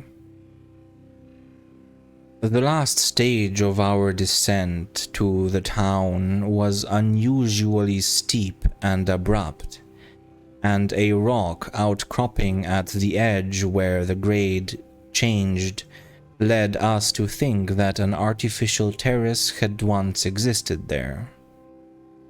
Under the glaciation, we believed there must be a flight of steps or its equivalent. When at last we plunged into the town itself, clambering over fallen masonry and shrinking from the oppressive nearness and dwarfing height of omnipresent crumbling and pitted walls, our sensations again became such that I marvel at the amount of self-control we retained. Danforth was frankly jumpy and began making some offensively irrelevant speculations about the horror at the camp, which I resented all the more because I could not help sharing certain conclusions forced upon us by many features of this morbid survival from nightmare antiquity. The speculations worked on his imagination, too, for in one place where a debris-littered alley turned a sharp corner, he insisted that he saw faint traces of ground markings which he did from some undefined point. God damn it. He insisted that he saw faint traces of ground markings which he did not like, whilst elsewhere he stopped to listen to a subtle imaginary sound from some undefined point. A muffled musical piping, he said, not unlike that of the wind in the mountain caves, yet somehow disturbingly different. The ceaseless five-pointedness of the surround in architecture and of the few distinguishable mural arabesques had a dimly sinister suggestiveness we could not escape, and gave us a touch of terrible subconscious certainty concerning the primal entities which had reared and dwelt in this unhallowed place. Nevertheless, our scientific and adventurous souls were not wholly dead, and we mechanically carried out our program of chipping specimens from all the different rock types represented in the masonry. We wished a rather full set in order to draw better conclusions regarding the age of the place. Nothing in the great outer walls seemed to date from later than the Jurassic and Comanchean periods, nor was any piece of stone in the entire place of a greater recency than the Pliocene age. In stark certainty, we were wandering amidst a death which had reigned at least 500,000 years, and in all probability even longer. As we proceeded through this maze of stone-shadowed twilight, we stopped at all available apertures to study interiors and investigate entrance possibilities. Some were above our reach, whilst others led only into ice-choked ruins as unroofed and barren as the rampart on the hill. One, though spacious and inviting, opened on a seemingly bottomless abyss without visible means of descent. Now and then we had a chance to study the petrified wood of a surviving shutter, and were impressed by the fabulous antiquity implied in the still discernible grain. These things had come from Mesozoic gymnosperms and coniferms, especially Cretaceous cycads, and from fan palms and early angiosperms of plainly tertiary date. Nothing definitely later than the Pliocene could be discovered. In the placing of these shutters, whose edges showed the former presence of queer and long-vanished hinges, usage seemed to be varied, some being on the outer and some on the inner side of the deep embrasures. They seemed to have become wedged in place, thus surviving the rusting of their former and probably metallic fixtures and fastenings. After a time, we came across a row of windows in the bulges of a colossal five-edged cone of undamaged apex, which led into a vast, well-preserved room with stone flooring, but these were too high in the room to permit descent without a rope. We had a rope with us, but did not wish to bother with this 20-foot drop unless obliged to, especially in this thin plateau air where great demands were made upon the heart action. This enormous room was probably a hall or concourse of some sort, and our electric torches showed bold, distinct, and potentially startling sculptures arranged round the walls in broad horizontal bands, separated by equally broad strips of conventional arabesques. We took careful note of this spot, planning to enter here unless a more easily gained interior were encountered. Finally, though, we did encounter exactly the opening we wished. An archway about 6 feet wide and 10 feet high, marking the former end of an aerial bridge, which had spanned an alley about 5 feet above the present level of glaciation. These archways, of course, were flush with upper-story floors, and in this case one of the floors still existed. The building thus accessible was a series of rectangular terraces on our left facing westward. That across the alley where the other archway yawned was a decrepit cylinder with no windows and with a curious bulge about 10 feet above the aperture.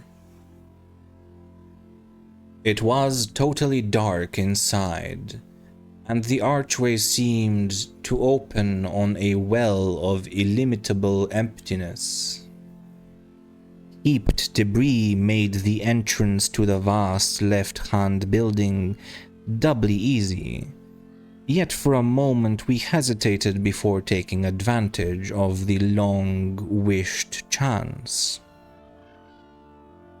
For though we had penetrated into this tangle of archaic mystery, it required fresh resolution to carry us actually inside a complete and surviving building of a fabulous elder world whose nature was becoming more and more hideously plain to us. In the end, however, we made the plunge and scrambled up over the rubble into the gaping embrasure. The floor beyond was of great slate slabs and seemed to form the outlet of a long, high corridor with sculptured walls. Observing the many inner archways which led off from it, and realizing the probable complexity of the nest of apartments within, we decided that we must begin our system of hare and hound trailblazing. Hitherto our compasses, together with frequent glimpses of the vast mountain range between the towers in our rear, had been enough to prevent our losing our way, but from now on the artificial substitute would be necessary.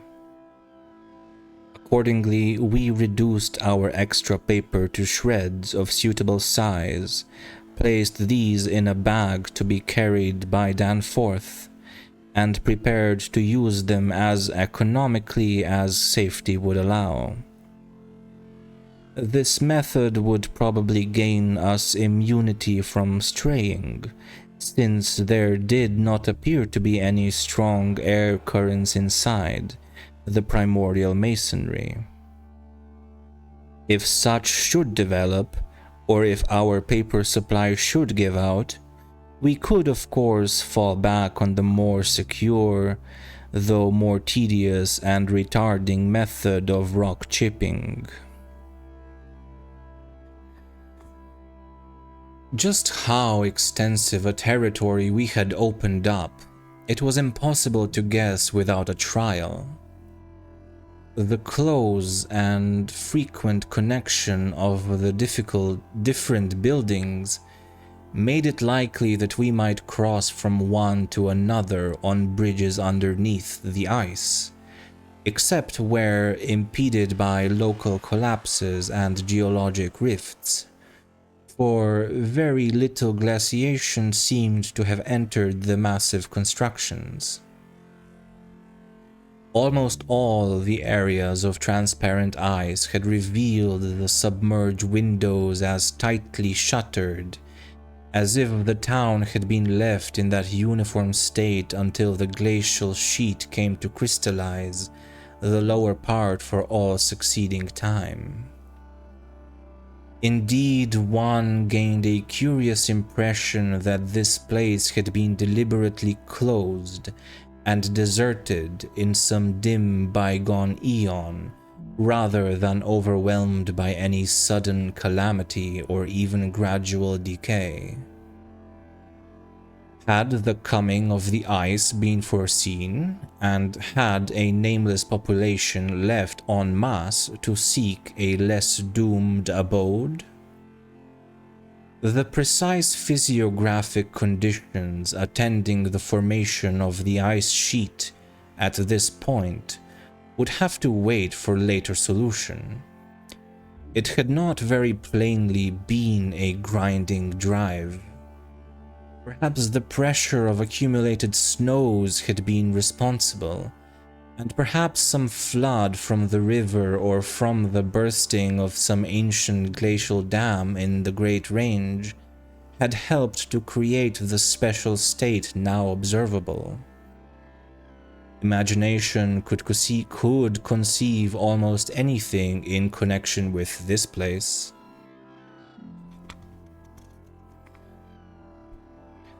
It would be cumbrous to give a detailed consecutive account of our wanderings inside that cavernous, eon-dead honeycomb of primal masonry, that monstrous lair of elder secrets which now echoed for the first time after uncounted epochs to the tread of human feet.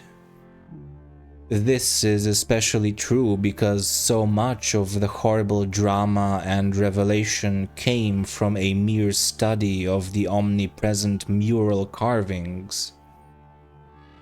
Our flashlight photographs of those carvings will do much toward proving the truth of what we are now disclosing. And it is lamentable that we had not a larger film supply with us.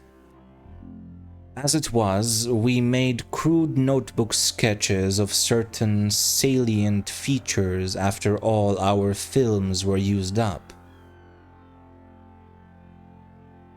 The building which we had entered was one of great size and elaborateness, and gave us an impressive notion of the architecture of that nameless geologic past.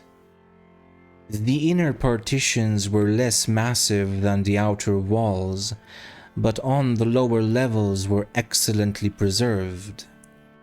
Labyrinthine complexity, involving curiously irregular difference in floor levels, characterized the entire arrangement, and we should certainly have been lost at the very outset but for the trail of torn paper left behind us.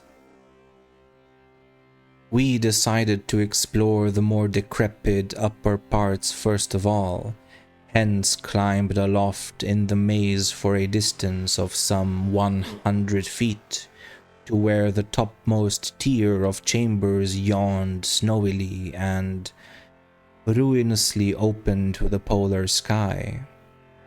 Ascent was effected over the steep, transversely ribbed stone ramps or inclined planes which everywhere served in lieu of stairs. The rooms we encountered were of all imaginable shapes and proportions, ranging from 5-pointed stars to triangles and perfect cubes. It might be safe to say that their general average was about 30 by 30 feet in floor area and 20 feet in height, though many larger apartments existed. After thoroughly examining the upper regions and the glacial level, we descended story by story into the submerged part, where indeed we soon saw we were in a continuous maze of connected chambers and passages, probably leading over unlimited areas outside this particular building. The cyclopean massiveness and gigantism of everything about us became curiously oppressive, and there was something vaguely but deeply unhuman in all the contours, dimensions, proportions, decorations, and constructional nuances of the blasphemously archaic stonework. We soon realized from what the carvings revealed that this monstrous city was many million years old. We cannot yet explain the engineering principles used in the anomalous balancing and adjustment of the vast rock masses, though the function of the arch was clearly much relied on. The rooms we visited were wholly bare of all portable contents, a circumstance which sustained our belief in the city's deliberate desertion. The prime decorative feature was the almost universal system of mural sculpture, which tended to run in continuous horizontal bands 3 feet wide, and arranged from floor to ceiling in alternation with bands of equal width given over to geometrical arabesques. There were exceptions to this rule of arrangement, but its preponderance was overwhelming. Often, however, a series of smooth cartouches containing oddly patterned groups of dots would be sunk along one of the arabesque bands. The technique, we soon saw, was mature, accomplished, and aesthetically evolved to the highest degree of civilized mastery, though utterly alien in every detail to any known art tradition of the human race. In delicacy of execution, no sculpture I have ever seen could approach it.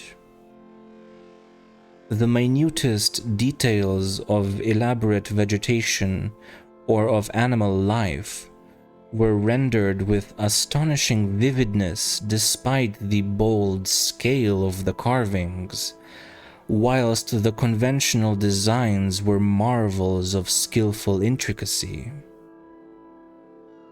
The arabesques displayed a profound use of mathematical principles, and were made up of obscurely symmetrical curves and angles based on the quantity of 5.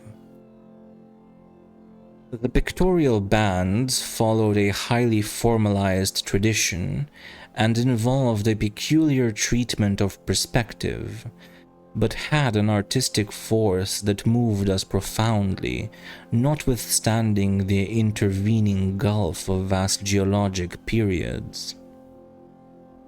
Their method of design hinged on a singular juxtaposition of the cross-section with the two-dimensional silhouette, and embodied an analytical psychology beyond that of any known race of antiquity. It is useless to try to compare this art with any represented in our museums. Those who see our photographs will probably find its closest analog in certain grotesque conceptions of the most daring futurists. The arabesque tracery consisted altogether of depressed lines, whose depth on unweathered walls varied from 1 to 2 inches. When cartouches with dot groups appeared, evidently as inscriptions in some unknown and primordial language and alphabet, the depression of the smooth surface was perhaps 1.5 inches, and of the dots perhaps 1/2 inch more. The pictorial bands were in countersunk low relief, their background being depressed about 2 inches from the original wall surface. In some specimens, mark of a former coloration could be detected, though for the most part the untold eons had disintegrated and banished any pigment which may have been applied. The more one studied the marvelous technique, the more one admired the things. Beneath their strict conventionalization, one could grasp the minute and accurate observation and graphic skill of the artists, and indeed the very conventions themselves served to symbolize and accentuate the real essence or vital differentiation of every object delineated. We felt too that besides these recognizable excellences, there were others lurking beyond the reach of our perceptions. Certain touches here and there gave vague hints of latent symbols and stimuli, which another mental and emotional background and a fuller or different sensory equipment might have made of profound and poignant significance to us. The subject matter of the sculptures obviously came from the life of the vanished epoch of their creation, and contained a large proportion of evident history. It is this abnormal historic mindedness of the primal race, a chance circumstance operating through coincidence miraculously in our favor, which made the carvings so awesomely informative to us, and which caused us to place their photography and transcription above all other considerations. In certain rooms, the dominant arrangement was varied by the presence of maps, astronomical charts, and other scientific designs of an enlarged scale. These things giving a naive and terrible corroboration to what we gathered from the pictorial friezes and dados. In hinting at what the whole revealed, I can only hope that my account will not arouse a curiosity greater than sane caution on the part of those who believe me at all. It would be tragic if any were to be allured to that realm of death and horror by the very warning meant to discourage them.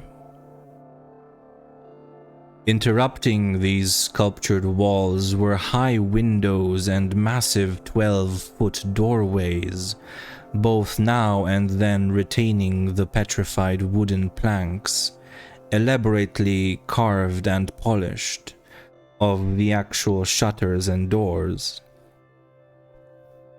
All metal fixtures had long ago vanished, but some of the doors remained in place and had to be forced aside as we progressed from room to room. Window frames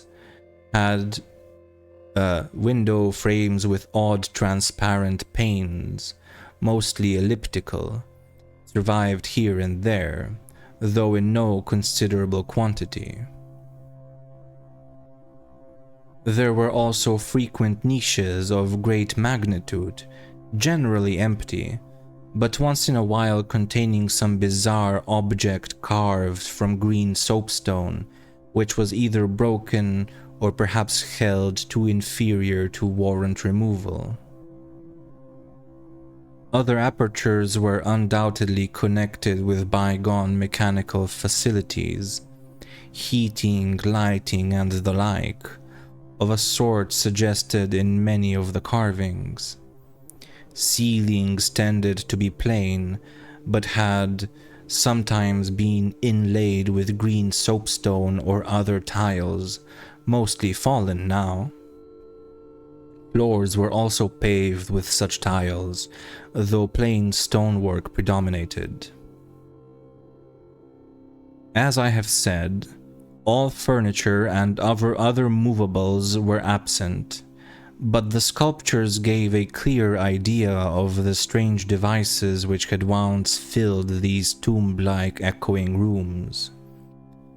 Above the glacial sheet, the floors were generally thick with detritus, litter, and debris, but farther down this condition decreased. In some of the lower chambers and corridors, there was little more than gritty dust or ancient incrustations, while occasional areas had an uncanny air of newly swept immaculateness. Of course, where rifts or collapses had occurred, the lower levels were as littered as the upper ones. A central court, as in other structures we had seen from the air, saved the inner regions from total darkness, so that we seldom had to use our electric torches in the upper rooms except when studying sculptured details. Below the ice cap, however, the twilight deepened, and in many parts of the tangled ground level there was an approach to absolute blackness. To form even a rudimentary idea of our thoughts and feelings as we penetrated this eon-silent maze of unhuman masonry, one must correlate a hopelessly bewildering chaos of fugitive moods, memories, and impressions. The sheer appalling antiquity and lethal desolation of the place were enough to overwhelm almost any sensitive person, but added to these elements were the recent unexplained horror at the camp and the revelations all too soon effected by the terrible mural sculptures around us. The moment we came upon a perfect section of carving where no ambiguity of interpretation could exist, it took only a brief study to give us the hideous truth. A truth which it would be naive to claim Danforth and I had not independently suspected before, though we had carefully refrained from even hinting it to each other. There could now be no further merciful doubt about the nature of the beings which had built and inhabited this monstrous dead city millions of years ago, when man's ancestors were primitive archaic mammals and vast dinosaurs roamed the tropical steppes of Europe and Asia. We had previously clung to a desperate alternative and insisted, each to himself, that the omnipresence of the five-pointed motif meant only some cultural or religious exaltation of the archaic natural object which had so patently embodied the quality of five-pointedness as the decorative motifs of Minoan Crete exalted the sacred bull, those of Egypt the scarabæus, those of Rome the wolf and the eagle, and those of various savage tribes some chosen totem animal. But this lone refuge was now stripped from us, and we were forced to face definitely the reason-shaking realization which the reader of these pages had doubtless long ago anticipated. I can scarcely bear to write it down in black and white even now, but perhaps that will not be necessary. The things once rearing and dwelling in this frightful masonry in the age of dinosaurs were not indeed dinosaurs, but far worse. Mere dinosaurs were new and almost brainless objects, but the builders of the city were wise and old and had left certain traces in rocks even then laid down well nigh 1,000 million years. Rocks laid down before the true life of Earth had advanced beyond plastic groups of cells. Rocks laid down before the true life of Earth had existed at all. They were the makers and enslavers of that life, and above all doubt, the originals of the fiendish elder myths which things like the Pnakotic manuscripts and the Necronomicon affrightedly hint about. They were the great old ones that had filtered down from the stars when Earth was young. The beings whose substance an alien evolution had shaped, and whose powers were such as this planet had never bred. And to think that only the day before, Danforth and I had actually looked upon fragments of their millennially fossilized substance, and that poor Lake and his party had seen their complete outlines. It is of course impossible for me to relate in proper order the stages by which we picked up what we know of that monstrous chapter of pre-human life. After the first shock of the certain revelation, we had to pause a while to recuperate, and it was fully 3 o'clock before we got started on our actual tour of systematic research. The sculptures in the building we entered were of relatively late date, perhaps 2 million years ago, as checked up by geological, biological, and astronomical features, and embodied an art which would be called decadent in comparison with that of specimens we found in older buildings after crossing bridges under the glacial sheet. One edifice hewn from the solid rock seemed to go back 40 or possibly even 50 million years, to the lower Eocene or upper Cretaceous, and contained bas-reliefs of an artistry surpassing anything else, with one tremendous exception, that we encountered. That was, we have since agreed, the oldest domestic structure we traversed. Were it not for the support of those flashlights soon to be made public, I would refrain from telling what I found and inferred, lest I be confined as a madman. Of course, the infinitely early parts of the patchwork tale, representing the pre-terrestrial life of the star-headed beings on other planets, in other galaxies, and in other universes, can readily be interpreted as the fantastic mythology of those beings themselves. Yet such parts sometimes involved designs and diagrams so uncannily close to the latest findings of mathematics and astrophysics that I scarcely know what to think. Let others judge when they see the photographs I shall publish. Naturally, no one set of carvings which we encountered told more than a fraction of any connected story, nor did we even begin to come upon the various stages of that story in their proper order. Some of the vast rooms were independent units as far as their designs were concerned, whilst in other cases a continuous chronicle would be carried through a series of rooms and corridors. The best of them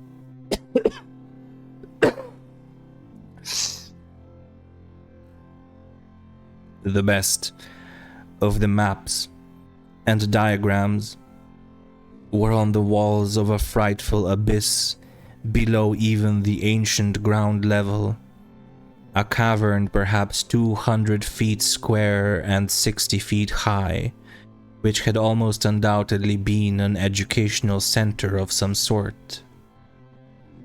There were many provoking repetitions of the same material in different rooms and buildings, since certain chapters of experience and certain summaries or phases of racial history had evidently been favorites with different decorators or dwellers. Sometimes, though, variant versions of the same theme proved useful in settling debatable points and filling up gaps. I still wonder that we deduced so much in the short time at our disposal. Of course, we even now have only the barest outline, and much of that was obtained later on from a study of the photographs and sketches we made. It may be the effect of this later study, the revived memories and vague impressions, acting in conjunction with his general sensitiveness and with that final supposed horror glimpse whose essence he will not reveal even to me, which has been the immediate source of Danforth's present breakdown. But it had to be, for we could not issue our warning intelligently without the fullest possible information, and the issuance of that warning is a prime necessity. Certain lingering influences in that unknown Antarctic world of disordered time and alien natural law make it imperative that further exploration be discouraged. The full story, so far as deciphered, will eventually appear in an official bulletin of Miskatonic University. Here, I shall sketch only the salient highlights in a formless, rambling way.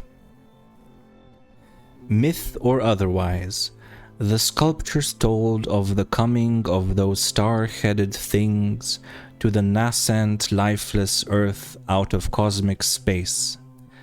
Their coming, and the coming of many other alien entities, such as at certain times embark upon spatial pioneering. They seemed able to traverse the interstellar ether on their vast membranous wings, thus oddly confirming some curious hill folklore long ago told me by an antiquarian colleague. They had lived under the sea a good deal, building fantastic cities and fighting terrific battles with nameless adversaries by means of intricate devices, employing unknown principles of energy. Evidently, their scientific and mechanical knowledge far surpassed man's today, though they made use of its more widespread and elaborate forms only when obliged to. Some of the sculptures suggested that they had passed through a stage of mechanized life on other planets, but had receded upon finding its effects emotionally unsatisfying. Their preternatural toughness of organization and simplicity of natural wants made them peculiarly able to live on a high plane without the most specialized fruits of artificial manufacture, and even without garments, except for occasional protection against the elements. It was under the sea, at first for food and later for other purposes, that they first created Earth life, using available substances according to long-known methods. The more elaborate experiments came after the annihilation of various cosmic enemies. They had done the same thing on other planets, having manufactured not only necessary foods, but certain multicellular protoplasmic masses capable of molding their tissues into all sorts of temporary organs under hypnotic influence, and thereby forming ideal slaves to perform the heavy work of the community. These viscous masses were without doubt what Abdul al-Hazred whispered about as the Shoggoths in his frightful Necronomicon, though even that mad Arab had not hinted that any existed on Earth, except in the dreams of those who had chewed a certain alkaloidal herb. When the star-headed Old Ones on this planet had synthesized their simple food forms and bred a good supply of Shoggoths, they allowed other cell groups to develop into other forms of animal and vegetable life for sundry purposes, extirpating any whose presence became troublesome. With the aid of the Shoggoths, whose expansions could be made to lift prodigious weights, the small, low cities under the sea grew to vast and imposing labyrinths of stone, not unlike those which later rose on land. Indeed, the highly adaptable Old Ones had lived much on land in other parts of the universe, and probably retained many traditions of land construction. As we studied the architecture of all these sculptured Paleogean cities, including that whose eon-dead corridors we were even then traversing, we were impressed by a curious coincidence which we have not yet tried to explain, even to ourselves. The tops of the buildings, which in the actual city around us had, of course, been weathered into shapeless ruins ages ago, were clearly displayed in bas-reliefs and showed vast clusters of needle-like spires, delicate finials on certain cone and pyramid apexes, and tiers of thin, horizontal, scalloped discs capping cylindrical shafts. This was exactly what we had seen in that monstrous and portentous mirage cast by a dead city whence such skyline features had been absent for thousands and tens of thousands of years, which loomed on our ignorant eyes across the unfathomed mountains of madness as we first approached poor Lake's ill-fated camp. Of the life of the Old Ones, both under the sea and after part of them migrated to land, volumes could be written. Those in shallow water had continued the fullest use of the eyes at the ends of their 5 main head tentacles, and had practiced the art of sculpture and of writing in quite the usual way, the writing accomplished with a stylus on waterproof waxen surfaces. Those lower down in the ocean depth, though they used a curious phosphorescent organism to furnish light, pieced out their vision with obscure special senses operating through the prismatic cilia on their heads, senses which rendered all the Old Ones partly independent of light in emergencies.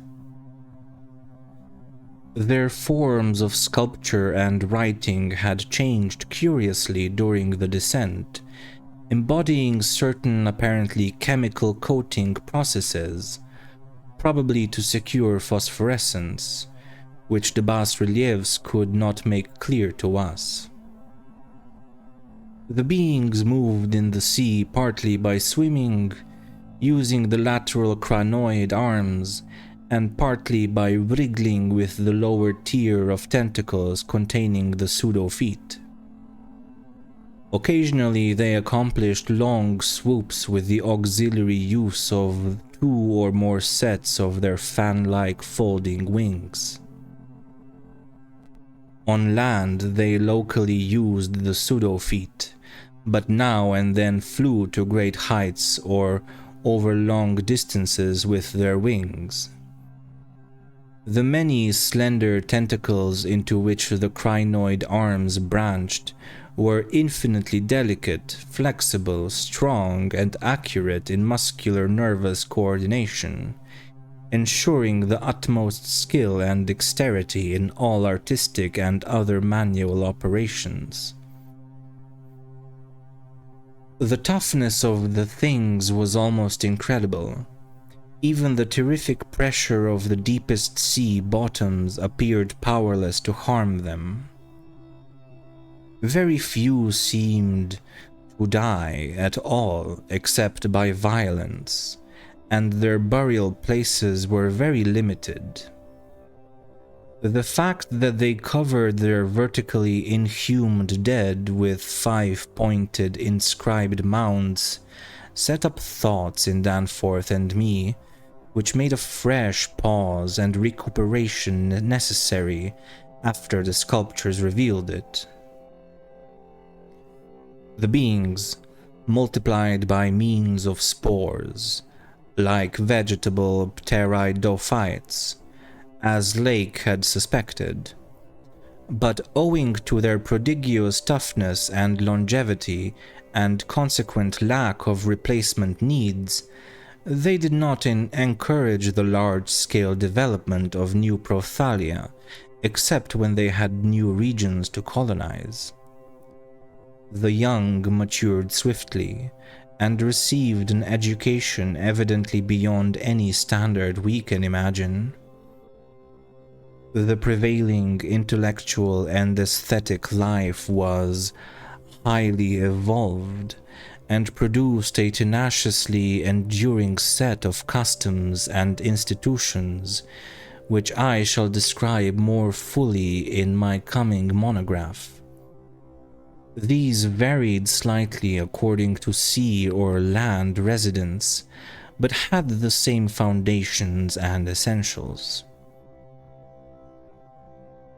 Though able, like vegetables, to derive nourishment from inorganic substances, they vastly preferred organic and especially animal food. They ate uncooked marine life under the sea, but cooked their viands on land. They hunted game and raised meat herds, slaughtering with sharp weapons whose odd marks on certain fossil bones our expedition had noted. They resisted all ordinary temperatures marvelously, and in their natural state could live in water down to freezing. When the great chill of the Pleistocene drew on, however, nearly 1,000,000 years ago, the land dwellers had to resort to special measures, including artificial heating, until at last the deadly cold appears to have driven them back into the sea. For their prehistoric flight through cosmic space, legend said they absorbed certain chemicals and became almost independent of eating, breathing, or heat conditions. But by the time of the Great Cold, they had lost track of the method. In any case, they could not have prolonged the artificial state indefinitely without harm.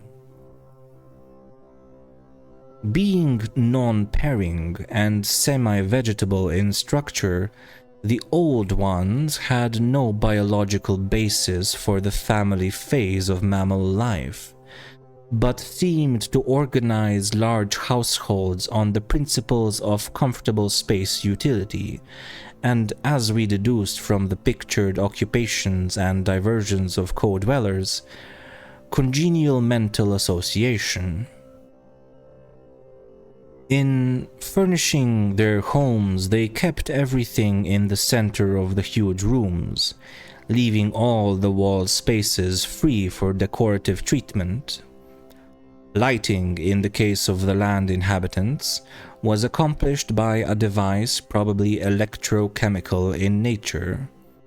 Both on land and underwater, they used curious tables, chairs, and couches like cylindrical frames, for they rested and slept upright, with folded down tentacles, and racks for the hinged sets of dotted surfaces forming their books. Government was evidently complex and probably socialistic, though no certainties in this regard could be deduced from the sculptures we saw. There was extensive commerce, both local and between different cities. Certain small flat counters, 5-pointed and inscribed, serving as money. Probably the smaller of the various greenish soapstones found by our expeditions were pieces of such currency. Though the culture was mainly urban, some agriculture and much stock raising existed. Mining and a limited amount of manufacturing were also practiced. Travel was very frequent, but permanent migration seemed relatively rare, except for the vast colonizing movements by which the race expanded.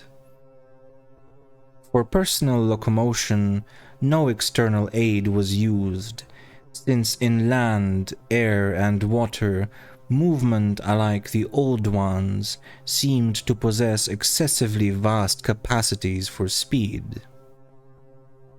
Loads, however, were drawn by beasts of burden, Shoggoths under the sea, and a curious variety of primitive vertebrates in the later years of land existence. These vertebrates, as well as an infinity of other life forms, animal and vegetable, marine, terrestrial, and aerial, were the products of unguided evolution acting on life cells made by the Old Ones, but escaping beyond their radius of attention. They had been suffered to develop unchecked because they had not come in conflict with the dominant beings. Bothersome forms, of course, were mechanically exterminated. It interested us to see in some of the very last and most decadent sculptures a shambling primitive mammal used sometimes for food and sometimes as an amusing buffoon by the land dwellers, whose vaguely simian and human foreshadowings were unmistakable. In the building of land cities, the huge stone blocks of the high towers were generally lifted by vast winged pterodactyls of a species heretofore unknown to paleontology. The persistence with which the Old Ones survived various geological changes and convulsions of the Earth's crust was little short of miraculous. Though few or none of their first cities seem to have remained beyond the Archaean Age, there was no interruption in their civilization or in the transmission of their records. Their original place of advent to the planet was the Antarctic Ocean, and it is likely that they came not long after the matter forming the moon was wrenched from the neighboring South Pacific. According to one of the sculptured maps, the whole globe was then under water, with stone cities scattered farther and farther from the Antarctic as eons passed. Another map shows a vast bulk of dry land around the South Pole, where it is evident that some of the beings made experimental settlements, though their main centers were transferred to the nearest sea bottom. Later maps, which display the land mass as crackling and drifting, and sending certain detached parts northward, uphold in a striking way the theories of continental drift lately advanced by Taylor, Wegener, and Jolly. With the upheaval of new land in the South Pacific, tremendous events began. Some of the marine cities were hopelessly shattered, yet that was not the worst misfortune. Another race, a land race of beings shaped like octopi, and probably corresponding to fabulous pre-human spawn of Cthulhu, soon began filtering down from cosmic infinity and precipitated a monstrous war which for a time drove the Old Ones wholly back to the sea. A colossal blow in view of the increasing land settlements. Later, peace was made, and the new lands were given to the Cthulhu spawn, whilst the Old Ones held the sea and the older lands. New land cities were founded, the greatest of them in the Antarctic, for this region of first arrival was sacred. From then on, as before, the Antarctic remained the center of the Old Ones' civilization, and all the cities built there by the Cthulhu spawn were blotted out. Then suddenly the lands of the Pacific sank again, taking with them the frightful stone city of Reliech and all the cosmic octopi, so that the Old Ones were again supreme on the planet, except for one shadowy fear about which they did not like to speak. At a rather later age, their cities dotted all the land and water areas of the globe. Hence the recommendation in my coming monograph that some archaeologists make systematic borings with Peabody's type of apparatus in certain wildly separated regions. The steady trend down the ages was from water to land, a movement encouraged by the rise of new land masses, though the ocean was never wholly deserted. Another cause of the landward movement was the new difficulty in breeding and managing the shoggoths, upon which successful sea life depended.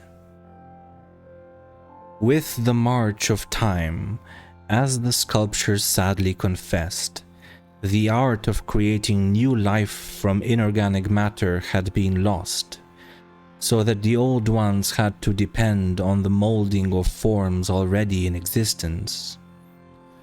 On land, the great reptiles proved highly tractable, but the shoggoths of the sea, reproducing by fission and acquiring a dangerous degree of accidental intelligence, presented for a time a formidable problem.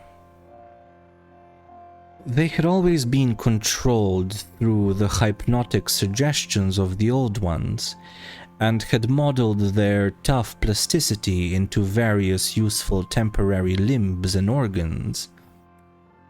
But now, their self-modeling powers were sometimes exercised independently, and in various imitative forms implanted by past suggestion.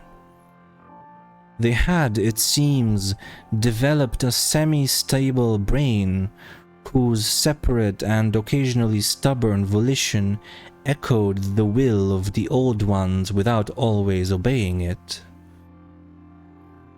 Sculptured images of these shoggoths filled Danforth and me with horror and loathing.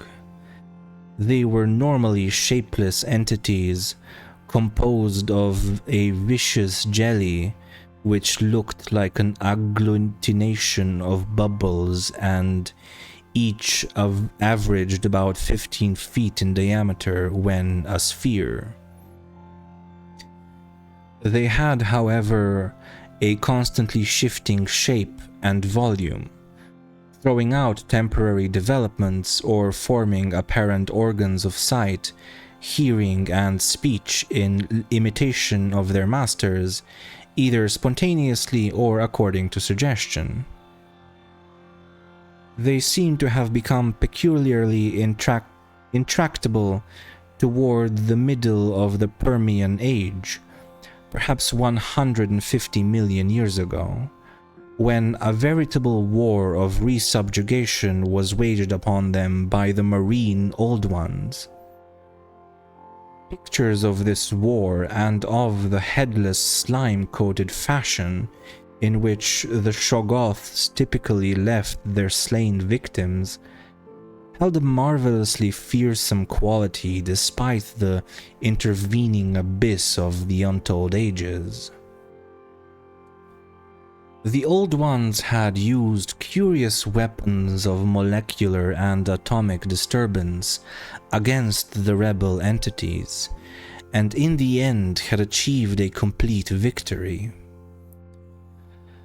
Thereafter, the sculptures showed a period in which Shoggoths were tamed and broken by armed Old Ones, as the wild horses of the American West were tamed by cowboys. Though during the rebellion the Shoggoths had shown an ability to live out of water, this transition was not encouraged, since their usefulness on land would hardly have been commensurate with the trouble of their management. During the Jurassic Age of the Old Ones met fresh adversity in the form of a new invasion from outer space, this time by half fungus, half crustacean creatures undoubtedly the same as those figuring in certain whispered hill legends of the north, and resembled in the Himalayas as the Mi-Go, or abominable snowmen. To fight these beings, the Old Ones attempted, for the first time since their terrene advent, to sally forth again into the planetary ether, but despite all traditional preparations, found it no longer possible to leave the Earth's atmosphere. Whatever the old secret of interstellar travel had been, it was now definitely lost to the race. In the end, the Mi-Go drove the Old Ones out of all the northern lands, though they were powerless to disturb those in the sea. Little by little, the slow retreat of the elder race to their original Antarctic habitat was beginning. It was curious to note from the pictured battles that both the Cthulhu spawn and the Mi-Go seem to have been composed of matter more widely different from that which we know that was the substance of the Old Ones. They were able to undergo transformations and reintegrations impossible for their adversaries, and seem therefore to have originally come from even remoter gulfs of cosmic space. The Old Ones, but for their abnormal toughness and peculiar vital properties, were strictly material, and must have had their absolute origin within the known space-time continuum, whereas the first sources of the other beings can only be guessed at with bated breath. All this, of course, assuming that the non-terrestrial linkages and the anomalies ascribed to the invading foes are not pure mythology. Conceivably, the Old Ones might have invented a cosmic framework to account for their occasional defeats, since historical interest and pride obviously formed their chief psychological element. It is significant that their annals failed to mention many advanced and potent races of beings whose mighty cultures and towering cities figure persistently in certain obscure legends. The changing state of the world through long geologic ages appeared with startling vividness in many of the sculptured maps and scenes. In certain cases, existing science will require revision, while in other cases its bold deductions are magnificently confirmed. As I have said, the hypothesis of Taylor, Wegener, and Jolly that all the continents and fragments of an original Antarctic land mass, which cracked from centrifugal force and drifted apart over a technically viscous lower surface, an hypothesis suggested by such things as the complementary outlines of Africa and South America, and the way the great mountain chains are rolled up and shoved up, receiving striking support from this uncanny source. How nice. Maps evidently showing the Carboniferous world of 100 million or more years ago displayed significant rifts and chasms destined later to separate Africa from the once continuous realms of Europe, then the Valusia of primal legend, Asia, the Americas, and the Antarctic continent.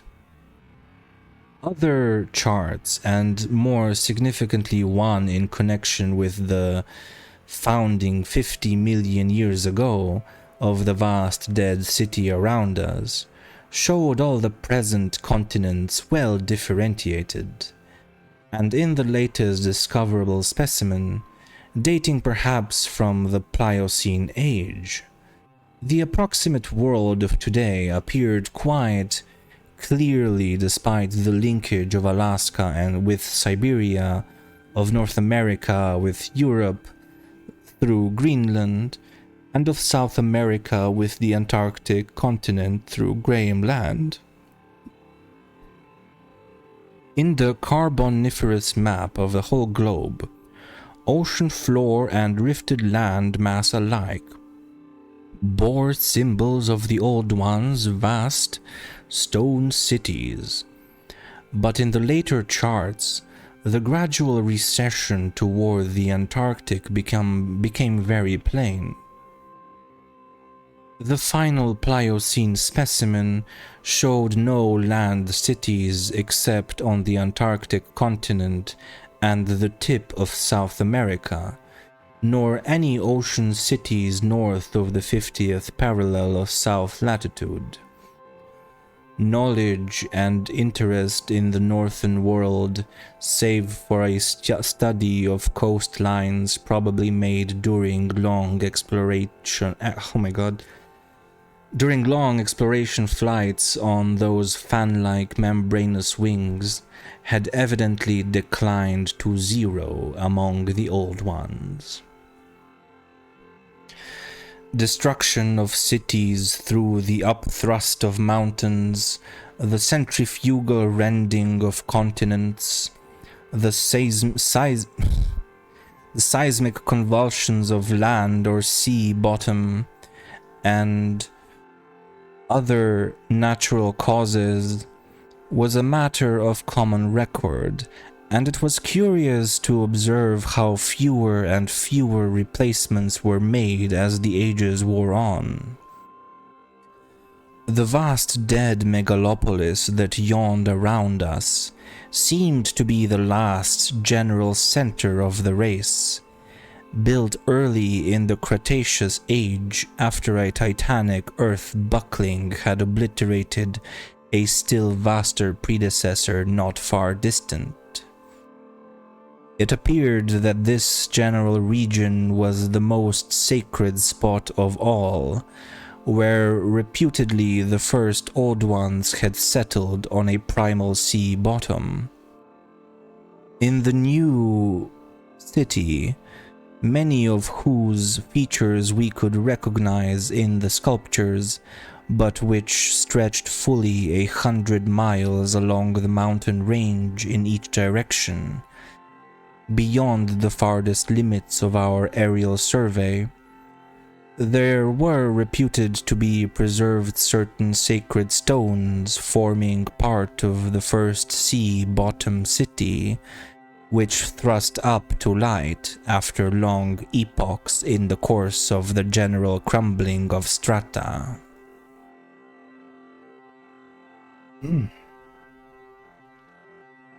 Naturally, Danforth and I studied with a special interest and a peculiarly personal sense of awe everything pertaining to the immediate district in which we were. Of this local material there was naturally a vast abundance, and on the tangled ground level of the city, we were lucky enough to find a house of very late date, whose walls, though somewhat damaged by a neighboring rift, contained sculptures of decadent workmanship carrying the story of the region much beyond the period of the Pliocene map, whence we derived our last general glimpse of the pre-human world. This was the last place we examined in detail, since what we found there gave us a fresh, immediate objective. Certainly, we were in one of the strangest, weirdest, and most terrible of all the corners of Earth's globe. Of all existing lands, it was infinitely the most ancient. The conviction grew upon us that this hideous upland must indeed be the fabled nightmare plateau of Leng, which even the mad author of the Necronomicon was reluctant to discuss. The great mountain chain was tremendously long, starting as a low range at Luitpold Land on the coast of Weddell Sea and virtually crossing the entire continent. The really high part stretched in a mighty arc from about latitude 82 degrees east, longitude 60 degrees, to latitude 70 degrees east, longitude 115 degrees. With its concave side toward our camp, and its seaward end in the region of that long ice-locked coast whose hills were glimpsed by Wilkes and Mawson at the Antarctic Circle. Yet even more monstrous exaggerations of nature seemed disturbingly close at hand. I have said that these peaks are higher than the Himalayas, but the sculptures forbid me to say that they are the Earth's highest. That grim honor is beyond doubt reserved for something which half the sculptures hesitated to record at all, whilst others approached it with obvious repugnance and trepidation. It seems that there was one part of the ancient land, the first part that ever rose from the waters after the earth had flung off the moon and the old ones had seeped down from the stars, which had come to be shunned as vaguely and namelessly evil. Cities built there had crumbled before their time, and had been found suddenly deserted. Then, when the first great earth buckling had convulsed the region in the Comanchean Age, a frightful line of peaks had shot suddenly up amidst the most appalling din and chaos, and Earth had received her loftiest and most terrible mountains. If the scale of the carvings was correct, these abhorred things must have been much over 40,000 feet high, radically vaster than ever the shocking mountains of madness we had crossed. They extended, it appeared, from about latitude 77 degrees E, longitude 70 degrees, to latitude 70 degrees E, longitude 100 degrees. Less than 300 miles away from the dead city, so that we would have spied their dreaded summits in the dim western distance, had it not been for that vague opalescent haze. Their northern end must likewise be visible from the long Antarctic Circle coastline at Queen Mary Land. Some of the Old Ones in the decadent days had made strange prayers to those mountains, but none ever went near them or dared to guess what lay beyond. No human eye had ever seen them, and as I studied the emotions conveyed in the carvings, I prayed that none ever might. There are protecting hills along the coast beyond them, Queen Mary and Kaiser Wilhelm lands, and I thank heaven no one has been able to land and climb those hills.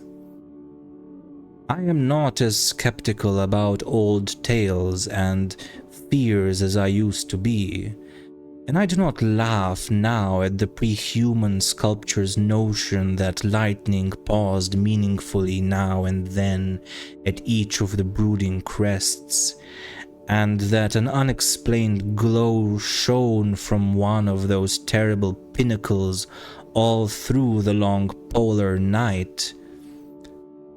There may be a very real and very monstrous meaning in the old Pnakotic whispers about Kadath in the cold waste. But the terrain close at hand was hardly less strange, even if less namelessly accursed. Soon after the founding of the city, the great mountain range became the seat of the principal temples, and many carvings showed what grotesque and fantastic towers had pierced the sky, where now we saw only the curiously clinging cubes and ramparts. In the course of ages, the caves had appeared and had been shaped into adjuncts of the temples. With the advance of still later epochs, all the limestone veins of the region were hollowed out by groundwaters, so that the mountains, the foothills, and the plains below them were a veritable network of connected caverns and galleries. Many graphic sculptures told of explorations deep underground, and of the final discovery of the Stygian sunless sea that lurked at Earth's bowels. This vast nighted gulf had undoubtedly been worn by the great river which flowed down from the nameless and horrible westward mountains, and which had formerly turned at the base of the Old One's range, and flowed beside that chain into the Indian Ocean between Bud and Totten lands on Wilkes coastline. Little by little it had eaten away the limestone hill base at its turning, till at last its sapping currents reached the caverns of the ground waters, and joined with them in digging a deeper abyss. Finally, its whole bulk emptied into the hollow hills and left the old bed toward the ocean dry. Much of the later city as we now found it had been built over that former bed. The Old Ones, understanding what had happened and exercising their always keen artistic sense, had carved into ornate pylons those headlands of the foothills where the great stream began its descent into eternal darkness. This river, once crossed by scores of noble stone bridges, was plainly the one whose extinct course we had seen in our aeroplane survey.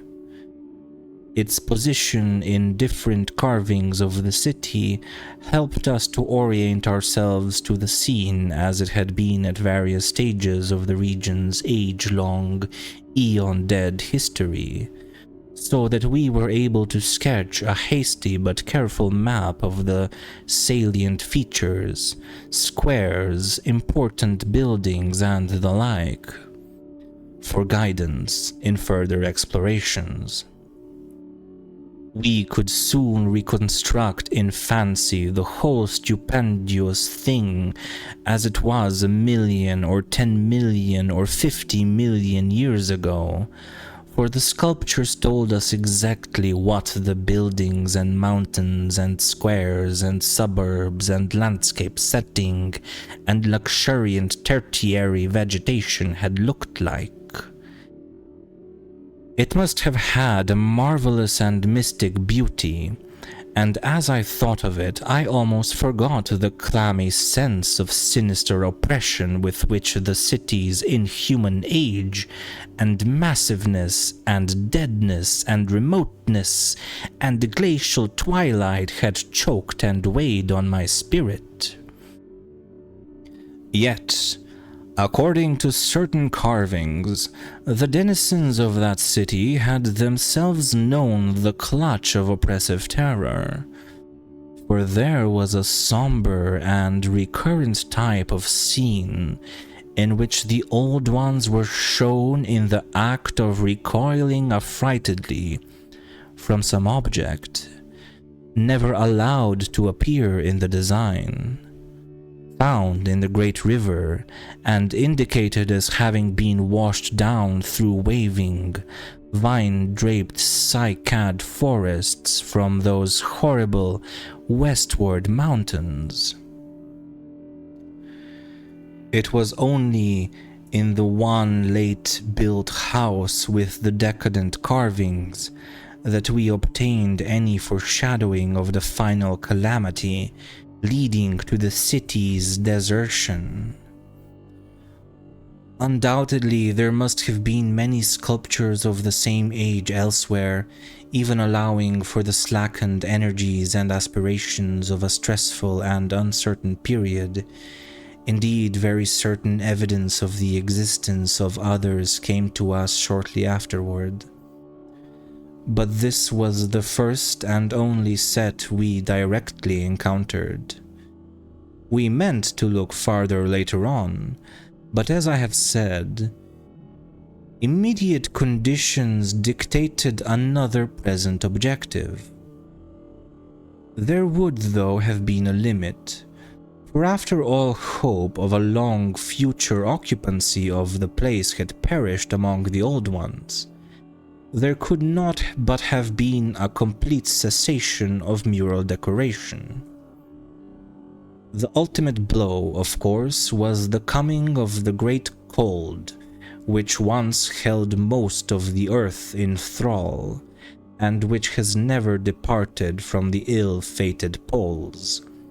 The great cold that, at the world's other extremity, put an end to the fabled lands of Lomar and Hyperborea. Just when this tendency began in the Antarctic, it would be hard to say in terms of exact years. Nowadays, we set the beginning of the general glacial periods at a distance of about 500,000 years from the present. But at the poles, the terrible scourge must have commenced much earlier.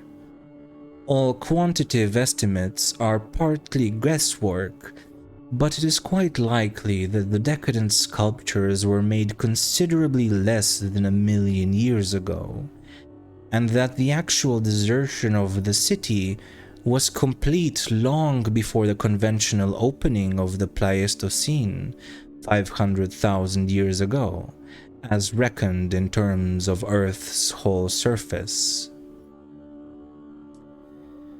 In the decadent sculptures, there were signs of thinner vegetation everywhere, and of a decreased country life on the part of the old ones.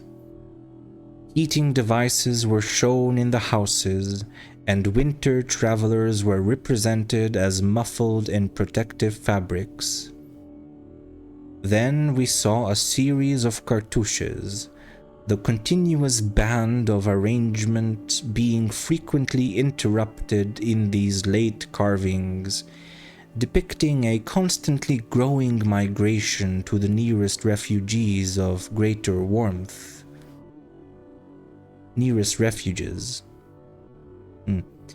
Some fleeing to cities under the sea off the faraway coast, and some clambering down through networks of limestone caverns in the hollow hills to the neighboring black abyss of subterranean waters. In the end, it seems to have been the neighboring abyss which received the greatest colonization. This was partly due, no doubt, to the traditional sacredness of this special region, but may have been more conclusively determined by the opportunities it gave for continuing the use of the great temples on the honeycombed mountains, and for retaining the vast land city as a place of summer residence and base of communication with various minds. The linkage of old and new abodes was made more effectively by means of several grading and improvements along the connecting routes, including the chiseling of numerous direct tunnels from the ancient metropolis to the Black Abyss, sharply down-pointing tunnels whose mouths we carefully drew, according to our most thoughtful estimates, on the guide map we were compiling. It was obvious that at least 2 of these tunnels lay within a reasonable exploring distance of where we were, both being on the mountain-ward edge of the city, one less than a quarter of a mile toward the ancient river course, and the other perhaps twice that distance in the opposite direction. The abyss, it seems, had shelving shores of dry land at certain places, but the old ones built their new city underwater, no doubt because of its greater certainty of uniform warmth. The depth of the hidden sea appears to have been very great, so that the Earth's internal heat could ensure its habitability for an indefinite period.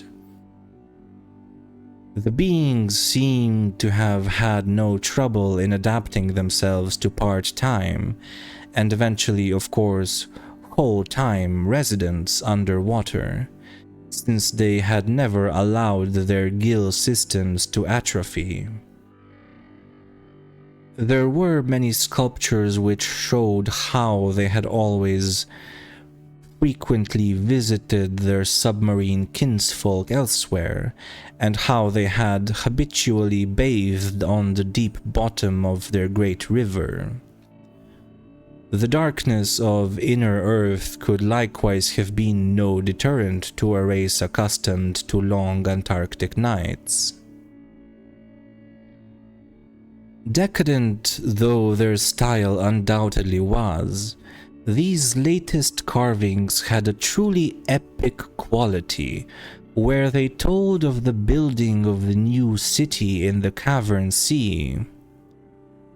The old ones had gone about it scientifically, quarrying insoluble rocks from the heart of the honeycombed mountains, and employing expert workers from the nearest submarine city to perform the construction according to the best methods. These workers brought with them all that was necessary to establish the new venture: Shoggoth tissue from which to breed stone lifters and subsequent beasts of burden for the cavern city, and other protoplasmic matter to mold into phosphorescent organisms for lighting purposes. At last a mighty metropolis rose on the bottom of that Stygian sea, its architecture much like that of the city above, and its workmanship displaying relatively little decadence because of the precise mathematical element inherent in building operations. The newly bred Shoggoths grew to enormous size and singular intelligence, and were represented as taking and executing orders with marvelous quickness. They seemed to converse with the Old Ones by mimicking their voices, a sort of musical piping over a wide range, if poor Lake's dissection had indicated aright, and to work more from spoken commands than from hypnotic suggestions as in earlier times. They were, however, kept in admirable control. The phosphorescent organisms supplied light with vast effectiveness, and doubtless atoned for the loss of the familiar polar auroras of the outer world night. Art and decoration were pursued, though of course with a certain decadence.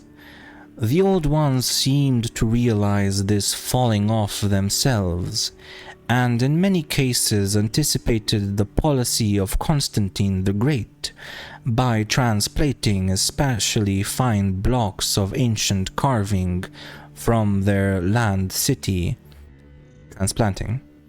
just as the emperor in a similar age of decline stripped Greece and Asia of their finest art to give his new Byzantine capital greater splendors than its own people could create. That the transfer of sculptured blocks had not been more extensive was doubtless owing to the fact that the land city was not at first wholly abandoned.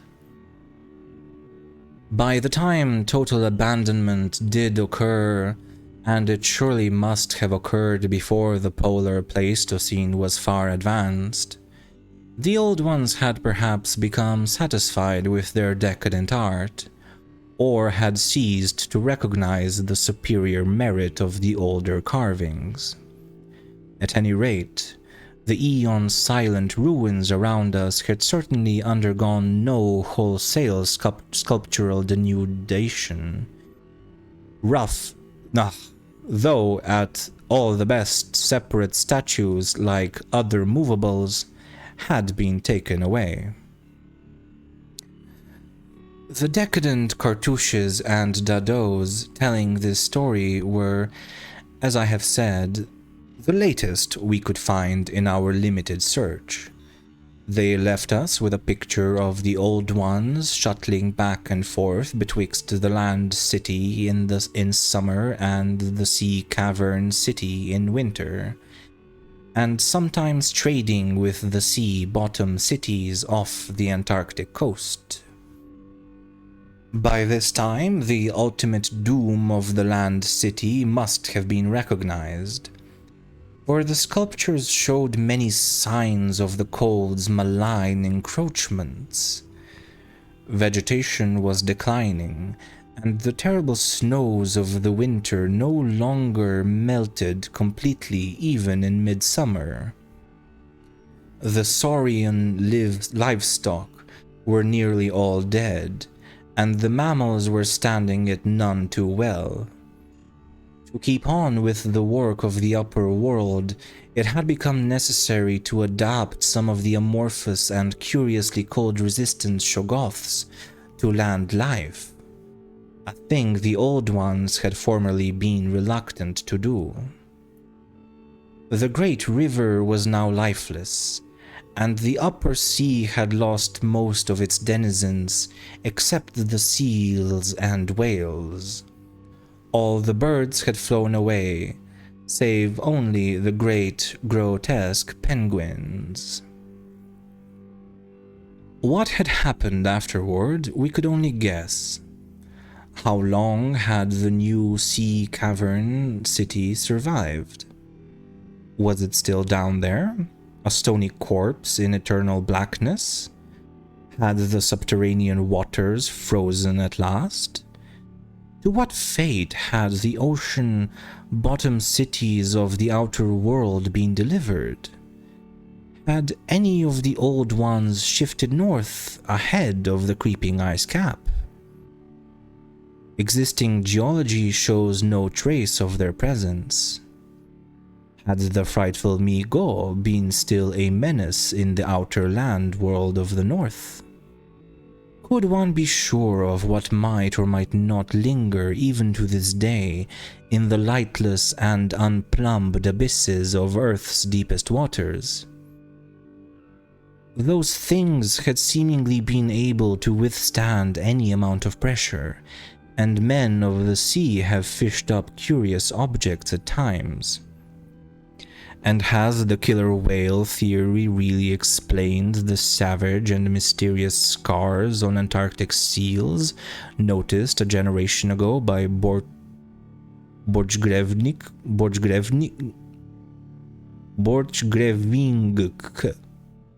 Okay. The specimens found by Poor Lake did not enter into these guesses, for their geologic setting proved them to have lived at what must have been a very early date in the land's city history. They were, according to their location, certainly not less than 30 million years old, and we reflected that in their day the sea cavern city, and indeed the cavern itself, had had no existence.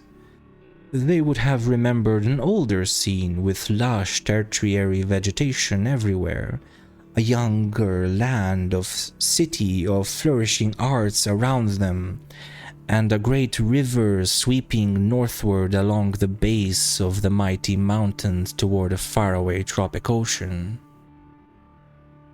And yet we could not help thinking about these specimens, especially about the 8 perfect ones that were missing from Lake's hideously ravaged camp. There was something abnormal about that whole business.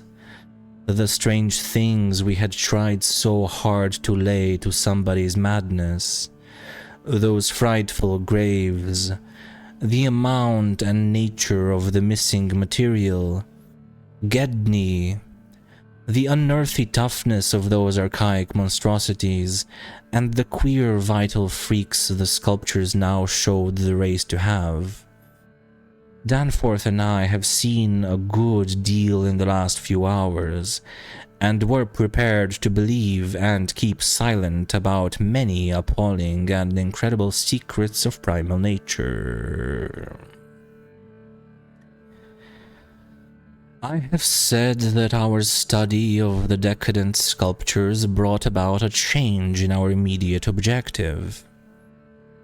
This, of course, had to do with the chiseled avenues to the black inner void, of whose existence we had not known before, but which we were now eager to find and traverse.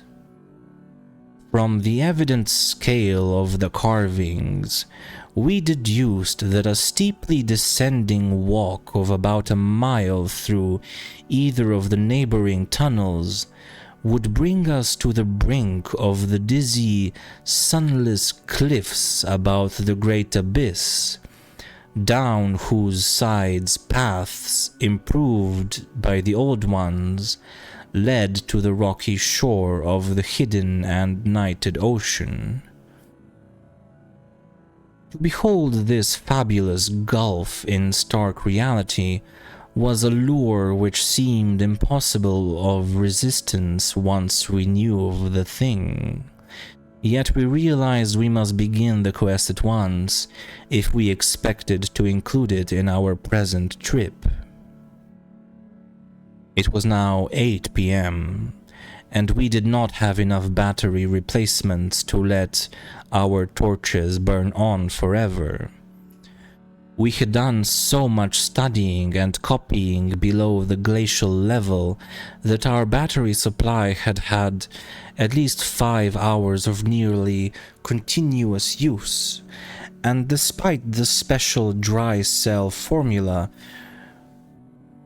would obviously be good for only about 4 more, though by keeping one torch unused except for especially interesting or difficult places, we might manage to eke out a safe margin beyond that. It would not do to be without a light in these Cyclopean catacombs. Hence, in order to make the abyss trip, we must give up all further mural deciphering. Of course, we intended to revisit the place for days, and perhaps weeks of intensive study and photography. Curiosity having long ago got the better of horror. But just now, we must hasten. Our supply of trailblazing paper was far from unlimited, and we were reluctant to sacrifice spare notebooks or sketching paper to augment it. But we did let one large notebook go. If worse came to worst, we could resort to rock chipping, and of course it would be possible, even in case of really lost direction, to work up to full daylight by one channel or another if granted sufficient time for plentiful trial and error. So at last we set off eagerly in the indicated direction of the nearest tunnel. According to the carvings from which we had made our map, the desired tunnel mouth could not be much more than 1/4 of a mile from where we stood, the intervening space showing solid-looking buildings quite likely to be penetrable still at a subglacial level. The opening itself would be in the basement, on the angle nearest the foothills, of a vast 5-pointed structure of evidently public and perhaps ceremonial nature, which we tried to identify from our aerial survey of the ruins. No such structure came to our minds as we recalled our flight, hence we concluded that its upper parts had been greatly damaged, or that it had been totally shattered in an ice rift we had noticed. In the latter case, the tunnel would probably turn out to be choked, so that we would have to try the next nearest one, the one less than a mile to the north. The intervening river course prevented our trying any of the more southern tunnels on this trip, and indeed if both the neighboring ones were choked, it was doubtful whether our batteries would warrant an attempt on the next northerly one, about a mile beyond our second choice. As we threaded our dim way through the labyrinth with the aid of map and compass, traversing rooms and corridors in every stage of ruin and preservation, clambering up ramps, crossing upper floors and bridges, and clambering down again, encountering choked doorways and piles of debris, hastening now and then along finely preserved and uncannily immaculate stretches, taking false leads and retracing our way, in such cases removing the blind paper trail we had left, and once in a while striking the bottom of an open shaft through which daylight poured or trickled down. We were repeatedly tantalized by the sculptured walls along our route. Many must have told tales of immense historical importance, and only the prospect of later visits reconciled us to the need of passing them by. As it was, we slowed down once in a while and turned on our second torch. If we had had more films, we would certainly have paused briefly to photograph certain bas-reliefs, but time-consuming hand copying was clearly out of the question. I come now once more to a place where the temptation to hesitate, or to hint rather than state, is very strong. It is necessary, however, to reveal the rest in order to justify my course in discouraging further exploration. We had wormed our way very close to the computed site of the tunnel's mouth, having crossed a second-story bridge to what seemed plainly the tip of a pointed wall, and descended to a ruinous corridor especially rich in decadently elaborate and apparently ritualistic sculptures of late workmanship, when shortly before 8:30 p.m., Danforth's keen young nostrils gave us the first hint of something unusual. If we had a dog with us, I suppose we would have been warned before.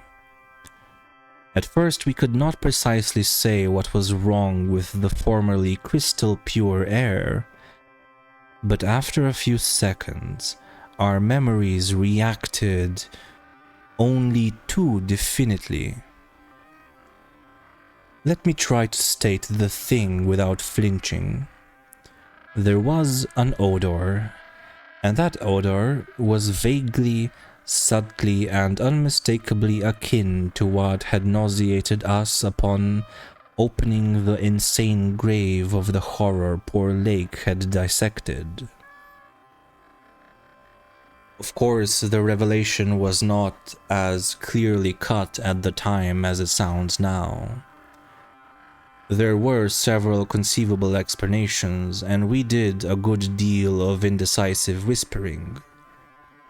Most important of all, we did not retreat without further investigation. For having come this far, we were loath to be balked by anything short of certain disaster. Anyway, what we must have suspected was altogether too wild to believe. Such things did not happen in any normal world. It was probably sheer irrational instinct which made us dim our single torch, tempted no longer by the decadent and sinister sculptures that leered menacingly from the oppressive walls, and which softened our progress to a cautious tiptoeing and crawling over the increasingly littered floor and heaps of debris.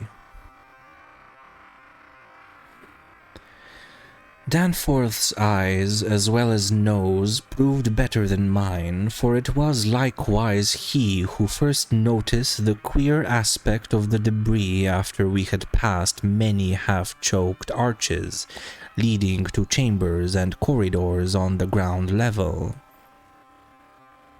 It did not look quite as it ought after countless thousands of years of desertion, and when we cautiously turned on more light, we saw that a kind of swath seemed to have been lately tracked through it.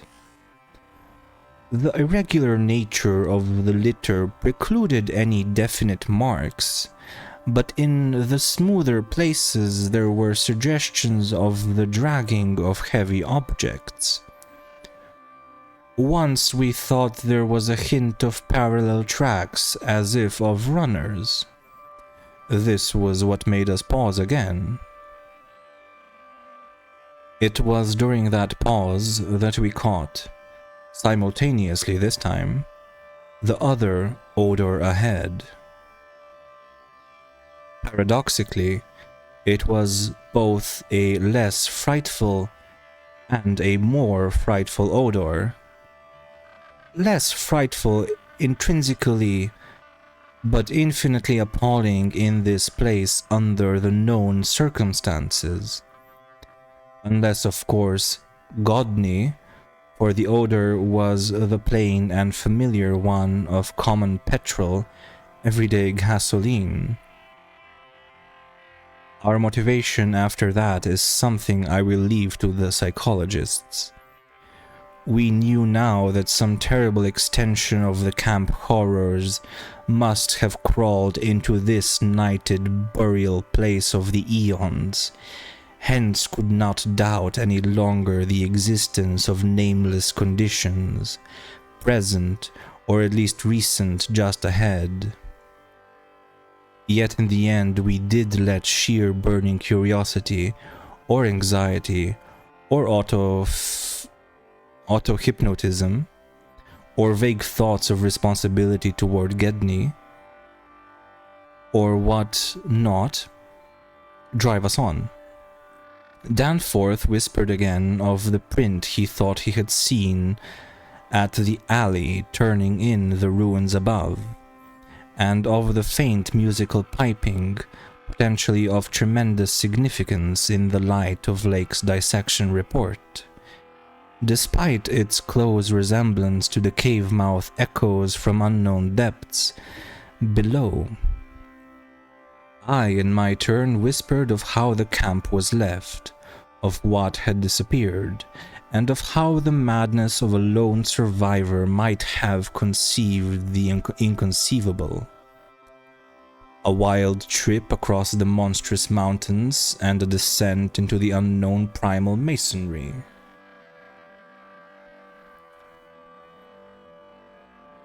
But we could not convince each other, or even ourselves, of anything definite.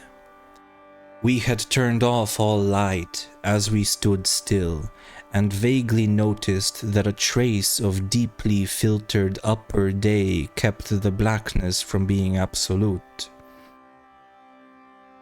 Having automatically begun to move ahead, we guided ourselves by occasional flashes from our torch.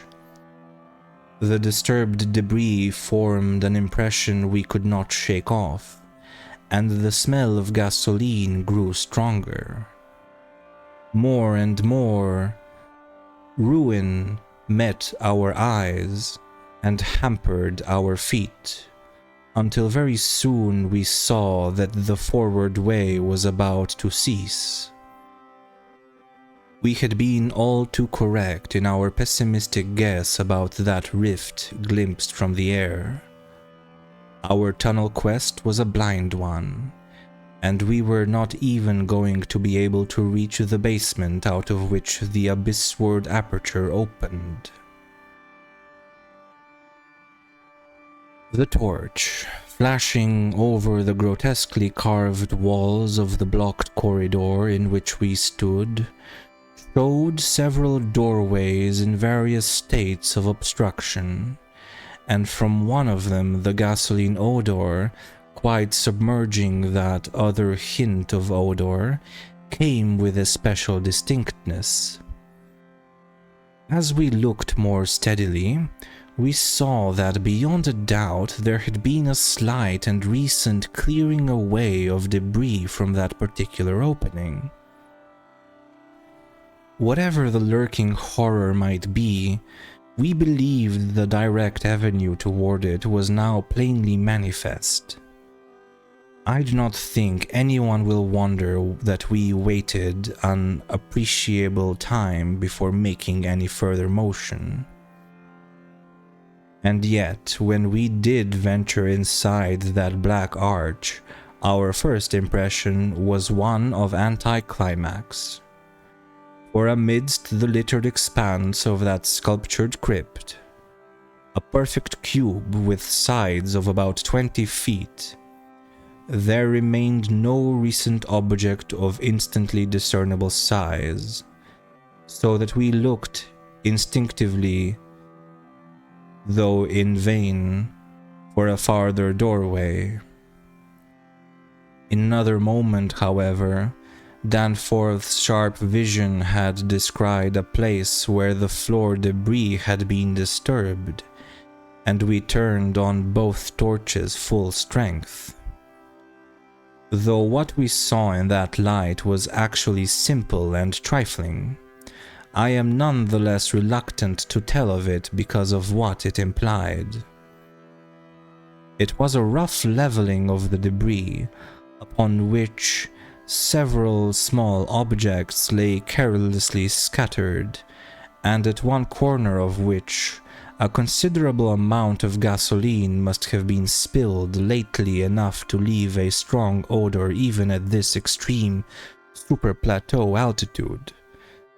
In other words, it could not be other than a sort of camp. A camp made by questing beings who, like us, had been turned back by the unexpectedly choked way to the abyss. Let me be plain. The scattered objects were, as so far as substance was concerned, all from Lake's camp, and consisted of tin cans as queerly opened as those we had seen at that ravaged place, many spent matches, 3 illustrated books more or less curiously smudged, an empty ink bottle with its pictorial and instructional carton, a broken fountain pen, some oddly snipped fragments of fur and tent cloth, a used electric battery with circular of directions, a folder that came with our type of tent heater, and a sprinkling of crumpled papers. It was all bad enough, but when we smoothed out the papers and looked at what was on them, we felt we had come to the worst. We had found certain inexplicably blotted papers at the camp, which might have prepared us, yet the effect of the sight down there, in the pre-human vaults of a nightmare city, was almost too much to bear. A mad Gedney might have made the groups of dots in imitation of those found on the greener soapstones, just as the dots on those insane 5-pointed grave mounds might have been made. And he might conceivably have prepared rough, hasty sketches, varying in their accuracy or lack of it, which outlined the neighboring parts of the city and traced the way from a circularly represented place outside our previous route. A place we identified as a great cylindrical tower in the carvings, and as a vast circular gulf glimpsed in our aerial survey, to the present 5-pointed structure, and the tunnel mouth therein. He might, I repeat, have prepared such sketches, for those before us were quite obviously compiled, as our own had been, from late sculptures somewhere in the glacial labyrinth, though not from the ones which we had seen and used. But what that art-blind bungler could never have done was to execute those sketches in a strange and assured technique, perhaps superior despite haste and carelessness to any of the decadent carvings from which they were taken. The characteristics and unmistakable technique of the old ones themselves in the dead city's heyday. There are those who will say Danforth and I were utterly mad not to flee for our lives after that, since our conclusions were now, notwithstanding their wildness, completely fixed, and of nature I need not even mention to those who have read my account as far as this. Perhaps we were mad, for have I not said those horrible peaks were mountains of madness? But I think I can detect something of the same spirit, albeit in a less extreme form, in the men who stalk deadly beasts through African jungles to photograph them or study their habits. Half paralyzed with terror though we were, there was nevertheless fanned within us a blazing flame of awe and curiosity which triumphed in the end. Of course, we did not mean to face that or those, which we knew had been there, but we felt that they must be gone by now. They would by this time have found the other neighboring entrance to the abyss, and have passed within to whatever night-black fragments of the past might await them in the ultimate gulf they had never seen. Or if that entrance too was blocked, they would have gone on to the north seeking another. They were, we remembered, partly independent of light.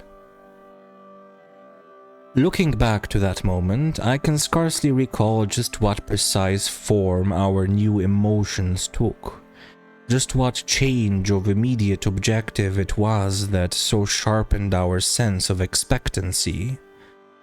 We certainly did not mean to face what we feared, yet I will not deny that we may have had a lurking, unconscious wish to spy certain things from some hidden vantage point. Probably we had not given up our zeal to glimpse the abyss itself, though there was interposed a new goal in the form of that great circular place shown on the crumpled sketches we had found. We had at once recognized it as a monstrous cylindrical tower figuring in the very earliest carvings, but appearing only as a prodigious round aperture from above. Something about the impressiveness of its rendering, even in these hasty diagrams, made us think that its subglacial levels must still form a feature of peculiar importance. Perhaps it embodied architectural marvels as yet unencountered by us. It was certainly of incredible age according to the sculptures in which it figured, being indeed among the first things built in the city. Its carvings, if preserved, could not but be highly significant. Moreover, it might form a good present link with the upper world, a shorter route than the one we were so carefully blazing, and probably that by which those others had descended. At any rate, the thing we did was to study the terrible sketches, which quite perfectly confirmed our own, and start back over the indicated course to the circular place. The course which our nameless predecessors must have traversed twice before us. The other neighboring gate to the abyss would lie beyond that. I need not speak of our journey, during which we continued to leave an economical trail of paper, for it was precisely the same in kind as that by which we had reached the cul-de-sac, except that it tended to adhere more closely to the ground level and even descend to basement corridors. Every now and then we could trace certain disturbing marks in the debris or litter underfoot, and after we had passed outside the radius of the gasoline scent, we were again faintly conscious, spasmodically, of that more hideous and more persistent scent.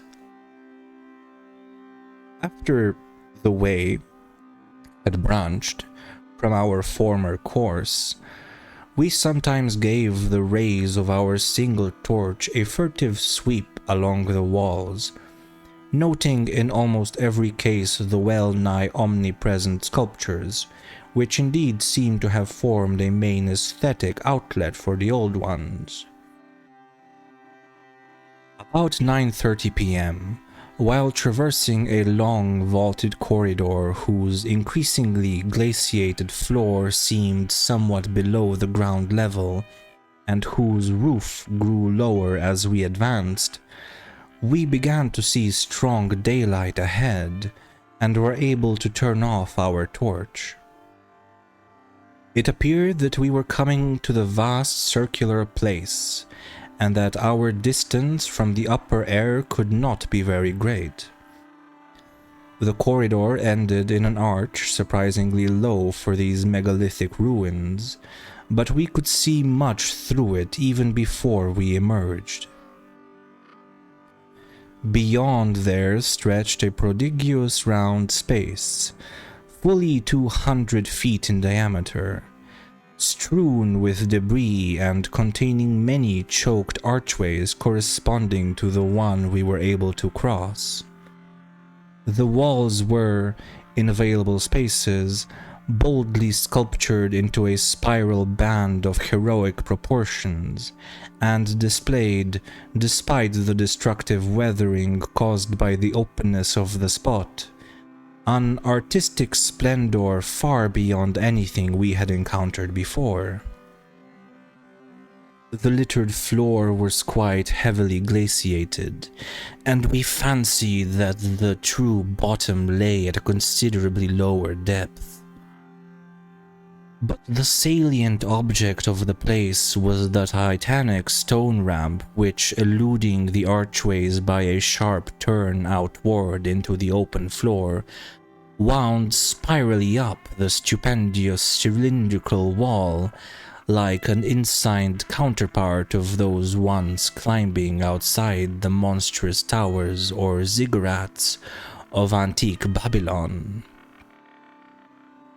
Only the rapidity of our flight and the perspective which confounded the descent with the tower's inner wall had prevented our noticing these features from the air, and thus caused us to seek another avenue to the subglacial level.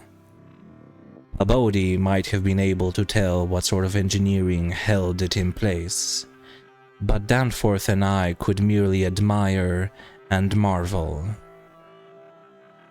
We could see mighty stone corbels and pillars here and there, but what we saw seemed inadequate to the function performed.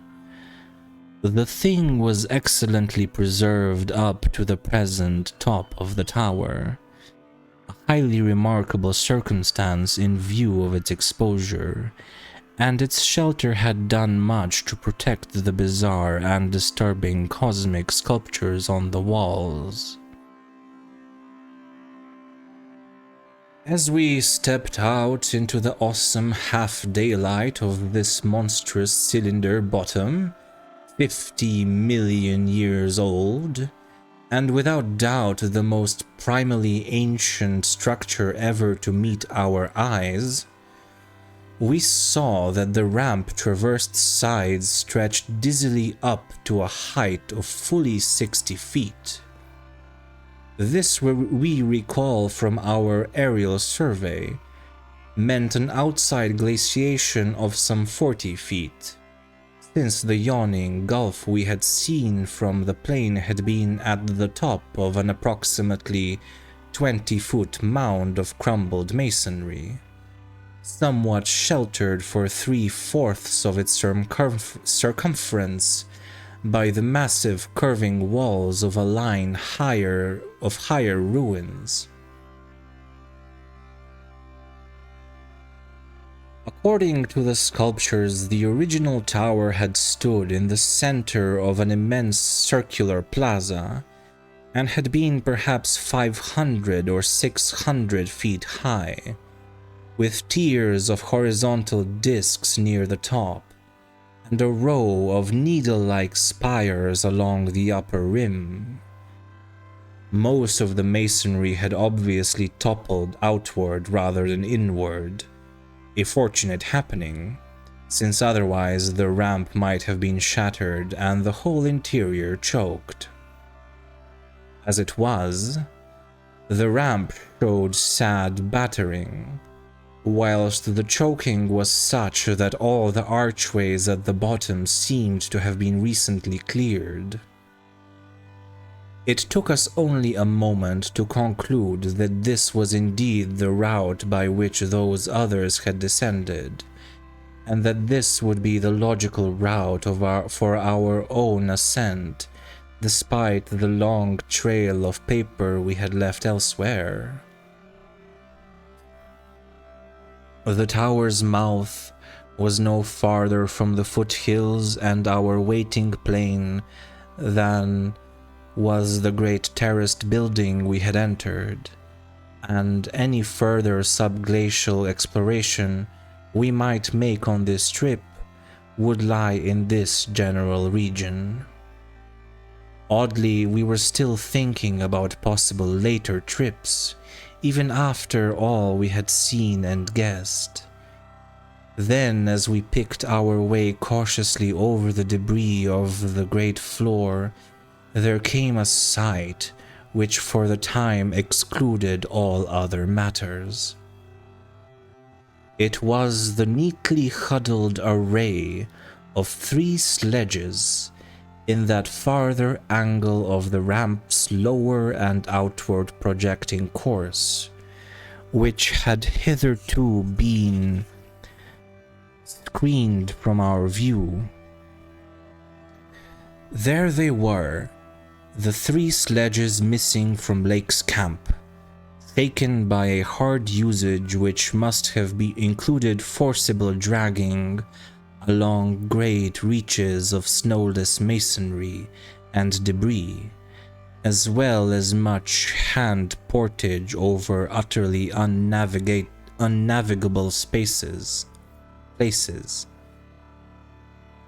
They were carefully and intelligently packed and strapped, and contained things memorably familiar enough: the gasoline stove, fuel cans, instrument cases, provision tins, tarpaulins, obviously bulging with books and some bulging with less obvious contents, everything derived from Lake's equipment.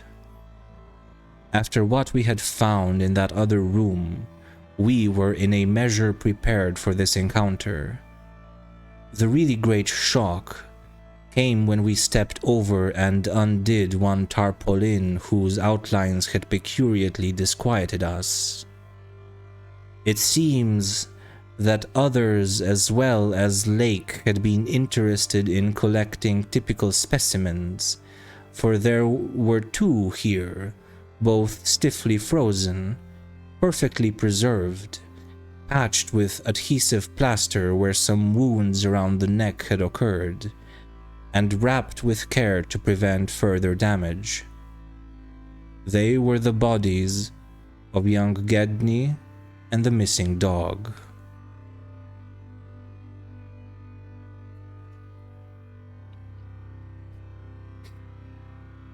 Many people will probably judge us callous, as well as mad, for thinking about the northward tunnel and the abyss so soon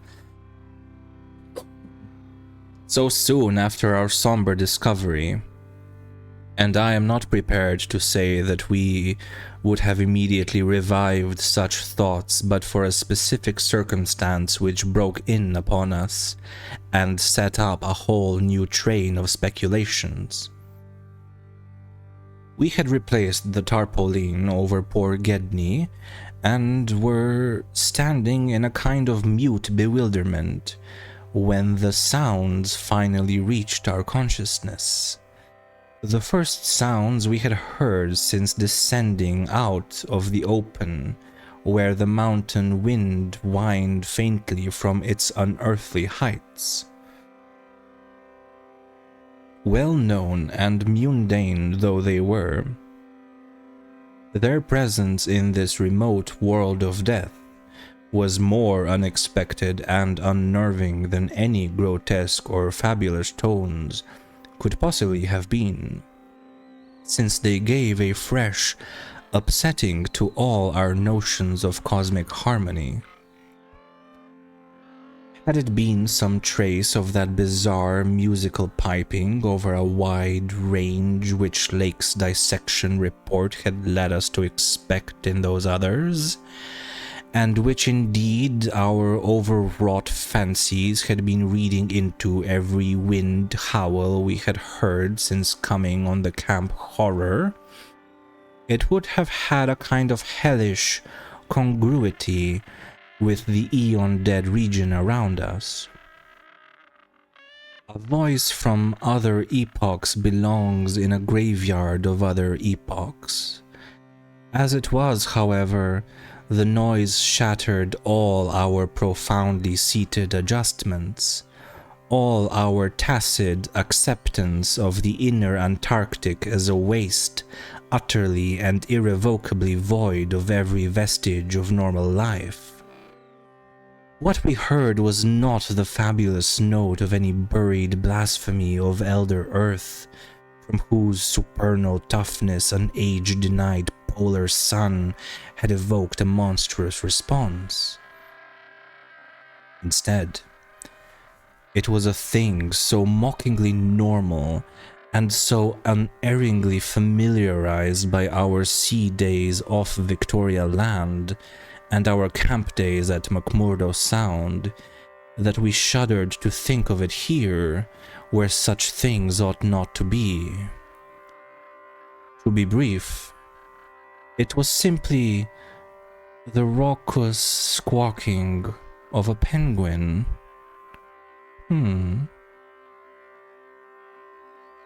The muffled sound floated from subglacial recesses nearly opposite to the corridor whence we had come, regions manifestly in the direction of that other tunnel to the vast abyss. The presence of a living water bird in such a direction, in a world whose surface was one of age-long and uniform lifelessness, could lead to only one conclusion.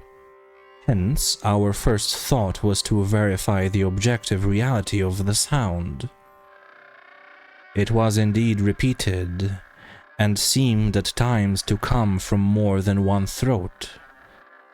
Seeking its source, we entered an archway from which much debris had been cleared, resuming our trail blazing, with an added paper supply taken with curious repugnance from one of the tarpaulin bundles on the sledges, when we left daylight behind.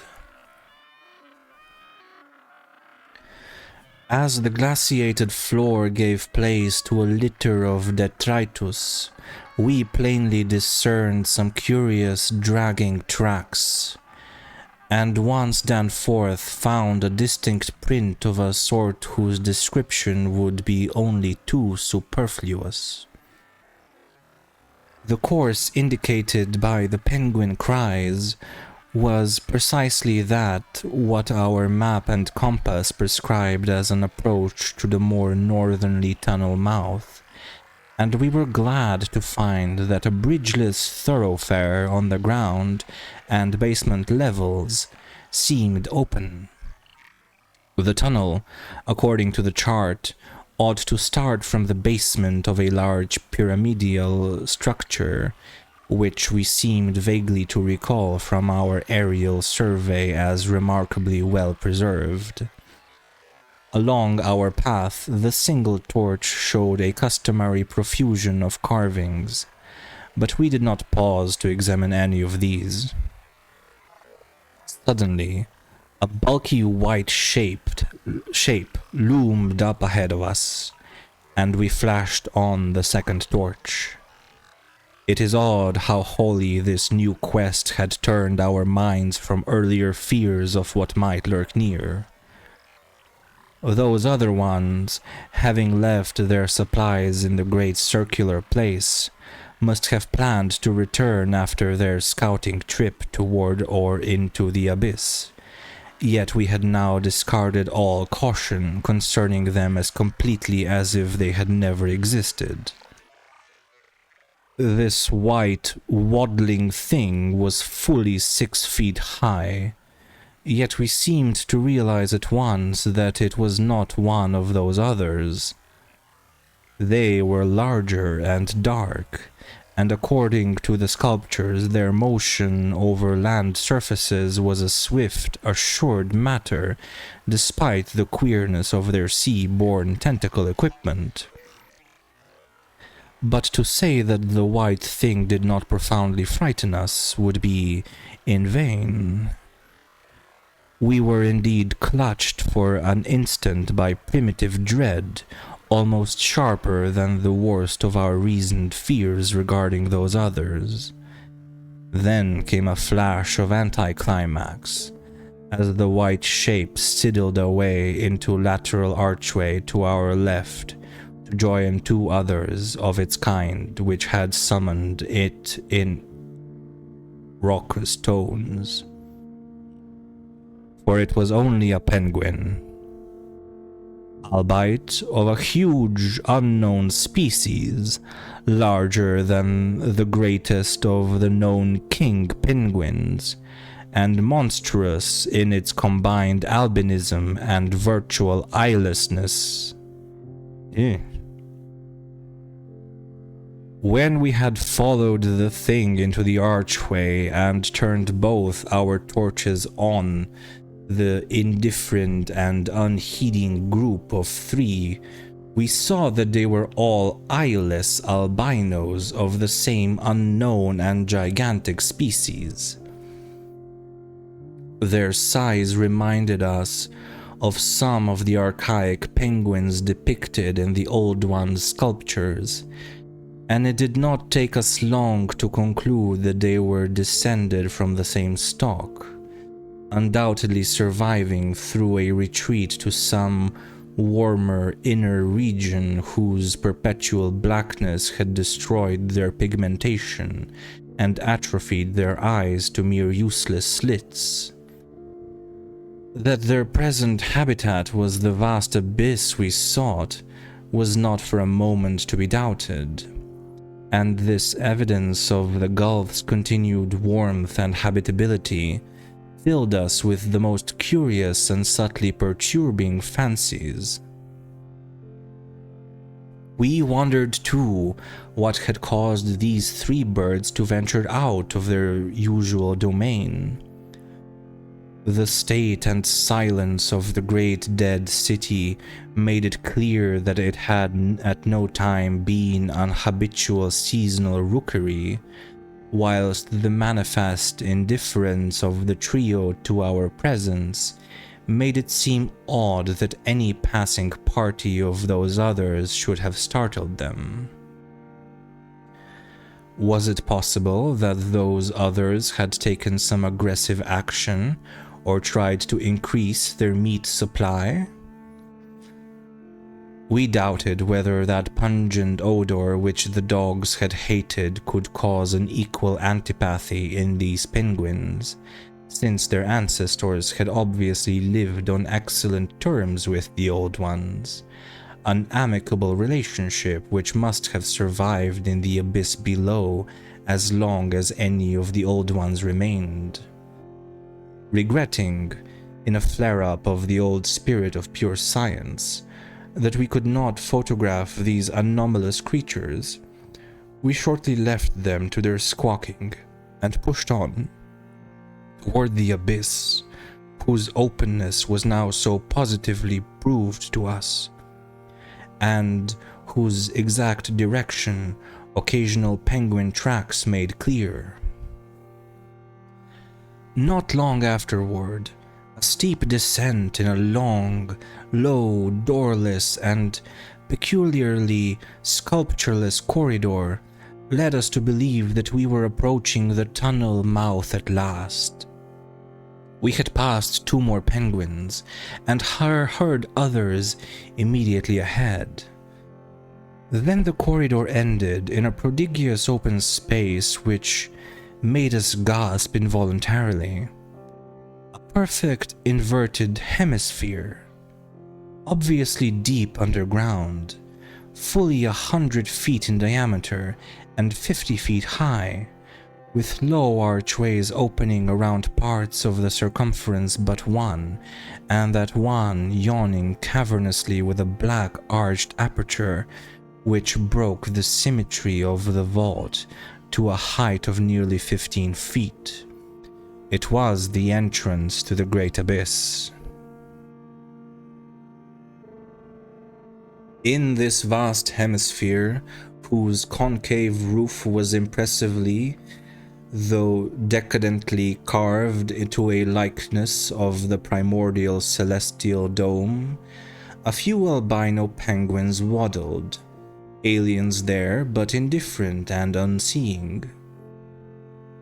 The black tunnel yawned indefinitely off at a steep descending grade, its aperture adorned with grotesquely chiseled jambs and lintel. From that cryptical mouth we fancied a current of slightly warmer air, and perhaps even a suspicion of vapor proceeded. And we wondered what living entities, other than penguins, the limitless void below, and the contiguous honeycombing of the land and the Titan mountains might conceal. We wondered too whether the trace of mountaintop smoke at first suspected by Poor Lake, as well as the odd haze we had ourselves perceived around the rampart-crowned peak, might not be caused by the tortuous channeled rising of some such vapor from the unfathomed regions of Earth's core. Entering the tunnel, we saw that its outline was, at least at the start, about 15 feet each way. Sides, floor, and arched roof, composed of the usual megalithic masonry. The sides were sparsely decorated with cartouches of conventional designs in a late decadent style, and all the construction and carving were marvelously well preserved. The floor was quite clear except for a slight detritus bearing outgoing penguin tracks, and the inward tracks of those others.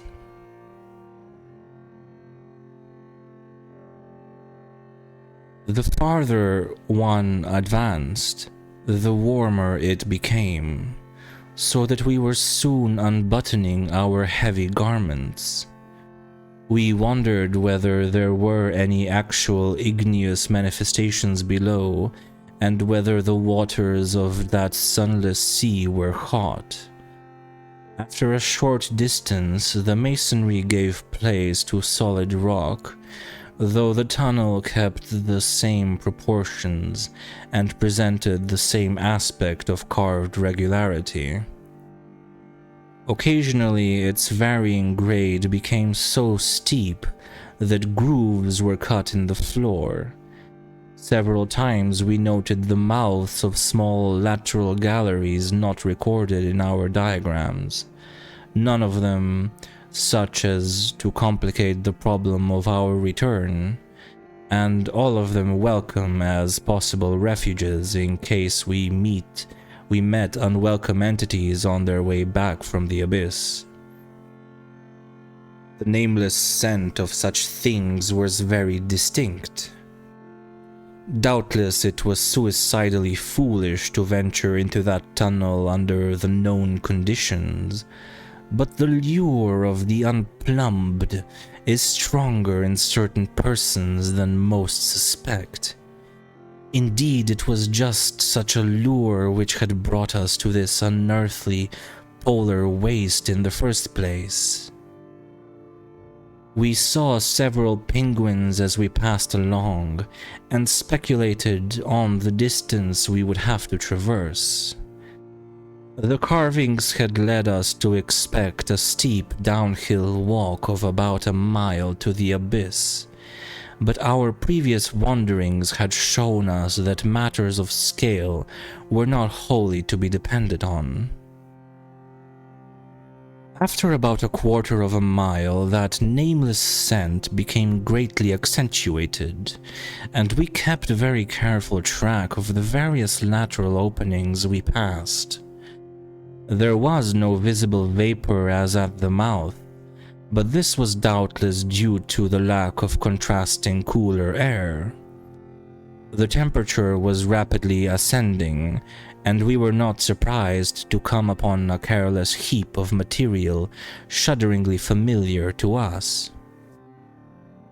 It was composed of furs and tent cloth taken from Lake's camp, and we did not pause to study the bizarre forms into which the fabrics had been slashed. Slightly beyond this point, we noticed a decided increase in the size and number of the side galleries, and concluded that the densely honeycombed region beneath the higher foothills must now have been reached. The nameless scent was now curiously mixed with another and scarcely less offensive odor, of what nature we could not guess, though we thought of decaying organisms, or perhaps unknown subterranean fungi. Then came a startling expansion of the tunnel, for which the carvings had not prepared us, a broadening and rising into a lofty, natural-looking elliptical cavern with a level floor, some 70 feet high long and 50 broad, and with many immense side passages leading away into cryptical darkness. Though this cavern was natural in appearance, an inspection with both torches suggested that it had been formed by the artificial destruction of several walls between adjacent honeycombings.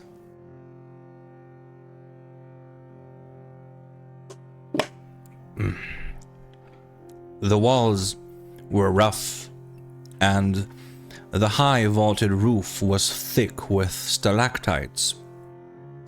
But the solid rock floor had been smoothed off, and was free from all debris, detritus, or even dust to a positively abnormal extent. Except for the avenue through which we had come, this was true of all the floors of all the great galleries opening off from it. And the singularity of the condition was such as to set us vainly puzzling. The curious new fetor, which had supplemented the nameless scent, was excessively pungent here, so much so that it destroyed all trace of the other. Something about this whole place, with its polished and almost glistening floor, struck us as more vaguely baffling and horrible than any of the monstrous things we had previously encountered.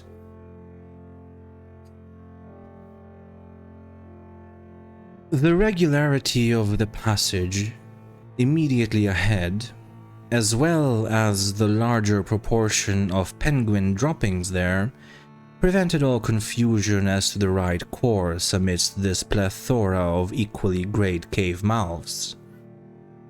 Nevertheless, we resolved to resume our paper trail blazing if any further complexity should develop, for dust tracks, of course, could not longer be expected. Upon resuming our direct progress, we cast a beam of torchlight over the tunnel walls, and stopped short in amazement of the supremely radical change which had come over the carvings in this part of the passage. We realized, of course, the great decadence of the Old One's sculpture at the time of the tunneling, and had indeed noticed the inferior workmanship of the arabesques in the stretches behind us. But now, in this deeper section beyond the cavern, there was a sudden difference, wholly transcending explanation. A difference in basic nature as well as in mere quality, and involving so profound and calamitous a degradation of skill that nothing in the hitherto observed rate of decline could have led one to expect it. This new and degenerate work was coarse, bold, and wholly lacking in delicacy of detail. It was countersunk with exaggerated depth in bands, following the same general line as the sparse cartouches of the earlier sections. But the height of the reliefs did not reach the level of the general surface. Danforth had the idea that it was a second carving, a sort of palimpsest formed after the obliteration of a previous design.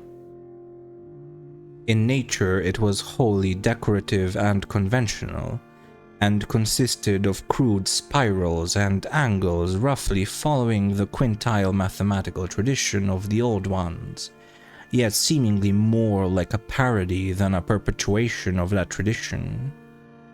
We could not get it out of our minds that some subtly and profoundly alien element had been added to the aesthetic feeling behind the technique.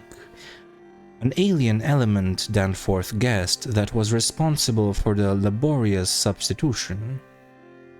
It was like, yet disturbingly unlike, what we had come to recognize as the Old One's art. And I was persistently reminded of such hybrid things as the ungainly Palmyrene sculptures fashioned in the Roman manner. That others had recently noticed this belt of carving was hinted by the presence of a used flashlight battery on the floor in front of one of the most characteristic cartouches. Since we could not afford to spend any considerable time in study, we resumed our advance after a cursory look, though frequently casting beams over the walls to see if any further decorative changes developed.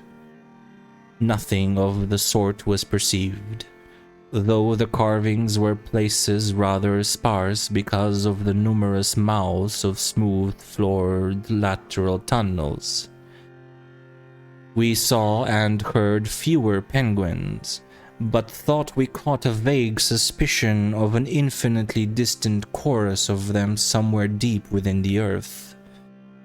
The new and inexplicable odor was abominably strong, and we could detect scarcely a sign of that other nameless scent.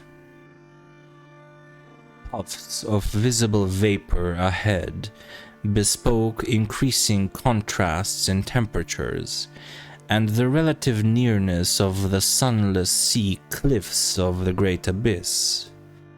Then, quite unexpectedly, we saw certain obstructions on the polished floor ahead.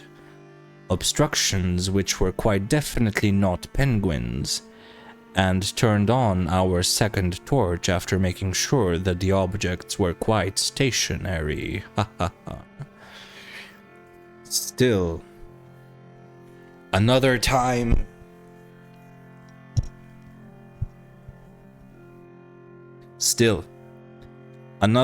have I come to a place where it is very difficult to proceed.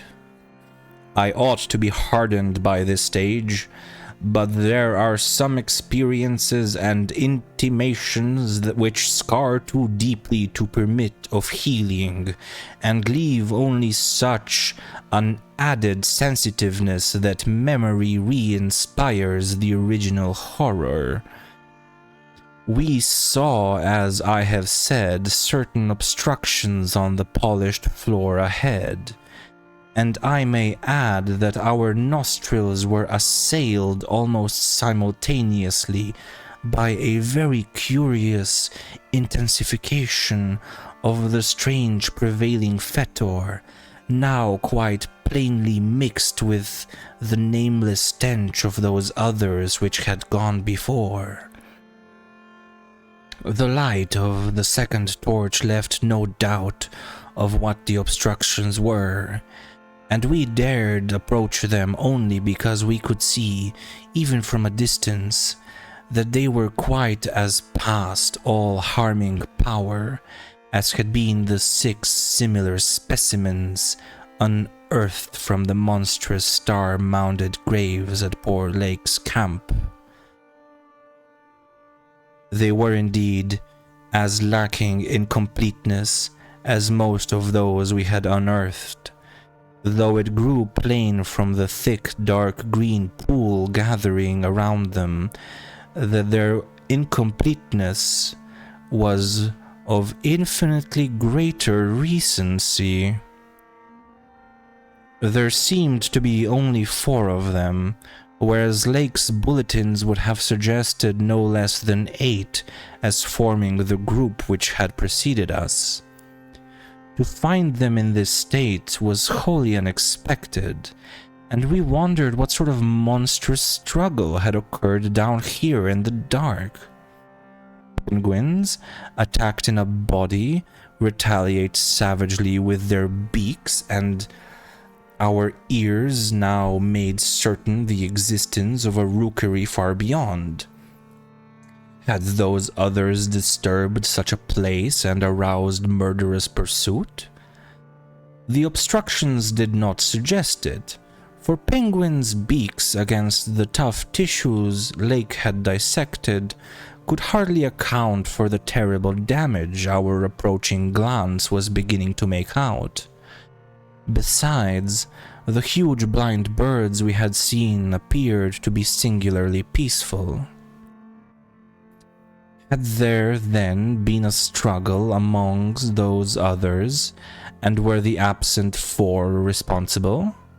If so, where were they? Were they close at hand and likely to form an immediate menace to us? We glanced anxiously at some of the smooth-floored lateral passages as we continued our slow and frankly reluctant approach. Whatever the conflict was, it had clearly been that which had frightened the penguins into their unaccustomed wandering. It must then have a reason near that faintly heard rookery in the incalculable gulf beyond, since there were no signs that any birds had normally dwelt here. Perhaps, we reflected, there had been a hideous running fight, with the weaker party seeking to get back to the cached sledges when their pursuers finished them. One could picture the demonic fray between namelessly monstrous entities as it surged out of the black abyss with great clouds of frantic penguins squawking and scurrying ahead.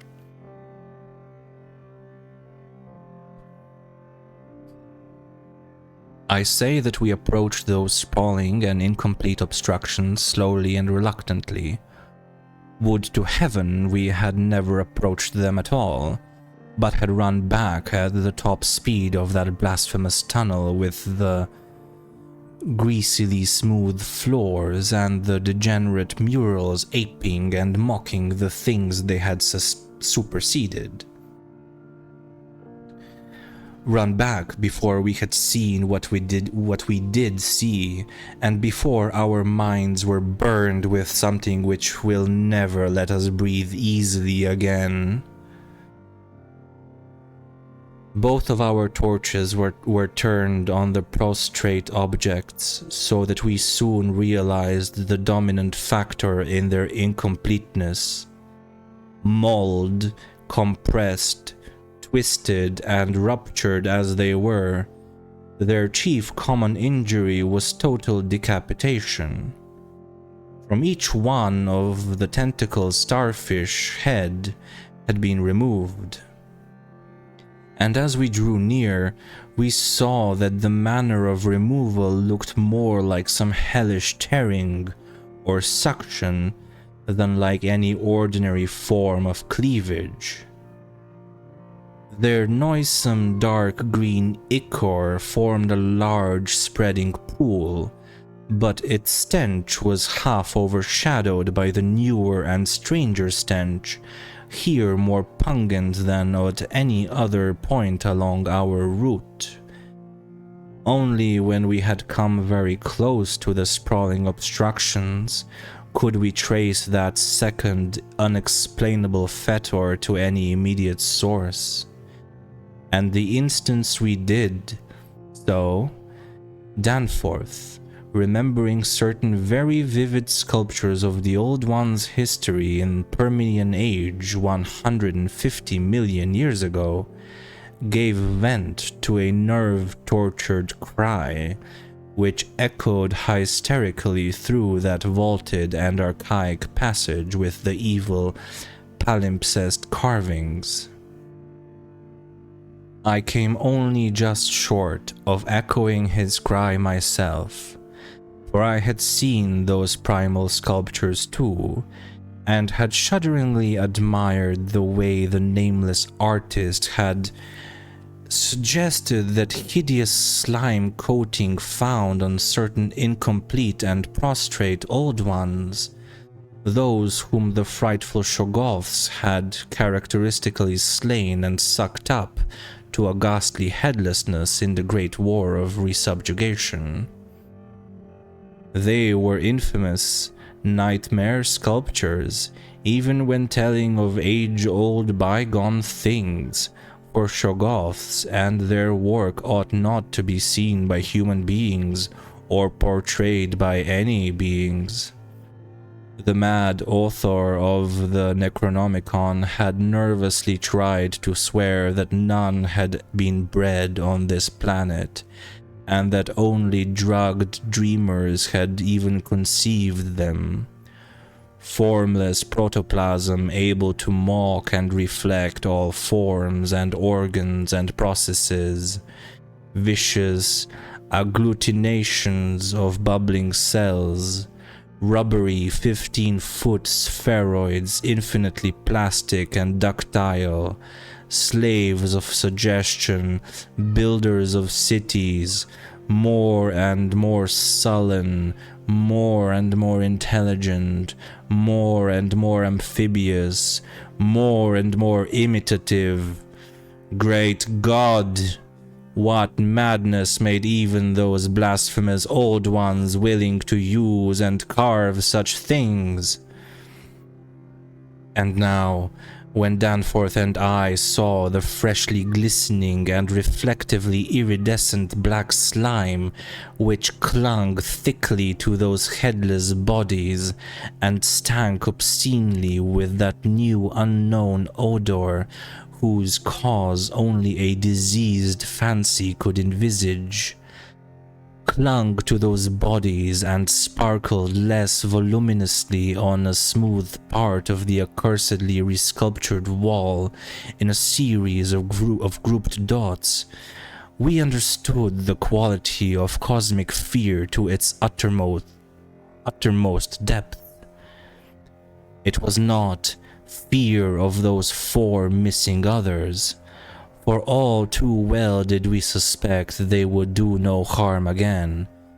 Poor devils. After all, they were not evil things of their kind. They were the men of another age, and another order of being. Nature had played a hellish jest on them, as it will on any others that human madness, callousness, or cruelty may hereafter dig up in that hideously dead or sleeping polar waste. And this was their tragic homecoming. They had not been even of an unknown... They had not been even savages, for what indeed had they done? That awful awakening in the cold of an unknown epoch? Perhaps an attack by the furry, frantically barking quadrupeds, and a dazed defense against them, and the equally frantic white simians with the queer wrappings and paraphernalia. Poor Lake, poor Gedney, and poor old ones. Scientists to the last. What had they done that we would not have done in their place? God, what intelligence and persistence! What a facing of the incredible, just as those carven kinsmen and forebears had faced things only a little less incredible. Radiates, vegetables, monstrosities, star-spawn, whatever they had been, they were men. They had crossed the icy peaks on whose templed slopes they had once worshipped and roamed among the tree ferns. They had found their dead city brooding under its curse, and had read its carven latter days as we had done. They had tried to reach their living fellows in fabled depths of blackness they had never seen, And what had they found? All this flashed in unison through the thoughts of Danforth and me as we looked from those headless, slime-coated shapes to the loathsome palimpsest sculptures and the diabolical dot groups of fresh slime on the wall beside them.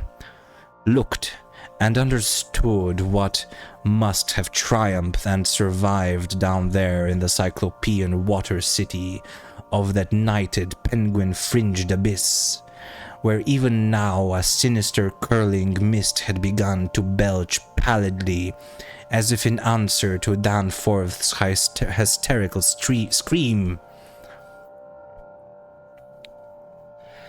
The shock of recognizing that monstrous slime and headlessness had frozen us into mute, motionless statues.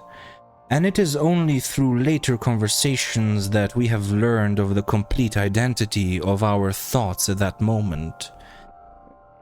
It seemed eons that we stood there, but actually it could not have been more than 10 or 15 seconds. That hateful, pallid mist curled forward as if veritably driven by some remoter advancing bulk. And then came a sound which upset much of what we had just decided, and in so doing broke the spell and enabled us to run like mad, past squawking, confused penguins, over our former trail back to the city, along ice-sunken megalithic corridors to the great open circle, and up that archaic spiral ramp in a frenzied automatic plunge for the sane outer air and light of day. The new sound, as I have intimated, upset much that we had decided, because it was what poor Lake's dissection had led us to attribute to those we had judged dead. It was, Danforth later told me, precisely what he had caught in infinitely muffled form when at that spot beyond the alley corner above the glacial level, and it certainly had a shocking resemblance to the wind pipings we had both heard around the lofty mountain caves. At the risk of seeming puerile, I will add another thing too, if only because of the surprising way Danforth's impression chimed with mine. Of course, common reading is what prepared us both to make the interpretation, though Danforth has hinted at queer notions about unsuspected and forbidden sources to which Poe may have had access when writing his Arthur Gordon Pym a century ago. It will be remembered that in that fantastic tale, there is a word of unknown but terrible and prodigious significance connected with the Antarctic and screamed eternally by the gigantic spectrally snowy birds of that malign region's core. Tekelili, Tekelili. That, I may admit, is exactly what we thought we heard conveyed by that sudden sound behind the advancing white mist. That insidious musical piping over a singularly wide range. We were in full flight before 3 notes or syllables had been uttered, though we knew that the swiftness of the old ones would enable any scream-roused and pursuing survivor of the slaughter to overtake us in a moment if it really wished to do so. We had a vague hope, however, that non-aggressive conduct and a display of kindred reason might cause such a being to spare us in case of capture, if only from scientific curiosity. After all, if such a one had nothing to fear for itself, it would have no motive in harming us.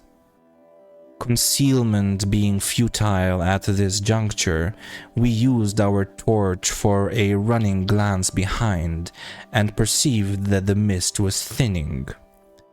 Would we see at last a complete and living specimen of those others? Again came that insidious musical piping. Tekkelili, tekkelili.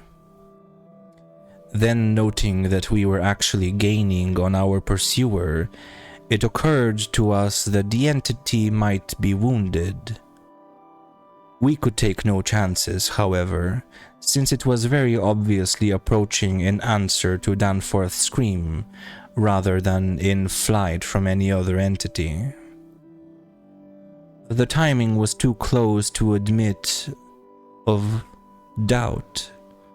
Of the whereabouts of that less conceivable and less mentionable nightmare, that fetid, unglimpsed mountain of slime-spewing protoplasm whose race had conquered the abyss and sent land pioneers to recarve and squirm through the burrows of the hills, we could form no guess, and it cost us a genuine pang to leave this probably crippled old one, perhaps a lone survivor, to the peril of recapture and a nameless fate.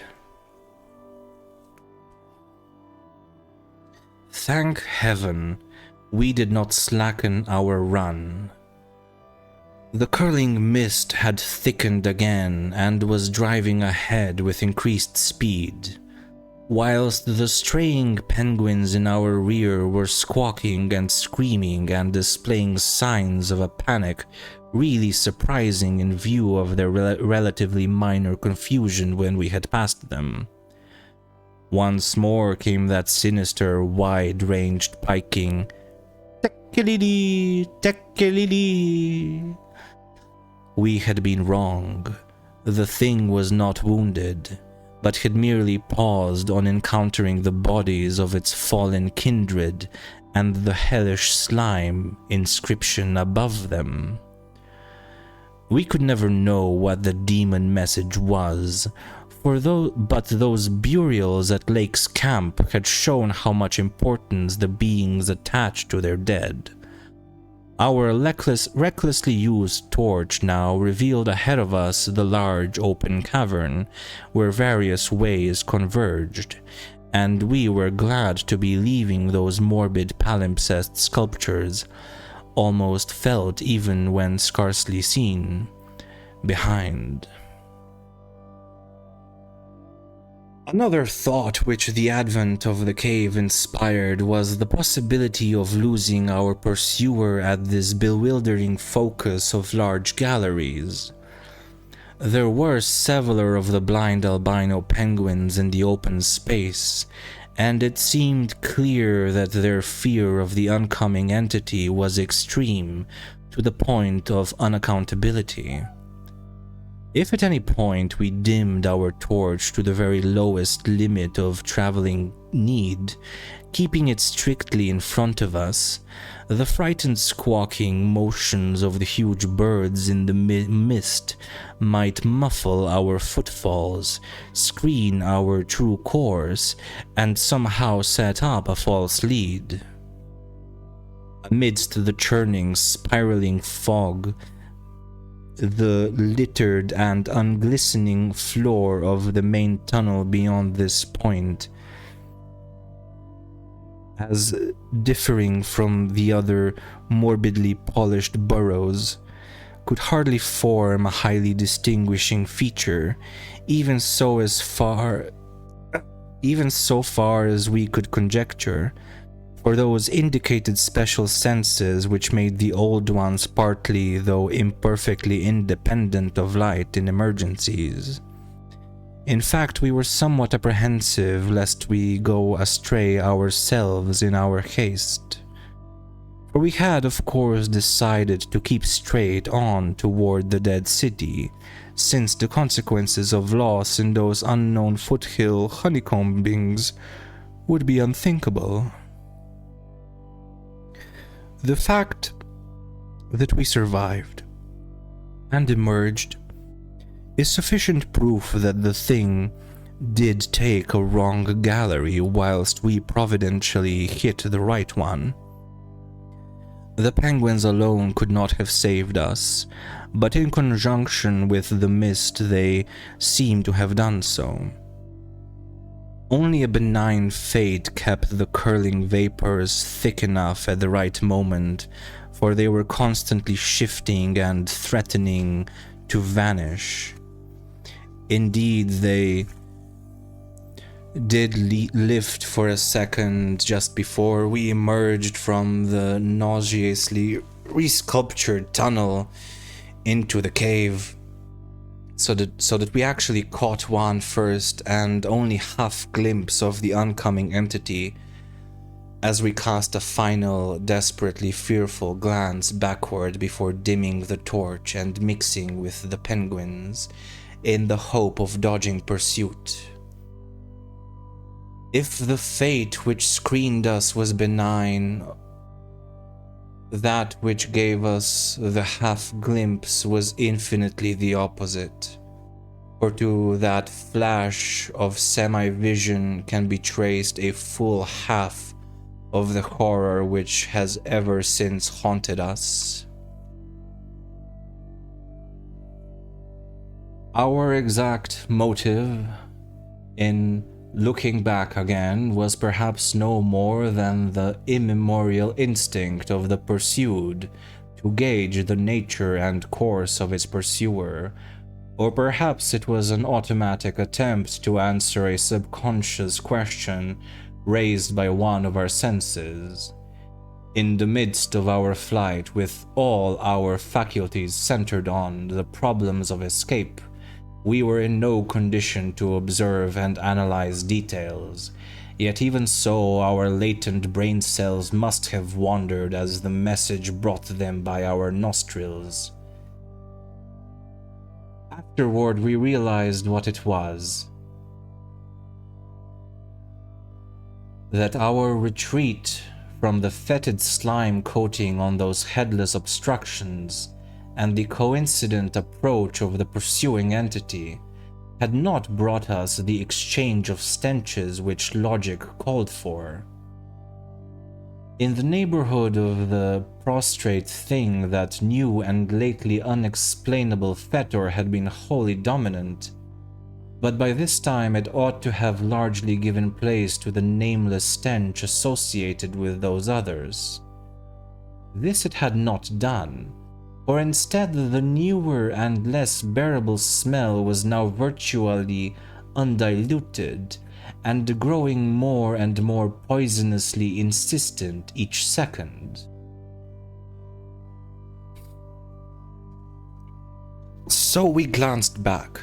Simultaneously, it would appear, though no doubt the incipient motion of one prompted the imitation of the other.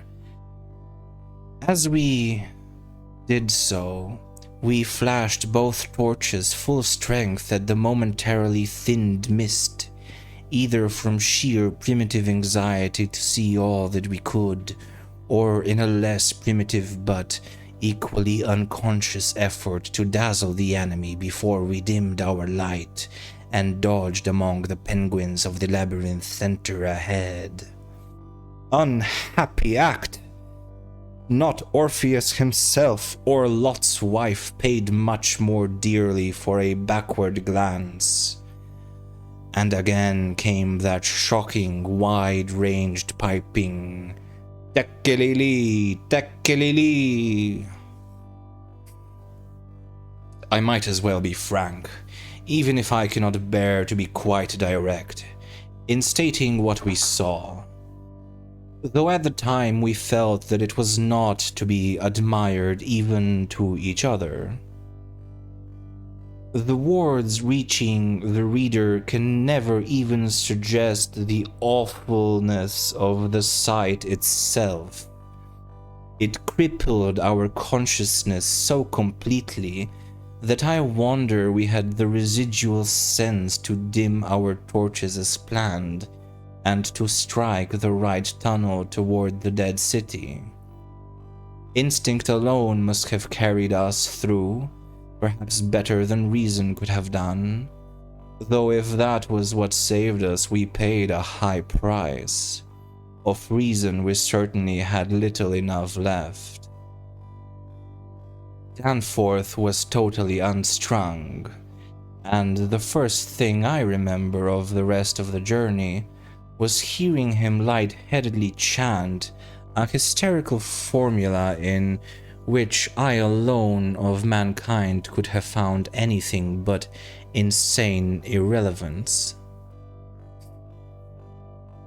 It reverberated in falsetto echoes among the squawks of the penguins, reverberated through the vaultings ahead, and thank God, through the now empty vaultings behind. He could not have begun it at once, else we would not have been alive and blindly racing. I shudder to think of what a shade of difference in his nervous reactions might have brought. South Station under, Washington under, Park Street under, Kendall, Central, Harvard. The poor fellow was chanting the familiar stations of the Boston-Cambridge tunnel that burrowed through our peaceful native soil thousands of miles away in New England, yet to me the ritual had neither irrelevance nor home feeling. It had only horror because I knew unerringly the monstrous, nefandous analogy that had suggested it. We had expected, upon looking back, to see a terrible and incredible moving entity if the mists were thin enough, but of that entity we had formed a clear idea. What we did see, for the mists were indeed all too malignly thinned, was something altogether different, and immeasurably more hideous and detestable. It was the utter, objective embodiment of the fantastic novelist's thing that should not be, and its nearest comprehensible analogue is a vast onrushing subway train as one sees it from a station platform. The great black front looming colossally out of infinite subterranean distance, constellated with strangely colored lights and filling the prodigious burrow as a piston fills a cylinder. But we were not on on a station platform. We were on the track ahead as the nightmare plastic column of fetid black iridescence oozed tightly onward through its 15-foot sinus, gathering unholy speed and driving before it a spiral, re-thickening cloud of the pallid abyss vapor. It was a terrible, indescribable thing, vaster than any subway train, a shapeless congerie of protoplasmic bubbles, faintly self-luminous, and with myriads of temporary eyes forming and unforming as pustules of greenish light all over the tunnel-filling front that bore down upon us, crushing the frantic penguins and slithering over the glistening floor that it and its kind had swept so evilly free of all litter. Still came that eldritch mocking cry, "Tekeli-li, Tekeli-li." And at last, we remembered that the demonic Shoggoths, given life, thought, and plastic organ patterns solely by the Old Ones, and having no language save that which the dot groups expressed, had likewise no voice, save the imitated accents of their bygone masters.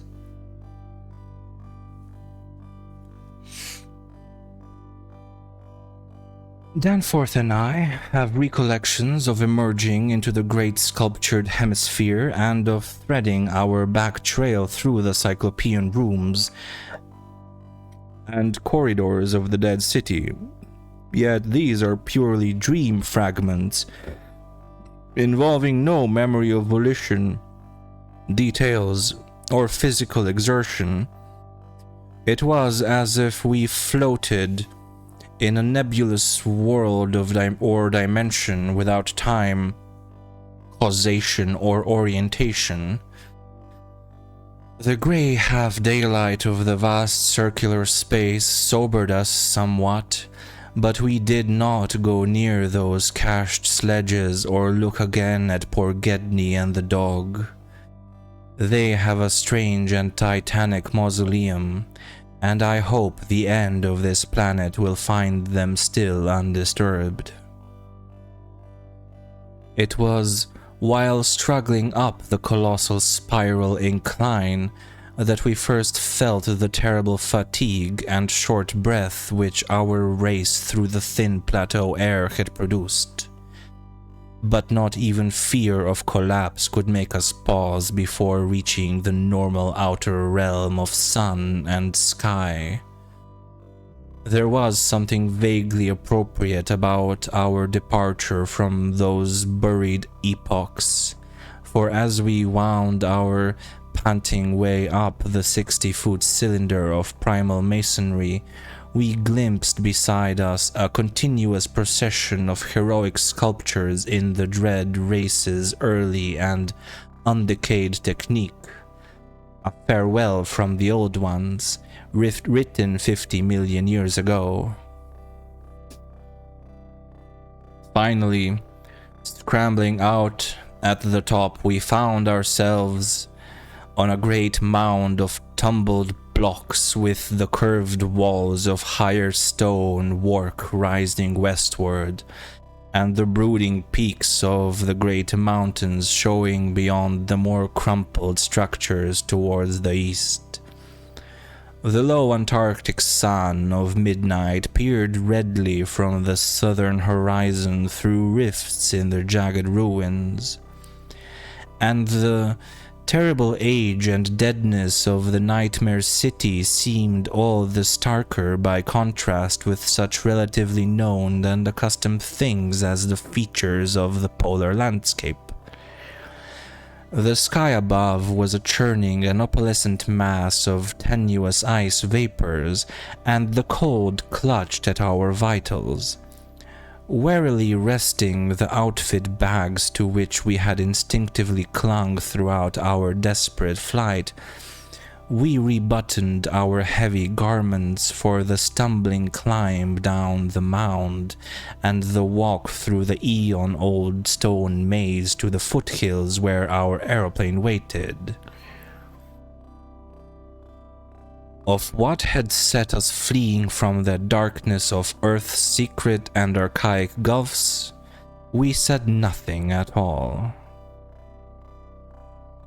In less than a quarter of an hour, we had found the steep grade to the foothills, the probable ancient terrace by which we had descended, and could see the dark bulk of our great plane amidst the sparse ruins on the rising slope ahead.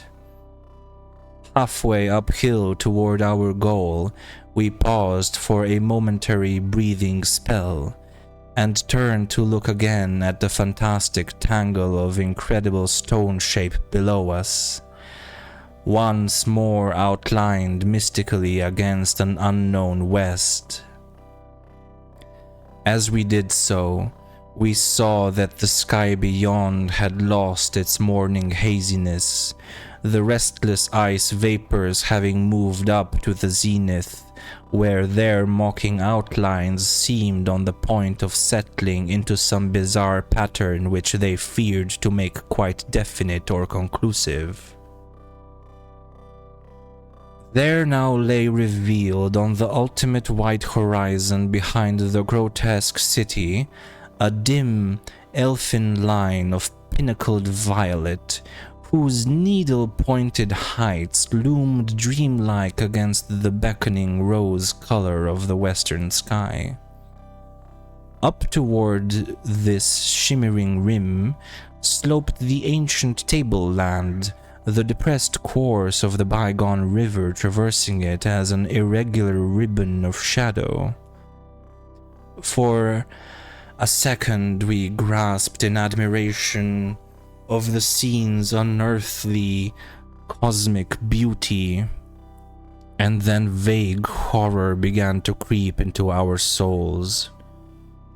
For this far violet line could be nothing else than the terrible mountains of the Forbidden Land, highest of Earth's peaks and focus of Earth's evil, harborers of nameless horrors and arcane secrets, shunned and prayed to by those who feared to carve their meaning, untrodden by any living thing on Earth, but visited by the sinister lightnings and sending strange beams across the plains in the polar night. Beyond doubt, the unknown archetype of that dreaded Kadath in the cold waste, beyond abhorrent Leng, whereof primal legends hint evasively. If the sculptured maps and pictures in that pre-human city had told truly, these cryptic violet mountains could not be much less than 300 miles away. Yet none the less sharply did their dim, elfin essence appear above that remote and snowy rim, like the serrated edge of a monstrous alien planet about to rise into unaccustomed heavens. Their height, then, must have been tremendous beyond all comparison, carrying them up into tenuous atmospheric strata, peopled only by such gaseous wraiths as rash flyers have barely lived to whisper of after unexplainable falls. Looking at them, I thought nervously of certain sculptured hints of what the great bygone river had washed down into the city from their accursed slopes, and wondered how much sense and how much folly had lain in the fears of those old ones who carved them so reticently. I recalled how their northerly end must come near the coast of Queen Mary Land, where even at that moment Sir Douglas Mawson's expedition was doubtless working less than 1,000 miles away, and hoped that no evil fate would give Sir Douglas and his men a glimpse of what might lie beyond the protecting coastal range. Such thoughts formed a measure of my overwrought condition at the time, and Danforth seemed to be even worse. Yet long before we had passed the great star-shaped ruin and reached our plain, our fears had become transferred to the lesser but vast enough range whose recrossing lay ahead of us. From these foothills, the black ruin-crusted slopes reared up starkly and hideously against the east, again reminding us of those strange Asian paintings of Nicholas Roerich. And when we thought of the frightful amorphous entities that might have pushed their fetidly squirming way even to the topmost hollow pinnacles, we could not face without panic the prospect of again sailing by those suggestive skyward cave mouths, where the wind made sounds like an evil musical piping over a wide range. To make matters worse, we saw distinct traces of local mist around several of the summits, as poor Lake must have done when he made that early mistake about volcanism, and thought shiveringly of that kindred mist from which we had just escaped. Of that, and of the blasphemous horror-fostering abyss whence all such vapors came. All is well with the plane, and we clumsily hauled on our heavy flying furs. Danforth got the engine started without trouble, and we made a very smooth takeoff over the nightmare city. Below us, the primal cyclopean masonry spread out as it had done when we first saw it, and we began rising and turning to test the wind for our crossing through the pass. At a very high level, there must have been great disturbance, since the ice dust cloud of the zenith were doing all sorts of fantastic things. But at 24,000 feet, the height we needed for the pass, we found navigation quite practicable. As we drew close to the jutting peaks, the wind's strange piping again became manifest, and I could see Danforth's hands trembling at the controls.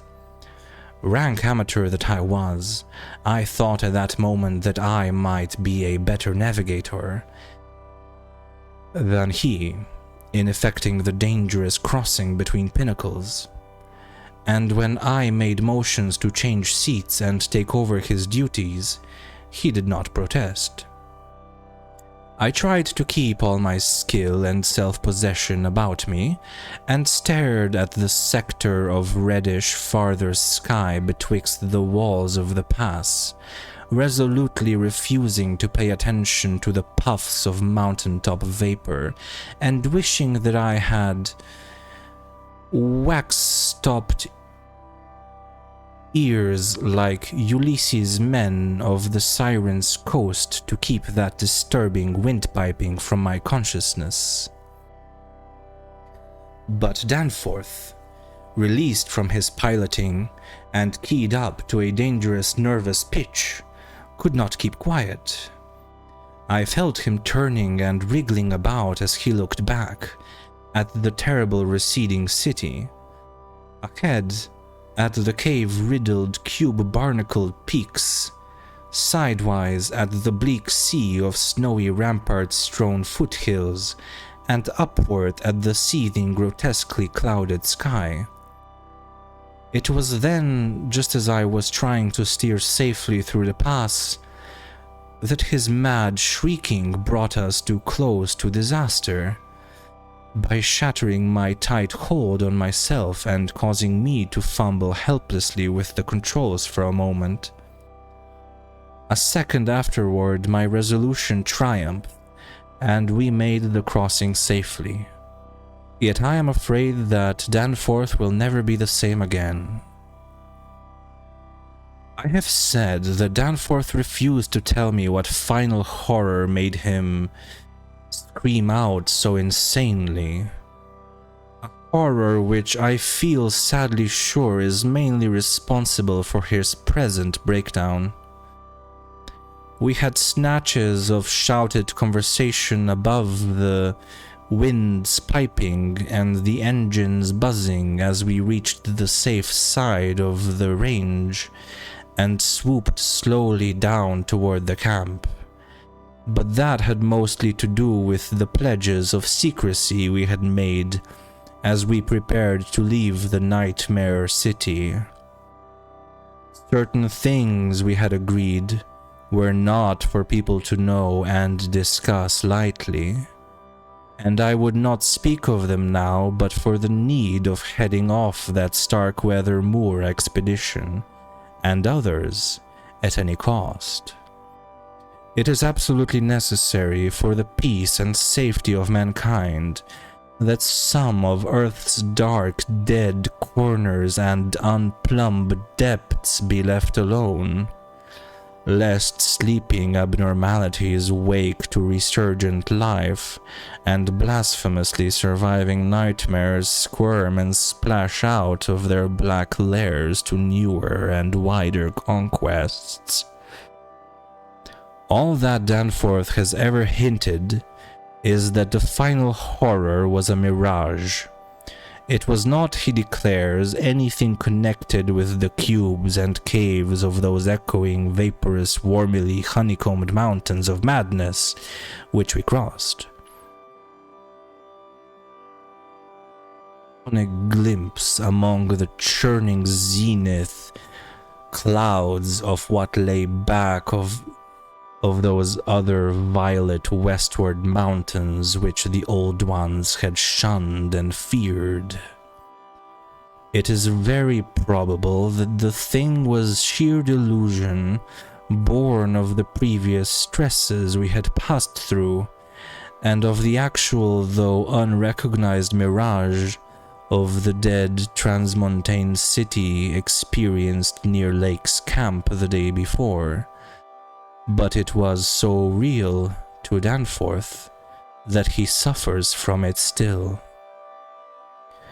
He has on rare occasions whispered disjointed and irresponsible things about the Black Pit, the Carven Rim, the Proto-Shoggoths, the windowless solids with 5 dimension, the nameless cylinder, the Elder Pharos, Yog-Sothoth, the primal white jelly, the color out of space, the wings, the eyes in darkness, the moon ladder, the original, the eternal, the undying, and other bizarre conceptions. But when he is fully himself, he repudiates all this and attributes it to his curious and macabre reading of earlier years. Danforth indeed is known to be among the few who have ever dared to go completely through that worm-riddled copy of the Necronomicon kept under lock and key in the college library. The higher sky as we crossed the range was surely vaporous and disturbed enough, and although I did not see the zenith, I can well imagine that its swirls of ice dust may have taken strange forms. Imagination, knowing how vividly distant scenes can sometimes be reflected, refracted, and magnified by such layers of restless cloud, might easily have supplied the rest. And of course, Danforth did not hint any of these specific horrors till after his memory had had a chance to draw on his bygone reading. He could never have seen so much in one instantaneous glance. At the time, his shrieks were confined to the repetition of a single mad word of all too obvious source. Tekeli, Tekeli, Lee. The end.